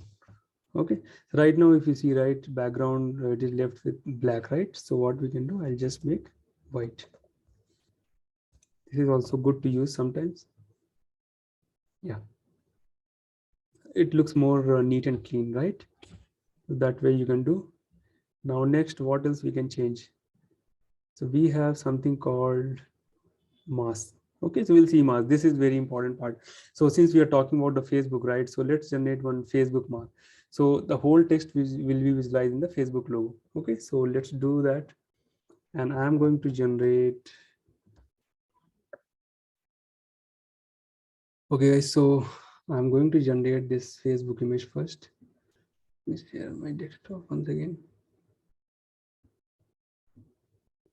Yeah, so this is the image I have selected. It's purely black and white. Okay, so after loading it or save it as JPG format, and this is the format I have taken it, and I saved, and I'm just going to read it. Okay, so while reading, as I mentioned, we need NumPy array for this, right? So I'll just use, I'm just going to generate one mask, variable name given as m, plt dot im read, that is nothing but image read, and fp underscore mask. Okay, so now if you see here, my m is nothing but this, and m dot shape is this. Okay, this pixel by pixel, and 3 channels are there. Okay, and if you would like to visualize it, what you can do, plt dot im show, and where is my mask? This. Okay, this is the image, and I'm going to overlay the whole Facebook text on this particular mask, right? So wherever you see this blank area, right, that is white area, it will not be touched, and wherever you see black, all my text will be filled in the black area, and that is what is the purpose of masking. Okay, so let's go ahead and generate the word cloud now. Word cloud mask will be your m, that is a mask image, and just let it be default. Okay, and now let's generate the image from mask from the word cloud object. So wc dot generate from text, and what is my text? FB.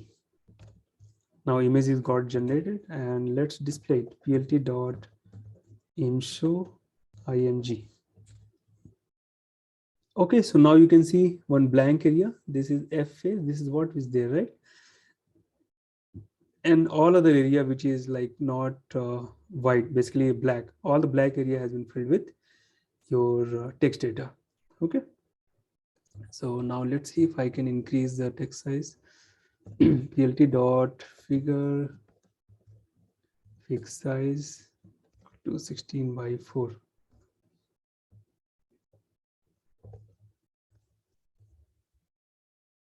Not much change, so what I'll do, yeah, this is better. Now you can clearly see it is exactly shown, F symbol here. Okay, that is your Facebook. Now let me just show, or maybe I'll just enhance this by changing a couple of more settings. So one setting I'll change is black and white. So background color should be white, and let's run it again. Yes, it's fine. Now let's generate one more mask here. So I'll just give M1. I'm just going to use some other image now. Okay, so we have something called mask.jpg. And this is basically a human skeleton. What is happening? Why it is not coming? No data type. Why?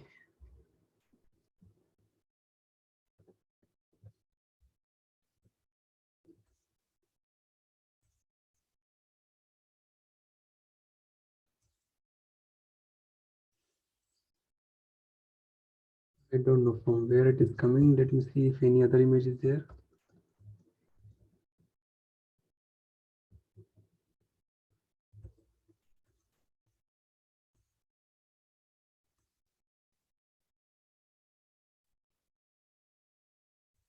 I think this should be okay. So basically idea is just to change the image and see how best we can generate the different kind of clouds.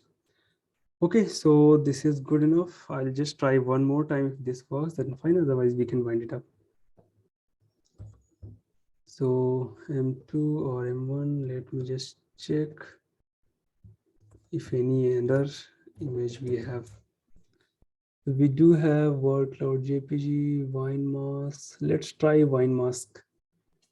If this also works.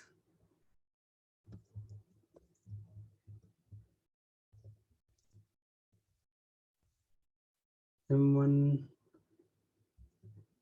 then WC equal to, okay, this is done. So what we have now, we have to generate image equal to WC dot generate image from text. That is your Facebook. Okay, again it is not coming.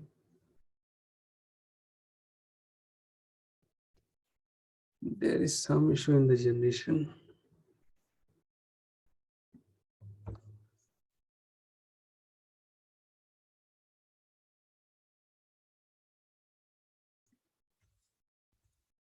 Should work without issue. I don't know what is the problem here. FB mask.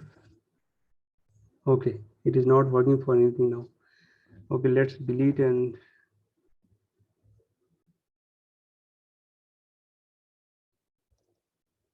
yeah, I think this should be good enough.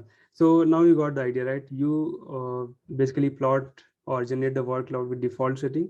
Okay, so it is going to plot or going to show all the text or all the word which is highly occurred, and lowest number of occurrence also it will be shown properly. Okay, and later if you want to remove the density, you can just stop with the stop words. Okay, and later you can change the background also, black to white, white to black, whenever you want. And for masking, just read the image in the form of numpy array, apply that mask numpy array mask in the word cloud object. Okay, and it is just going to fill all the word wherever you have the black area, and the white will be untouched. That's how you generate the masking. Okay guys, so that's all. So today we are winding up SpaCy. Now I'm going to start exploratory data analysis with different kind of variation in the data. So we will have some kind of pure text data and some numerical data along with text data, pure numerical data. Okay, some continuous value, discrete values, and we'll see a lot of unstructured, structured data, and as well as those data which is not at all clean. You got directly raw data. You need to do a lot of data cleaning and make it very clean data so that you can pass it to a statistician or the person who is developing machine learning algorithm. Okay, so that they can work without any hiccup. So data should be very clean, then only you can apply statistical method or machine learning algorithm. Okay guys, so stay tuned, watch next video. Okay, thank you so much. Bye bye.